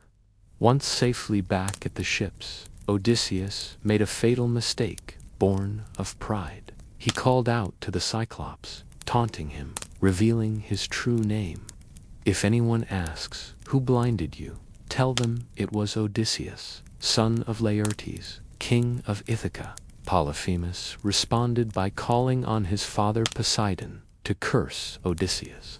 He prayed that Odysseus would never reach home, or, if he did, that it would be after much suffering, in a stranger's ship, alone, and that he would find trouble waiting in his house. Poseidon heard his son's prayer and began to fulfill it. From that moment on, the god of the sea became Odysseus's enemy, making his journey home as difficult as possible. Next, they reached the floating island of Aeolus, keeper of the winds. Aeolus was kind and hospitable. He entertained Odysseus and his men for a month, listened to tales of the Trojan War, and when they left, he gave Odysseus an extraordinary gift, a bag made of oxide containing all the winds except the west wind. He tied it shut with silver cord and instructed Odysseus not to open it.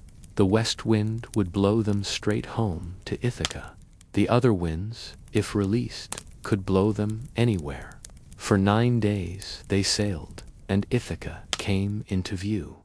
Odysseus could see the smoke from cooking fires rising from his island.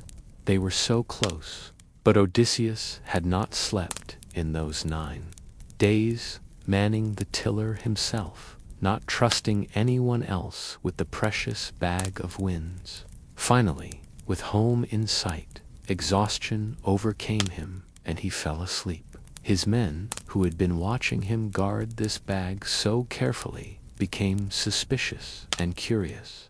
What was Odysseus keeping from them? What treasure was in that bag? Surely it was gold and silver, more than their share. While Odysseus slept, they opened the bag. All the winds escaped at once. A massive storm erupted and blew the ships all the way back to Aeolus' island. Odysseus begged Aeolus for help again, but the keeper of winds refused. This was clearly divine punishment, he said.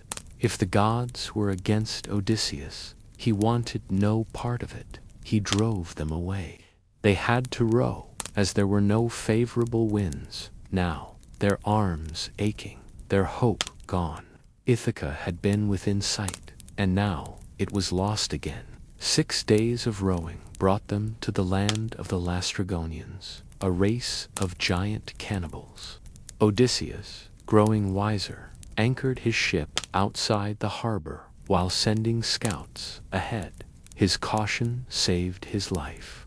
When the scouts encountered the Laestrygonians, they were met with horror.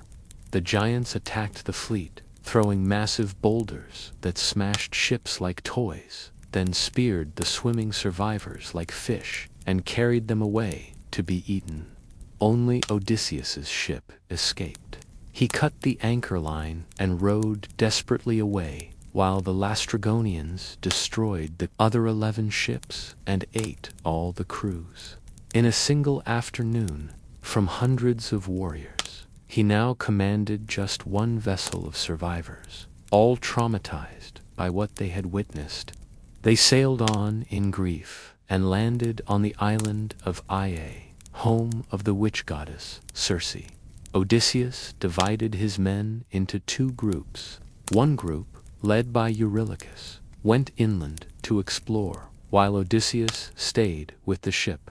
They found a palace in a clearing surrounded by tame wolves and lions that were actually men Circe had transformed. When they called out, Circe invited them in and served them a feast. But the food was drugged, and as soon as they ate it, she struck them with her wand and turned them all into pigs. Only Eurylochus escaped, having waited outside suspiciously. He ran back to tell Odysseus. Odysseus, despite knowing he faced a goddess who could transform men into beasts, went alone to rescue his men. On the way, he met Hermes, disguised as a young man. The god gave him a magical herb called moly that would protect him from Circe's magic. Hermes instructed him to rush at Circe with his sword drawn when she tried to transform him, and to make her swear an oath not to harm him. Everything happened as Hermes predicted. Circe gave Odysseus drugged wine, struck him with her wand, and was shocked when he did not transform. Odysseus drew his sword and charged. Circe, recognizing she had met someone protected by the gods, backed down and swore the oath. She transformed his men back from pigs to humans and invited them all to stay and rest. They stayed for a year. Some stories say Odysseus fell in love with Circe, or at least shared her bed. She treated them well, and after the horrors they had endured, the rest was welcome. But eventually, Odysseus's men reminded him they needed to continue home.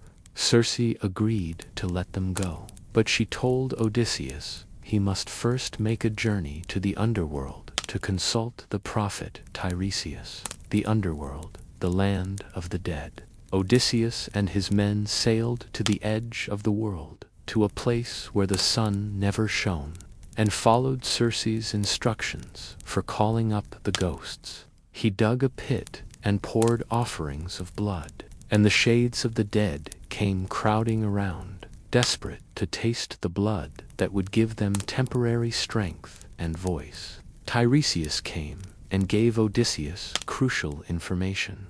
He told him that Poseidon was angry and making his journey difficult. He warned him that when he reached the island of the sun god Helios, he must not let his men harm the sacred cattle there. If they did, his ship and crew would be destroyed, and he would reach home alone on a stranger's ship. Only Odysseus might survive, and even then he would find trouble in his house. But Odysseus also encountered other ghosts. His mother Anticlea appeared, and only then did he learn she had died. She had died of grief, waiting for him to return. He tried to embrace her 3 times, but she was a ghost, and his arms passed through her like smoke. She told him of conditions at home, of Penelope's faithfulness, of Telemachus growing up without a father. He saw Agamemnon's ghost, killed by his own wife upon returning home. Agamemnon warned him about trusting women, though he admitted Penelope seemed different. He saw Achilles and told him of his son's valor. Achilles said he would rather be a living slave than a dead king, showing that even the greatest warrior regretted choosing glory over life. He saw Ajax, who refused to speak to him, still angry about the dispute over Achilles' armor. He saw the Titans being punished, Tantalus, forever thirsty and hungry, while water and fruit remained just out of reach. Sisyphus, forever rolling a boulder uphill, only to watch it roll down again. These were warnings about the price of hubris. Finally, he returned to Circe's island, gathered his men, and sailed on. She had warned him of dangers ahead. First, the sirens, bird women, whose songs were so beautiful that any sailor who heard them would be driven mad with desire, rowing toward their island until their ships crashed on the rocks. Following Circe's advice, Odysseus had his men plug their ears with wax, but he wanted to hear the sirens' song himself. So he had his men tie him to the mast and ordered them not to release him, no matter how much he begged. When they passed the Sirens' Island, Odysseus heard their song. They sang of everything he wanted to know, everything he desired. They sang of home, of glory, of understanding the secrets of the world. He struggled against his bonds, begging his men to release him, ordering them to let him go. But they could not hear him or the sirens, and they rode on. Odysseus was the only man to hear the sirens' song and live.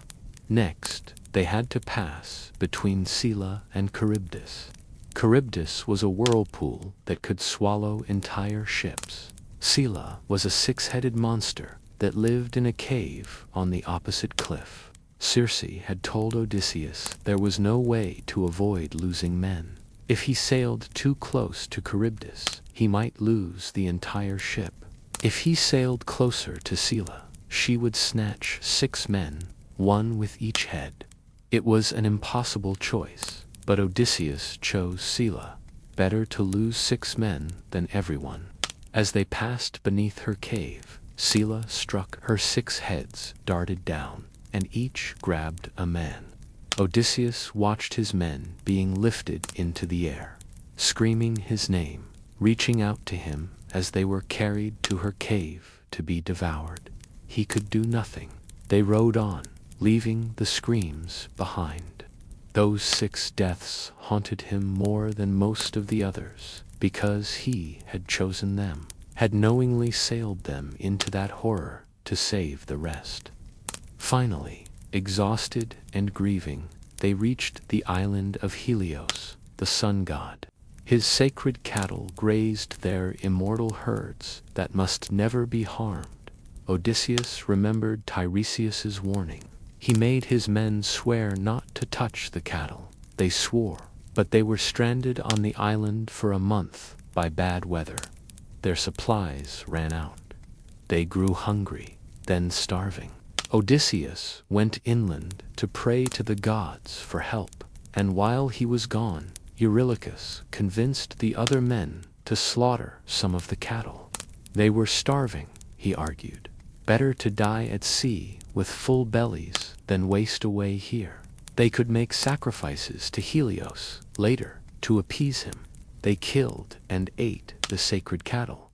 When Odysseus returned and discovered what they had done, he knew they were all doomed. Even as they cooked the meat, terrible signs appeared. The hides crawled along the ground. The meat mooed on the spits. but the men ate anyway. They were too hungry to care about omens. When the weather finally cleared and they set sail, Helios demanded justice from Zeus. Zeus sent a thunderbolt that destroyed the ship. All of Odysseus's men drowned. Only Odysseus survived, clinging to wreckage, drifting for 9 days until he reached Calypso's island, where he would be trapped for 7 years. And that, Odysseus tells the Phaeacians, is how he lost everything. How a fleet of 12 ships and hundreds of men was reduced to one survivor. The Phaeacians listened to his story in wonder and pity. King Alcinous loads him with gifts and provides him a magical ship that sails itself. They carry the sleeping Odysseus to Ithaca and leave him on the beach with his treasures. Finally, after 20 years, Odysseus is home. But he cannot simply announce his return. Athena appears to him and explains that his palace has been overrun by suitors. They have been consuming his wealth for years, pressuring Penelope to remarry. If Odysseus reveals himself immediately, they might kill him. He must be cautious, strategic. She disguises him as an old beggar, and he goes first to see his loyal swineherd, Eumaeus. Eumaeus does not recognize him, but offers the old beggar hospitality anyway. Through him, Odysseus learns more about the situation in his palace. Meanwhile, Athena goes to find Telemachus, who has been searching for news of his father in Pylos and Sparta. She warns him about an ambush the suitors have planned and guides him home safely. Father and son reunite in the swineherd's hut. Telemachus doesn't recognize his father until Athena removes the disguise temporarily. Then Odysseus embraces the son he left as an infant, now a man of 20. Together they plot. They will go to the palace. Odysseus will remain disguised as a beggar. Telemachus will remove all the weapons from the great hall except those they will need. When the moment is right, they will strike. Odysseus enters his own palace as a beggar. The suitors mock him and abuse him.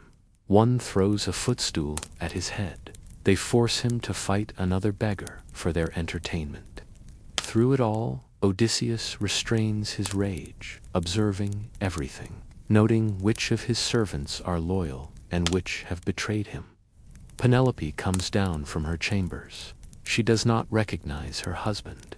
She speaks with this beggar, who claims to have met Odysseus long ago, who describes her husband so perfectly that she weeps. She treats the old beggar kindly, has her old servant Euryclea wash his feet, and as Euryclea washes him, she recognizes a scar on his leg, a scar from a boar hunt in his youth.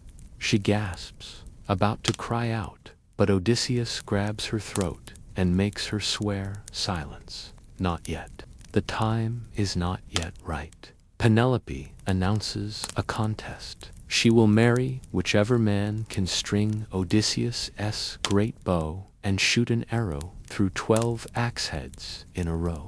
It is an impossible task.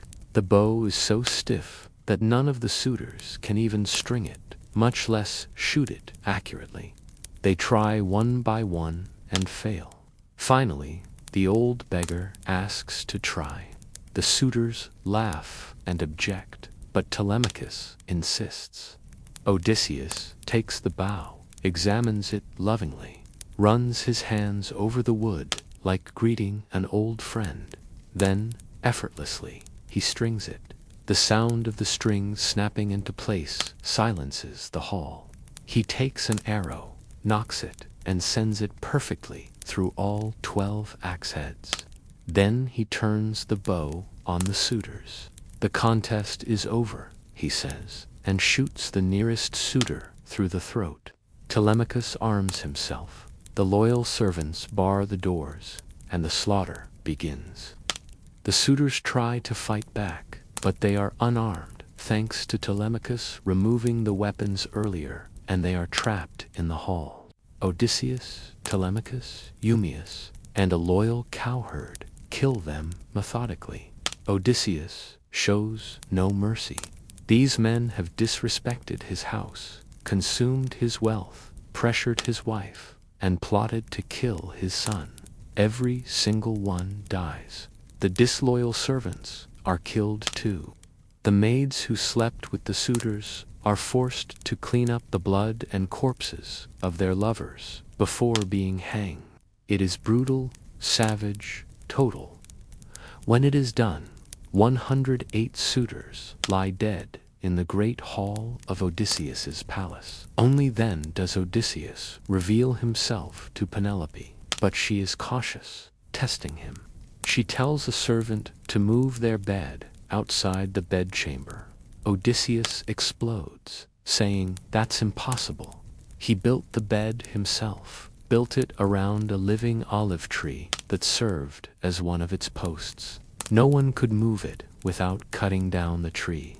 Only someone who knew that secret could be her husband. Penelope weeps and embraces him.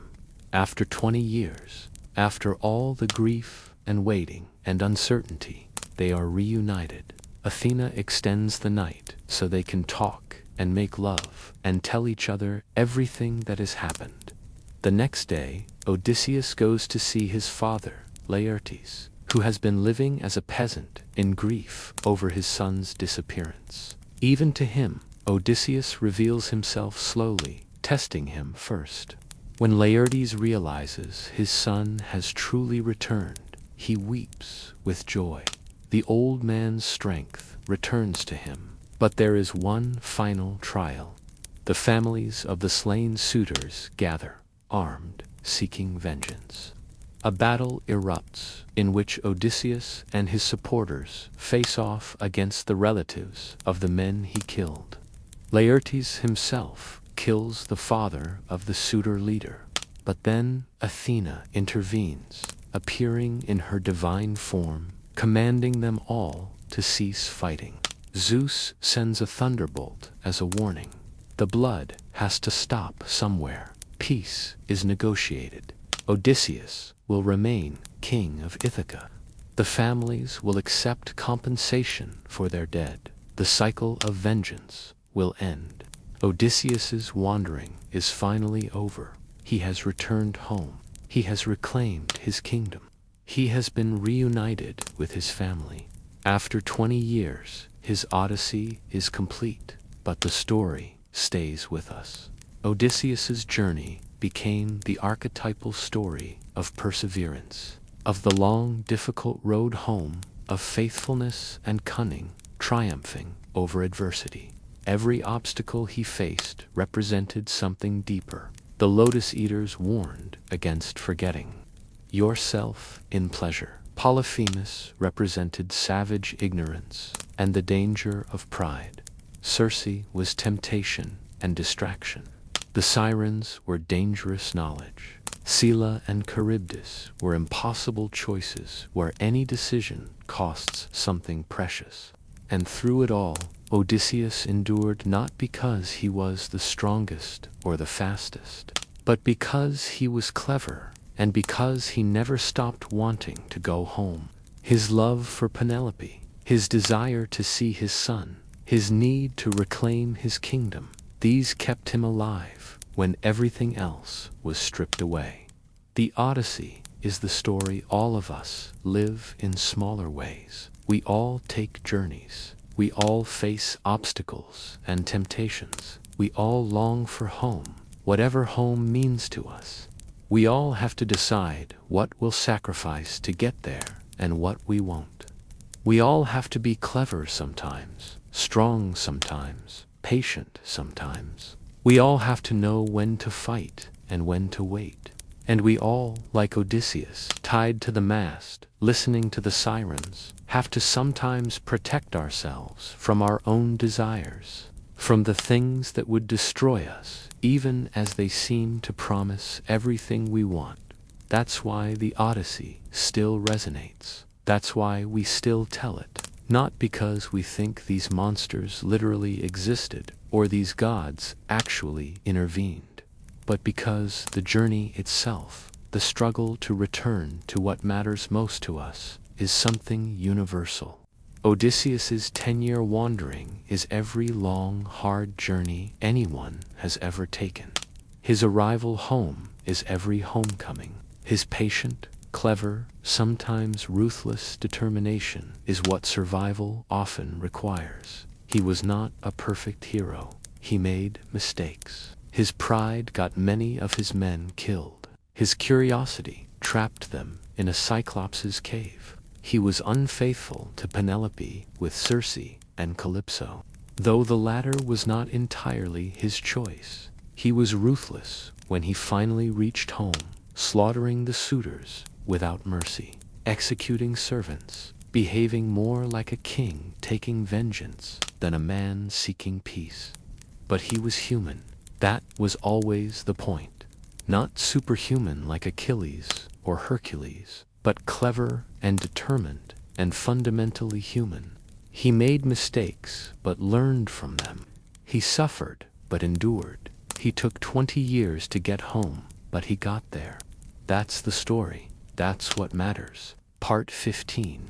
The monsters and creatures of Greek mythology. Greek mythology is populated by countless monsters, creatures born from the minds of ancient storytellers, who needed to explain the dangers of the world and give their heroes challenges worthy of their greatness. These were not simple animals, but beings of nightmare, often mixing the features of different creatures into impossible, terrifying combinations. They represented chaos, the untamed wildness that civilization fought against, the darkness at the edges of the map that said, "Here there be monsters."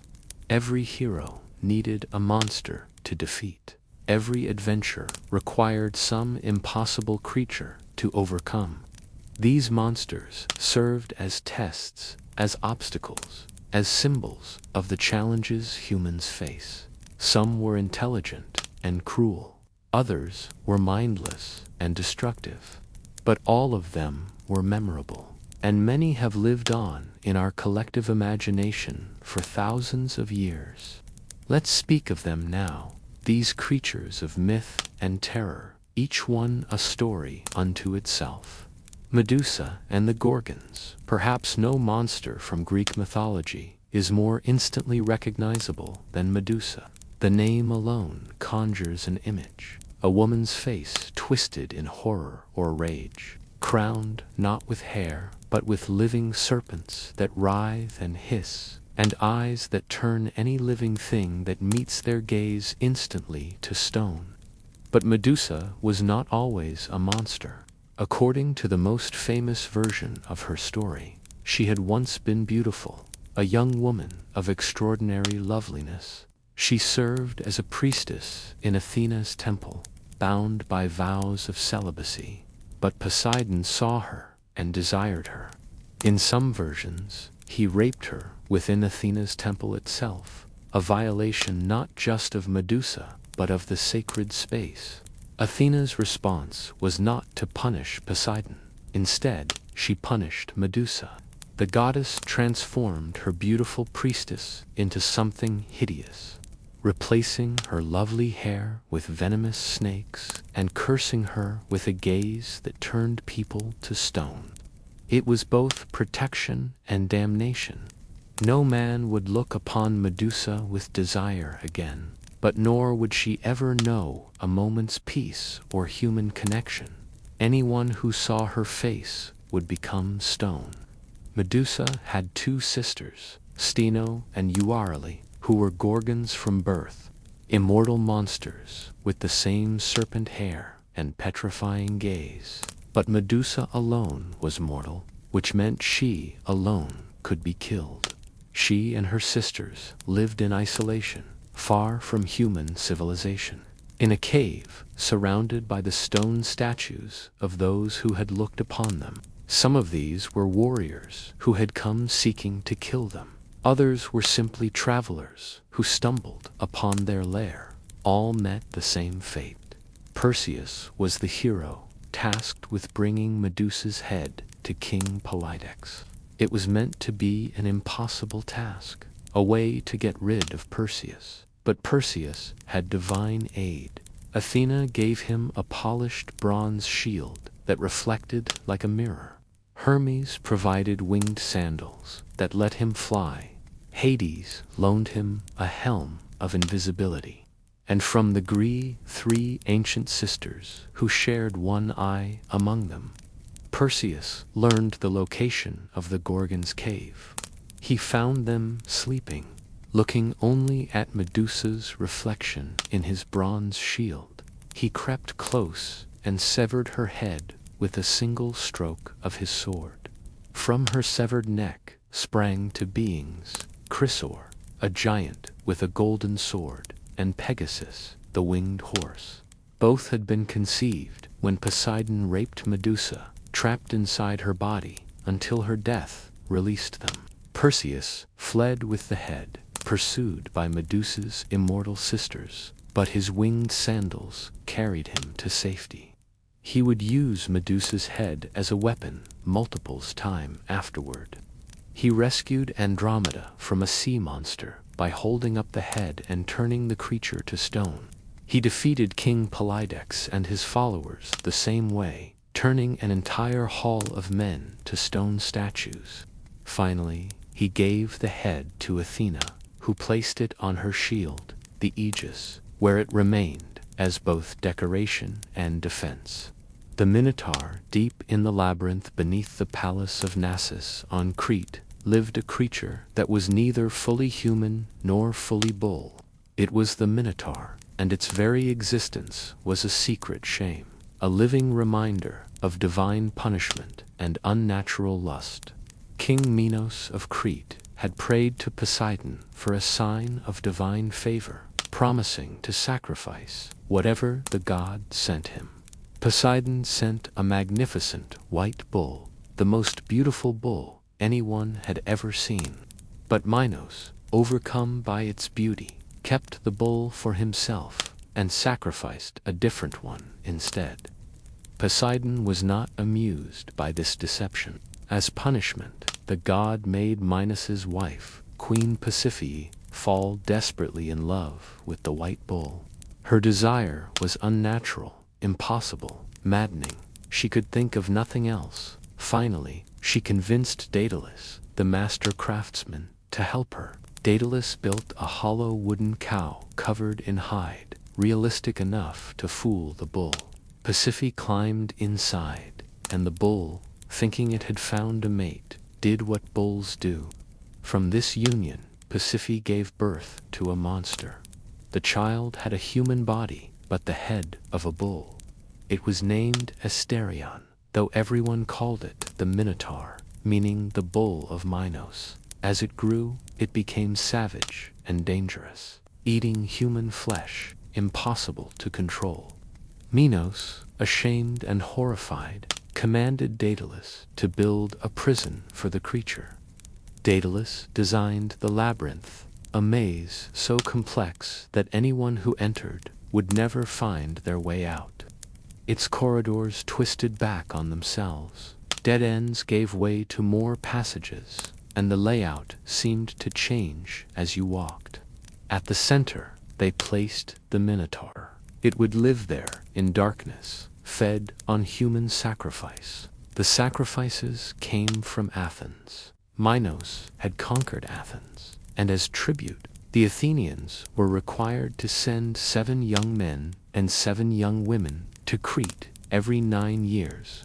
These 14 youths were sent into the labyrinth, where they wandered, lost and terrified, until the Minotaur found them and devoured them.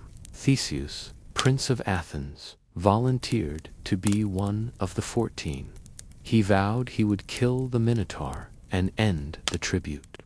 When he arrived in Crete, he caught the attention of Minos's daughter, Ariadne. She fell in love with him and wanted to help him survive. She consulted Daedalus, who gave her the solution to the labyrinth, a simple ball of thread. Ariadne gave Theseus the thread and told him to tie one end at the entrance and unwind it as he walked into the maze. That way, After he killed the Minotaur, he could follow the thread back to the exit. Theseus entered the labyrinth. He tied the thread at the entrance and moved deeper into the maze, unwinding it as he went. Then he heard it, the sound of something massive breathing, the scrape of hooves on stone. The Minotaur emerged from the darkness. It was huge, powerful, its bull's head lowering to charge. But Theseus was no ordinary victim. He had brought a sword, and he was trained in combat. When the Minotaur charged, Theseus dodged and struck back. They fought in the darkness of the labyrinth. Finally, Theseus landed a killing blow. The Minotaur collapsed and died in the maze that had been both its prison and its hunting ground. Theseus and the other Athenians followed the thread back to the entrance. They emerged alive, the first people to ever escape the labyrinth after entering. The tribute was ended, Athens was free, and the Minotaur was dead. The Hydra in the swamps near Lerna lived a serpent unlike any other. The Lernian Hydra had multiple heads, and its most terrifying feature was its regeneration. Cut off one head, and two would grow back in its place.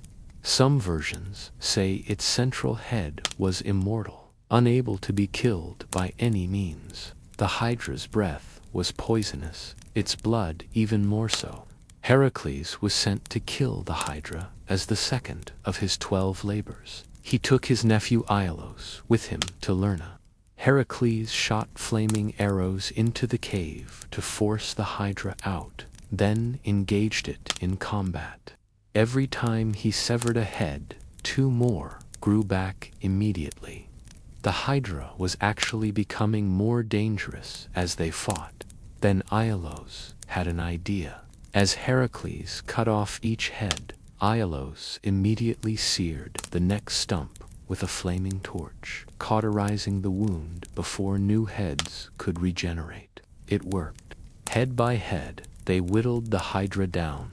Finally, only the immortal central head remained. This one Heracles couldn't kill, so he cut it off and buried it under an enormous boulder, trapping it alive. After the battle, Heracles dipped his arrows in the Hydra's poisonous blood, making them lethal with a single scratch.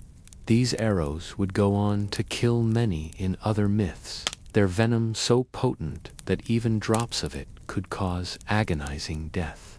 Cerberus. At the gates of the underworld stood a guardian that ensured the dead stayed dead and the living stayed out. Cerberus was a massive hound with 3 heads. His body was that of a huge dog, but his tail was a living serpent, and more serpents grew from his back like a mane. He was the offspring of Typhon and Echidna, brother to the Hydra and the Chimera. His job was simple and absolute. No one who entered the underworld could leave again. The dead were welcome to enter, but once they crossed into Hades' realm, Cerberus ensured they stayed forever. He was not generally hostile to newly dead souls entering, but anyone trying to leave faced his full wrath. Yet a few living people managed to get past him. The Sibyl drugged him with honey cakes when she guided Aeneas into the underworld. Orpheus charmed him with music so beautiful that all 3 heads dozed off. But the most famous encounter with Cerberus was Heracles' 12th and final labor. Eurystheus demanded that Heracles bring Cerberus up from the underworld to the world of the living. It was meant to be impossible. Heracles descended into Hades' realm. When he reached Hades' throne, Heracles explained what he needed. Surprisingly, Hades agreed, but on one condition. Heracles had to subdue Cerberus without using weapons. He could use only his bare hands. Heracles agreed. He found Cerberus, and, despite the creature's immense size and strength, wrestled it into submission. He choked it until it submitted. then dragged the stunned beast up to the surface world. When Cerberus emerged into sunlight, the light hurt its eyes and it howled in distress. Some versions say its saliva dripped on the ground, and from those drops grew the poisonous aconite plant. Heracles dragged the beast to Tiryns and presented it to Eurystheus, who was so terrified he hid in a storage jar. Heracles returned Cerberus safely to the underworld as promised. The hound resumed its post, and the dead remained securely contained. The chimera in Lycia there terrorized a creature of impossible anatomy. The chimera had the body and head of a lion, a second head of a goat rising from its back, and a serpent for a tail. It breathed fire and was virtually unstoppable. It ravaged the countryside, burning fields, devouring livestock, killing anyone who challenged it. Bellerophon, a Corinthian hero, was sent to kill it by King Iobates. But Bellerophon had an advantage. He had tamed Pegasus, the winged horse born from Medusa's blood. With Pegasus, Bellerophon could attack the chimera from the air. The most famous version involves Bellerophon attaching a lump of lead to his spear. He flew down on Pegasus and thrust the spear deep into the chimera's throat, lodging the lead in its gullet. The chimera's own fire breath melted the lead, which then flowed down into its stomach and killed it from within. Its own weapon became its doom. Scylla and Charybdis. In the narrow strait between Sicily and Italy lurked two horrors, one on each side. On one side was Charybdis, a monster that appeared as a massive whirlpool. 3 times a day she swallowed huge amounts of seawater and everything in it, then spewed it back out. Any ship caught in her pole was dragged down to the bottom of the sea. On the opposite side, high on a cliff, lived Scylla. She had once been a beautiful nymph before being transformed into a monster. Now she had 6 heads on long necks, each head with 3 rows of sharp teeth. She would reach down from her cave and snatch sailors from ships passing below. The strait was narrow enough that avoiding one monster meant sailing closer to the other. Odysseus had to pass through this strait on his journey home. Circe had warned him that there was no way to fight either monster effectively, and advised him to sail closer to Scylla. Better to lose 6 men than the entire ship. Odysseus followed her advice. 6 of Scylla's heads darted down, and 6 of his men were plucked from the deck, screaming as they were lifted to her cave. Odysseus could do nothing but sail on. Between Scylla and Charybdis has entered our language as a phrase, meaning having to choose between 2 equally unpleasant alternatives. The Sphinx outside Thebes sat a creature with a woman's head and upper body, a lion's body, and eagle's wings. This was the Sphinx, and she posed a riddle to all travelers. Those who answered correctly were allowed to pass. Those who failed were devoured on the spot. The riddle she asked was, what walks on 4 legs in the morning, 2 legs at noon, and 3 legs in the evening? Many had tried to answer. All had failed and died. A young man named Oedipus arrived at the gates. The Sphinx posed her riddle. Oedipus thought carefully and answered, man, in the morning of life, as an infant, he crawls on 4 legs. At noon, in the prime of life, he walks on 2 legs. In the evening of life, as an elder, he walks with a staff, making 3 legs. The Sphinx, defeated by his correct answer, threw herself off the cliff in despair. Thebes was freed. Oedipus was made king. The sirens on a rocky island lived creatures with the bodies of birds and the heads of women. They sang from their island as ships passed by, and their song was irresistible. It promised everything: knowledge, pleasure, understanding of all secrets. But the song was a trap. Any sailor who heard it would be driven mad with need, steering their ship onto the rocks. Odysseus wanted desperately to hear their song, but knew it would doom him and his crew. He ordered his men to plug their ears with wax, but he wanted to hear, so he had them tie him to the mast and ordered them not to release him no matter how much he begged. As they sailed past, Odysseus heard the sirens sing. They sang of home, of Ithaca, of everything he wanted. He struggled against his bonds, screaming to be released. But his men couldn't hear him or the sirens, and they rowed on. Odysseus was the only mortal to hear the sirens' song and live. The sirens represent temptation that promises everything but delivers death. They represent dangerous knowledge, seductive lies, the difference between what we want and what is good for us. Other notable monsters: the Nemean lion had an impenetrable golden hide. Heracles had to strangle it with his bare hands, then used its own claws to skin it afterward, wearing the hide as invulnerable armor. The Stymphalian birds were man-eating birds with bronze beaks and sharp metallic feathers they could launch like arrows.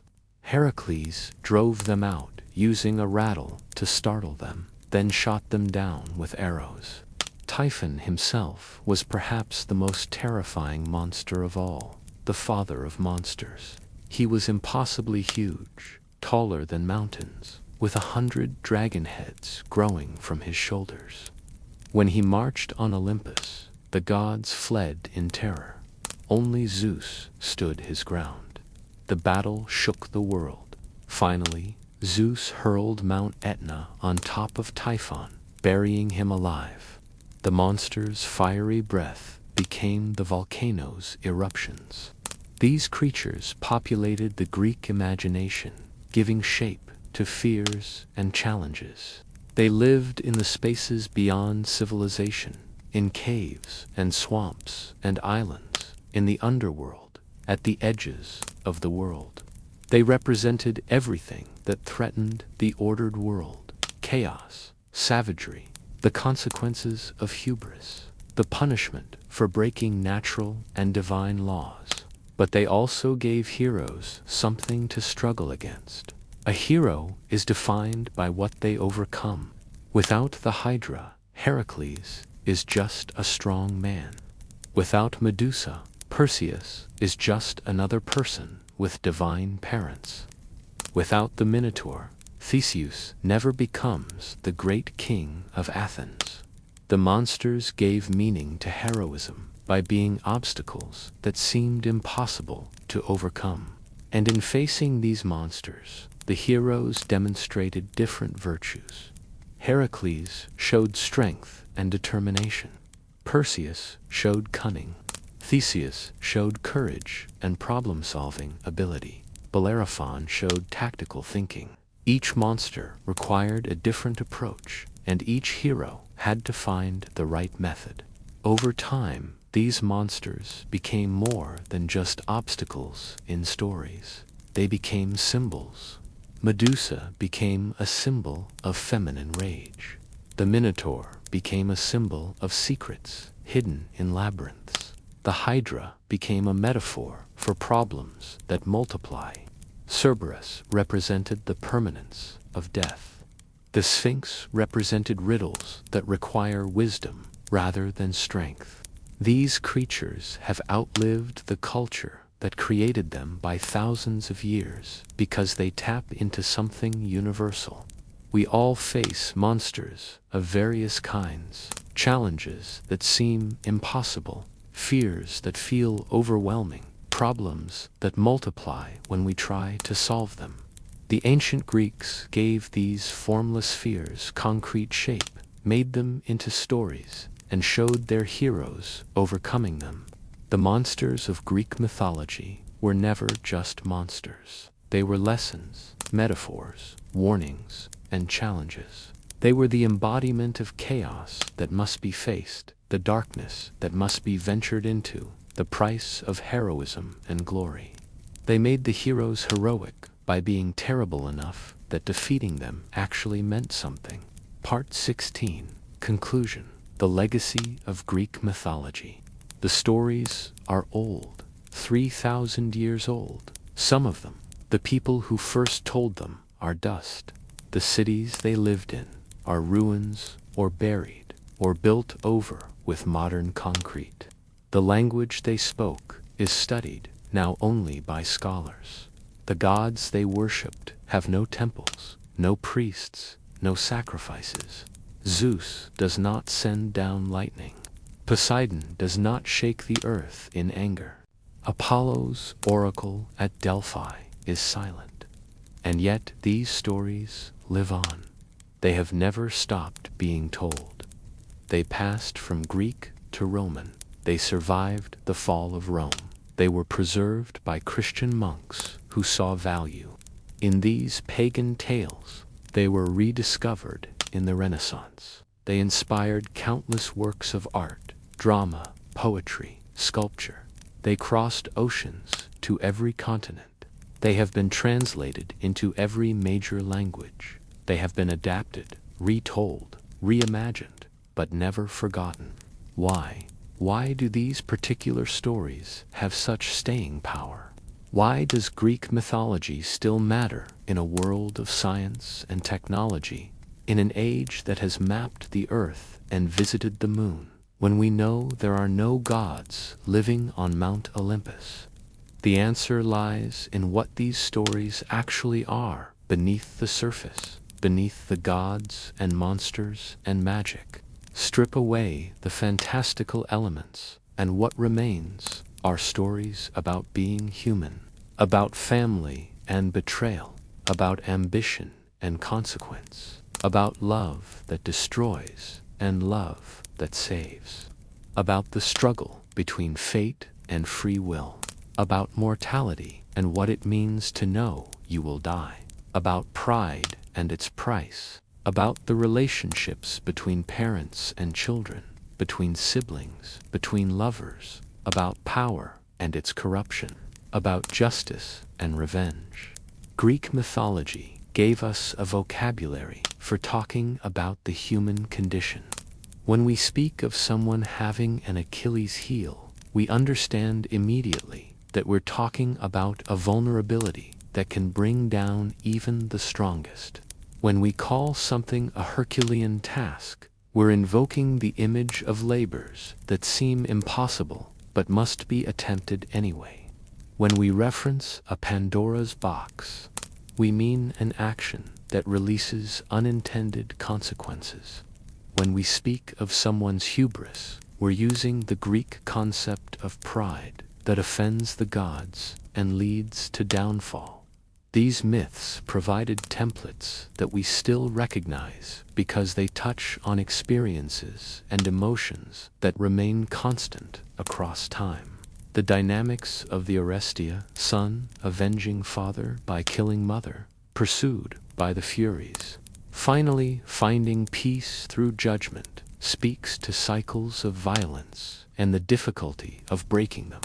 Oedipus' discovery of his true identity and his horrible crimes, despite his efforts to avoid them, reflects anxieties about fate and self-knowledge. Orpheus' grief-driven journey to the underworld and his failure, at the last moment, captures something true about loss and the impossibility of undoing death. The Trojan War, for all its divine interventions and larger-than-life heroes, is fundamentally a story about a destructive conflict that went on too long, that cost too much, that left both sides broken regardless of who won. It's about how pride prevents peaceful solutions, how war creates its own momentum, how violence begets more violence. Every generation that experiences war recognizes something of their own experience in the Iliad and the Odyssey. The gods themselves, for all their power, display recognizably human psychology. Zeus cannot control his lust. Hera's jealousy drives her to terrible acts. Athena's favoritism leads her to help some heroes while destroying others. Poseidon holds grudges. Apollo can be petty. Aphrodite meddles in mortal lives. These are not distant, unknowable deities, but rather anthropomorphic beings with recognizable emotions and flaws, scaled up to cosmic proportions. But these myths also did something else. They explored ethical questions without providing easy answers. Is it right to kill your mother, even if she murdered your father? The story of Orestes doesn't answer this simply. Should humans challenge the gods? Prometheus does so and is punished eternally, but he's also portrayed as heroic. Can the innocent suffer for others' crimes? The story of Oedipus suggests yes, horrifyingly so. Is it better to live a long, quiet life or a short, glorious one? Achilles makes his choice, but later regrets it. Greek tragedy in particular used these myths to explore moral complexity. The playwrights took traditional stories and interrogated them, asking difficult questions. They showed you both sides of conflicts without telling you which was right. The myths also gave people heroes to aspire to and cautionary tales to avoid. Perseus showed that cleverness and divine help could overcome seemingly impossible challenges. Heracles demonstrated that even after committing terrible crimes, redemption through labor was possible. Odysseus proved that intelligence could triumph over superior force. But the myths also showed what happens when you fly too close to the sun, like Icarus, or when you love yourself too much, like Narcissus, or when you challenge the gods directly, like Arachne. These stories were fundamentally about relationships between mortals and the divine, about knowing your place in the cosmic order. Hubris, excessive pride that led humans to act as if they were equal to gods, was consistently punished. The message was clear. Humans are mortal, gods are immortal, and forgetting that distinction leads to disaster. Yet the myths also showed that the relationship between mortals and gods was more complex than simple submission. Gods fell in love with mortals, had children with them, helped them, and sometimes genuinely cared about them. The line between human and divine was constantly being crossed, particularly through heroes who were half divine themselves. Greek mythology also provided a cosmology, an explanation for how the world came to be and how it was organized. In the beginning there was chaos, then the primordial gods, then the Titans, then the Olympians. Each generation overcame the previous one. This created a world where Zeus ruled, but always with the awareness that he too could potentially be overthrown, and that cosmos was populated at every level. The gods lived on Olympus, but were everywhere. Nature spirits inhabited every tree, stream, and mountain. The underworld had its own complex geography. This meant that everything in the world had meaning and agency. A storm wasn't just weather. It was Zeus expressing emotion. A spring wasn't just water. It was a naiad's domain. Everything was interconnected and infused with divine presence. This worldview, where everything has meaning, where actions have cosmic consequences, where mortals and immortals constantly interact, created stories of endless complexity and richness. And while we no longer believe in the literal truth of these myths, something in them still resonates. We still tell stories about people with extraordinary abilities who are nevertheless flawed.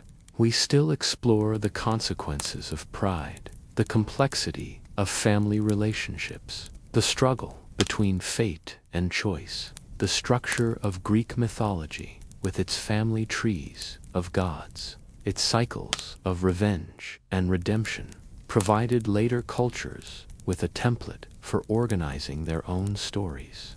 The Romans adopted Greek mythology wholesale, merely changing the names. Renaissance artists turned to these myths for subjects. Shakespeare drew on classical mythology for metaphors. Modern psychology borrowed terms from Greek myths: Oedipus complex, narcissism. The influence extends beyond high culture. Modern fantasy and superhero stories owe an enormous debt to Greek mythology. The idea of a pantheon of powerful beings with different domains, the concept of the hero's journey, the monster of the weak structure, all come from Greek myths. In literature, Greek myths have been retold countless times, each generation finding new meanings. They are flexible enough to support reinterpretations while remaining recognizable. Visual art has drawn on Greek mythology constantly. The myths have also provided frameworks for philosophy and psychology, ways of understanding human nature. Even in everyday language, Greek mythology lives on. We speak of Herculean tasks, Achilles' heels, Trojan horses, Pandora's boxes, Midas touches. Words like tantalize, echo, panic, narcissism, and erotic all come from these myths. The stories have woven themselves into the very fabric of language itself. The staying power of Greek mythology suggests something profound, that the fundamental aspects of human experience do unchange as much as we might think.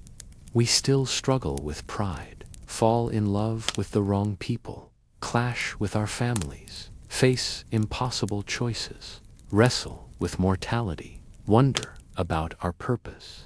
The Greeks faced these same challenges 3,000 years ago, and their stories about navigating them still speak to us. These myths also remind us of the power of storytelling itself. The Greeks understood that truth could be conveyed through fiction, that metaphor and symbol could communicate things that straightforward declaration could not. They created a mythology that was complex and contradictory, because life is complex and contradictory. They gave us gods who were powerful but flawed, heroes who were admirable but imperfect, monsters who were terrifying but sometimes sympathetic. And perhaps most importantly, they created a shared cultural language that has united countless generations.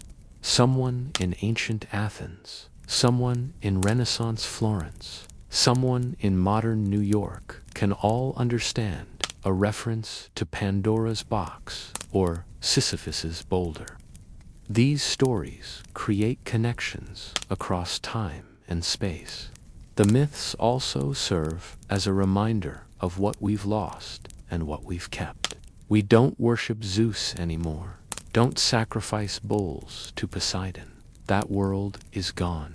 But the stories themselves survived because they weren't really about Zeus or Poseidon. They were about us, about human nature, human struggle, human triumph and tragedy. The gods were just a way of talking about these human concerns on an epic scale. In that sense, Greek mythology is alive. It lives in every retelling, every reference, every use of these stories to make sense of our own experiences. It lives in the student reading the Odyssey and recognizing their own desire to return home. It lives in the person going through grief who finds comfort in Orpheus and Eurydice. It lives in anyone who has felt like Sisyphus or Prometheus or Odysseus. These stories have survived 3,000 years because they tell us something true about what it means to be human. Not factually true, but emotionally, psychologically, metaphorically true. true in the way that fiction can be truer than fact, when it captures something essential about the human condition. And so the legacy of Greek mythology is this: a gift from the ancient world to all future generations, a collection of stories that will continue to be told as long as humans tell stories, a reminder that we are connected to those who came before us through shared experiences and emotions, a framework for understanding ourselves and our world, a source of beauty, wisdom, warning, and inspiration. The gods may be dead, the heroes long since dust, the monsters never real to begin with, but the stories remain. They will always remain, because we need them. We need Odysseus's cleverness, Heracles's perseverance, Perseus's courage, Penelope's faithfulness, Athena's wisdom. We need Prometheus's sacrifice, Pandora's warning, Icarus's cautionary example, Orpheus's grief. We need the grand scope of these tales that remind us that our small struggles are part of something larger, that what we face has been faced before, that there is meaning to be found even in suffering. Greek mythology is humanity's gift to itself, a mirror in which we can see ourselves reflected, magnified, made into something that will outlast the civilizations that create it. It is proof that stories matter, that imagination shapes reality, that what we tell ourselves about who we are becomes true through the telling. These myths began around fires and in amphitheaters, carved into pottery and chiseled into temples. They continue now in books and movies, in classrooms and theaters, in casual references and deep study. They will continue as long as someone tells them, and they will be told as long as there are humans to understand them, because these are our stories. The Greeks gave them their first form, but they belong to all of us now, and to everyone who will come after. And maybe that's the most Greek idea of all, that mortals die, but their stories can be immortal. That the greatest legacy is not in gold or monuments, but in the tales that outlive us. That in the end, we are the stories we tell about ourselves. The Greeks told magnificent stories. We remember them still. We will remember them always. If you enjoyed this journey through the entire story of Greek mythology, please consider liking this video and subscribing to the channel. There are more myths to explore, more forgotten stories to rediscover, more ancient wisdom waiting in the shadows of history. And let us know, in the comments, which Greek myth speaks most powerfully to you. Which hero, which god, which monster captured your imagination? Until next time, may your own story be one worth telling.